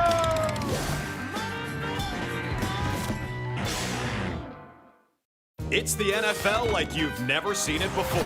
Falcons and Jaguars will transform into the world of Toy Story in real time. Tune in for Toy Story Fun Day Football, Sunday at 9:30 a.m. on ESPN+. Your first home sees a lot of firsts. From first loves to first steps. Sure, it can be a handful at times, keeping you up at night. Come on now. But with help from the Home Depot,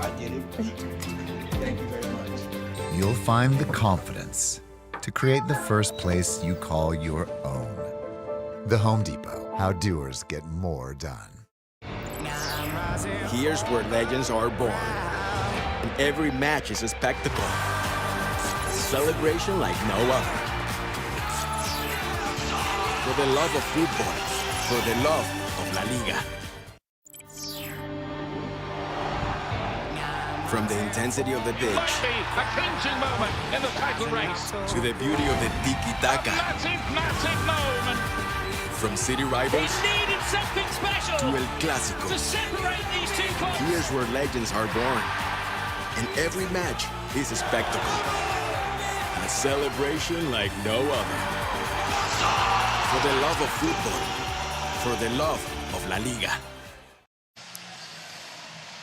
Aerial coverage provided by Goodyear, celebrating the challenge of road games everywhere. Are you ready for the road? Goodyear is more driven. 4th down and 6, and Duke is leaving the offense on the field, Kirk.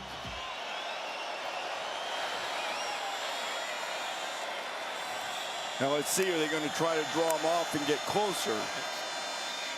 Sure looks like it. They're just gonna, he's gonna pooch.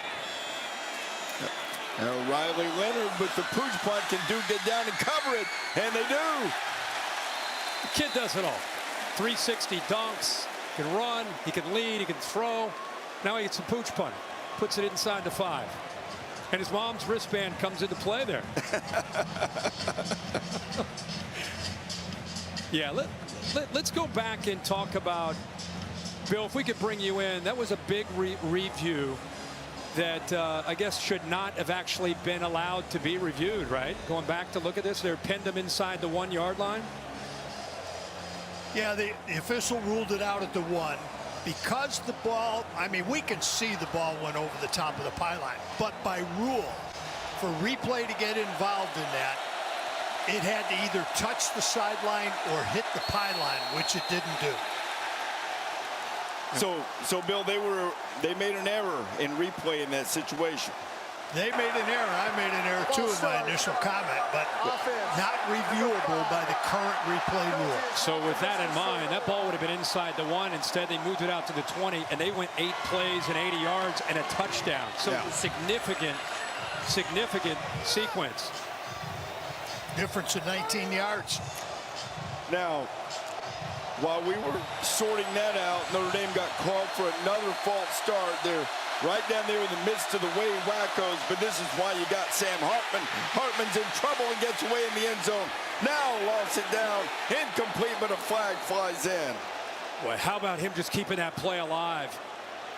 A late blitz that surprised the offensive line, and I think surprised Sam Hartman with Trey Freeman from his right. Pass interference. Defense, number 26. 15-yard penalty. Automatic first down. Joshua Pickett gets called. See the interference down at the bottom. The freshman. It's kind of a crossing route, then tries to get downfield. He gets locked up, grabbed to the jersey by Pickett. So they avoid the sack, and then they get an interference call, gets them out to the 16-yard line. You got to feel like Hartman saw that too and took advantage. So now out of the shadow of his own goalpost, 2:29 to go. Irish trying to save themselves on the road. Hartman in trouble again, and he threw it, and Estime caught it. The problem there is the clock will keep moving. He would have been better off letting that ball go. Good defensive pressure by Duke again, getting in there and beating this offensive line. Sam Hartman, you can see 4 wins as a starter. His first career win was a big comeback against Tulane. Those coming at Wake Forest just missed one last time. Hartman back shoulder looking for Flores. And Pickett was on the coverage, and this time he forced a 3rd and 12. You're trying to make a comeback here, and the best receivers on the night have been the tight ends. You know, you have Jaden Thomas not playing tonight, Jaden Greathouse not playing tonight. It's up to Tyree, it's up to these tight ends. Maybe Merriweather 5 could make a play, but an inexperienced group of receivers. They are 0 for their last 10 on 3rd down.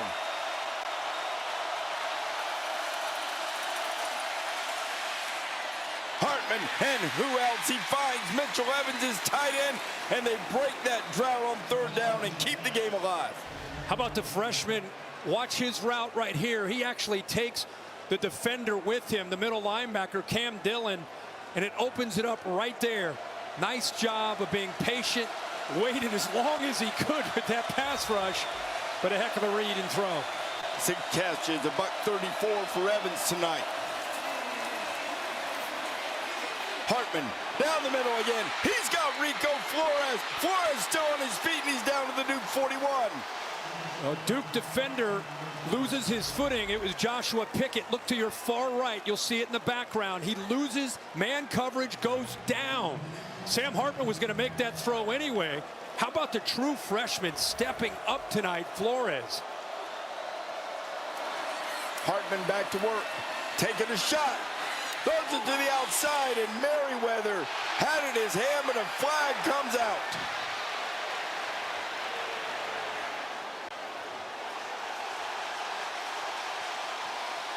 They may get that on Tobias.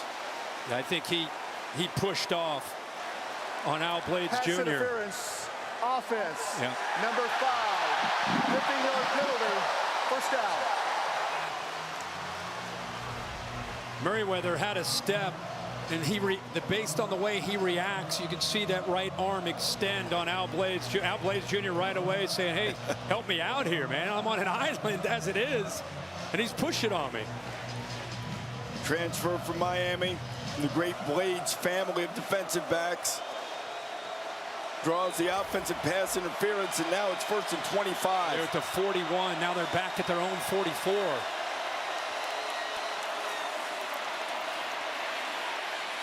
Estime has it. Audrick looking for some room, and not a lot there. And now the clock's in just over a minute. Yeah, Marcus Freeman will use his 2nd timeout. This is the risk that Duke took by the pooch punt. You know, you potentially get aggressive. You try to go for it, try to get more points. Instead, you get the ball back to Notre Dame, and you give them a chance to win it now with a field goal from probably one of the strongest legs in college football, wouldn't you say? Yeah, distance will not be a problem for Spencer Schrader now. The accuracy, yeah, but he certainly has the legs, so you won't need. They're not far away from getting into position where he at least has a shot at it. I was on the field pregame. You know, you get down there all the time. The kickers come out about an hour early, and I knew about his big leg, and I'm standing there watching him, and he keeps backing up, and he gets to about, you know, he's kicking from hit the 45, then he gets to the 50, then he goes back to the other 45, and I'm thinking, what's this guy doing from 65? And he had the leg. His career long came just down the road against North Carolina State. 54-yarder. The Irish still have a minute on the clock. Second down at 16. Line of scrimmage is the Duke 47. Yeah, you know, you're hurrying. There's some urgency. You still have that one timeout. It's more about the execution. And how about young Rico Flores stepping up on this drive? Made some plays, drew the penalty, had a nice route. Had the late touchdown last week. Yep. Clutch play tonight. Mitchell Evans has been the go-to guy for Sam Hartman. Evans in the slot to the right. Sam throws it up for grabs, and he's looking for Evans, and he almost hauled it in. Hartman has been under heat from this Duke defense. And the reason is Mike Elko is continuing to bring pressure. He's not going to say, you know what, let's rush 3, drop 8, play coverage, keep the ball in front, live by the sword, die by the sword. Mike Elko is an aggressive guy, one of the most aggressive. He's not pulling back. It's worked for him all night. He keeps dialing up different looks and being exotic up front. See that green line, they need to at least get it there. There it comes again. Hartman gets away, and he has to throw it, and it's almost intercepted, and it's 4th down. That time he brought Brandon Johnson. We just talked about how they're doing a good job of mixing up looks. You get pressure out here. He's disguising. He comes late, and he actually gets in to affect it. Nobody accounts for him. I'd love to see a defensive coach, the game on the line, instead of just being careful. That's our culture, right? We are an aggressive defense. And even though we could maybe give up a big play, that's who we're going to be. And we're going to win this game or lose this game with that mindset. Game hanging in the balance. 4th and 16.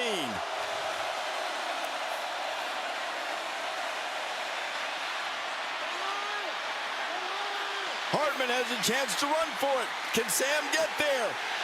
He came up short against Ohio State, but tonight he moves the chains on 4th down. Now he wants to fire it. He's trying to hold on to that timeout. Smart play. Are you kidding me with Sam Hartman? We've bragged about his arm and his accuracy, and this kid is a fighter, using his legs all night because of the pressure, because of the confusion. Offensive line has not had a great night taking care of him. It's either him sitting in the pocket, everything going on around him, or in this case, knowing exactly where he needed to go to use those legs to pick up the 1st down. And also, not only keeping the game alive, now they're in field goal range. He still has that timeout. A 17-yard run on 4th and 16. Estime is loose. Audric Estime. Touchdown, Notre Dame.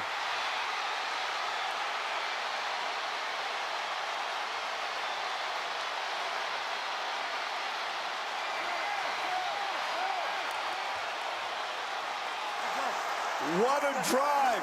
What an answer. What a pair of runs. Look at this. 10 plays, 95 yards in 2 minutes and 4 seconds. Hartman, game-winning drive. He's 4 of 8, 17-yard scramble on that 4th down play.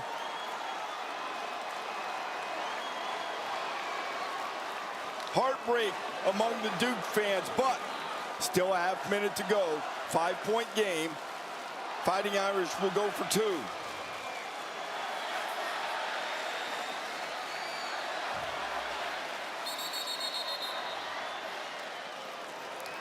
The Irish want to make sure that they get this. How about this 4th down run from Sam Hartman to keep the game alive? Let's go back and appreciate this. He actually wanted to throw it to Evans right when he looked to his left. Right there, he was taken away. He said, to heck with it.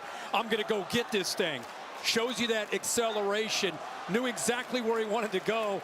And then Estime following that offensive line. Really, it's just a heck of an effort. There was nowhere to go off to the left, but he just kept trying to find grass. Cut back. Got behind the big tight end, and the safeties were out of position. I think he was as surprised as anybody. Takes it all the way to the end zone. Boy, his guys have fought hard here in the second half. I just got to say how I think all of us who are just objective college football fans, after what Notre Dame went through last week, we all wondered how would they show up, how would they be. They got tested tonight. The way Duke took the lead, they're on the road, everyone's against them. They got to go basically the length of the field to be able to get to at least get into field goal range, right? Instead, they score the touchdown with their backs against the wall, maybe their season on the line. And now that defense will need to make one more stop. They'll have a chance for atonement. Duke has all 3 of its timeouts, but first the 2-point conversion. Hartman, throwback, it's good. It's a 7-point game. I think we're seeing a new Sam Hartman. That defense feared him running. They worried about him taking off. That's what they adjusted to. They took their eyes off of coverage. Watch him come out of there. He's not just jogging, he's sprinting. Duke's worried he's going to go to the corner. They lose their man in coverage. And he said, thank you very much. Remember, guys, I can still throw it too. Now Hartman, who was here last year with Wake Forest and lost a shootout game to Riley Leonard 34-31, now has put his team up with a terrific drive. Notre Dame up by 7, but not done yet. Blue Devils will have 31 seconds.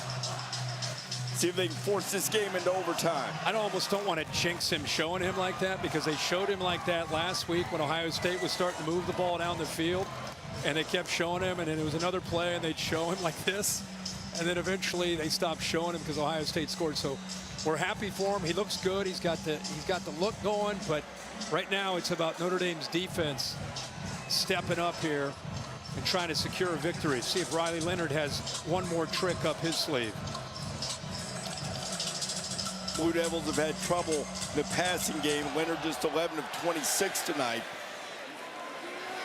Fair catch from Terry Moore. So 75 yards between the Blue Devils and potentially a tie or win if they can get it into the end zone.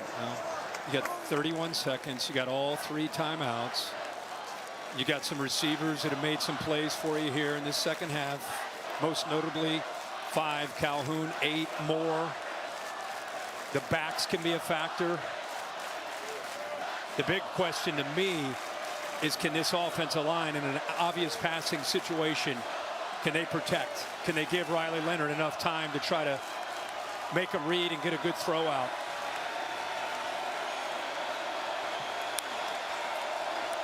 First play of the drive. Completion, and Hagens scoots out of bounds after picking up 5, 27 ticks left. And Notre Dame will take that, even though he gets out of bounds. Just a 5-yard gain. It's all about the clock for Notre Dame. That one win as the start of the game I referenced against Sam Hartman and Wake Forest last year before Hartman transferred to Notre Dame. And Leonard hit, ball's loose. And Leonard is clutching his ankle, and the football's still loose. And it's Notre Dame football. How about Howard Cross? Remember I talked about, you hate to see that. Boy, oh boy, I hope he's okay. Oh boy. Just a devastating way for this to end for Duke. And he's being attended to on the field. We talked about a Notre Dame veteran defender is going to have to make a play, and it ends up being Howard Cross. Beats his man, gets to the football before Riley Leonard can come forward with his hand. That's definitely a fumble. And his ankle twisted in terrible looking fashion as Cross was making that play. And Riley's still down. Boy, you hate to see this. He is played hard tonight, played his heart out. Yeah. As the guys on both teams have. This has been a hard-fought game, and they're helping Riley Leonard off the field now. But how fitting for you see players are going to carry him off there. And while this certainly puts a damper on the end, it certainly does nothing to diminish a gutsy, tough-nosed, mentally tough victory for Notre Dame. And if you're a Notre Dame fan, you know about Riley Mills, 99, Howard Cross. Those guys battled in the middle all night long. That's what they're known for, is their effort, their consistency. And Cross has a monster night. 13 tackles, 3.5 for a loss, forced 2 fumbles. You see the big sack there. His dad, High Seacross, longtime Giants tight end, former Alabama star, proud of his son's effort tonight without a doubt, as Estime slams it up into the line. And Duke is going to let time expire. Sam Hartman exchanging words, pleasant ones, congratulatory words with Brandon Johnson. This, if you like physical football, this was a really, really good game. Holly Rose found Sam Hartman. Sam, 4th down and 16 yards to go. At what moment did you decide to try to run it yourself and get the 17th yard? I mean, I think just I got to say hats off to our defense. I mean, they battled all week, got us the ball back to close the game out. I mean, defense wins championships, and they won it today. So I'm just super proud of them and everything in the game. It's going to come to me, and I'll watch the tape, a lot of corrections. But, I mean, defense, Coach Golden freaking bounced back. That's Notre Dame football right there. But how did you get the 4th down? A lot of luck, but defense, go Irish. Tell me a little bit about this psyche of the team. Last week, the game went down to the final play. Today, again, final moments. How did your team flip it around? I mean, it's just perseverance. Coach Free preached all week, right? It's not that, you know, at the end of the day, winning and losing is everything. But again, it makes you feel a lot better to get it done in the last moments. But, you know, right now, honestly, I'm thinking about Riley. I mean, that kid's a hell of a player. He went down. I really want to go check in on him. So I'm probably going to go do that. Thank you. Yes, sir, Coach. Coach Freeman is here, and Coach, everybody wanted to know, how would your team turn the page? And they did. But what were you thinking on the 4th and 16 when your quarterback decides to run? When he decided to run, he pulled the ball down. I really felt good about it. I kind of saw it, and I'm like, if Sam's going to run this, he's going to make it. You know, it happened last week, right? On a 4th and 1 situation.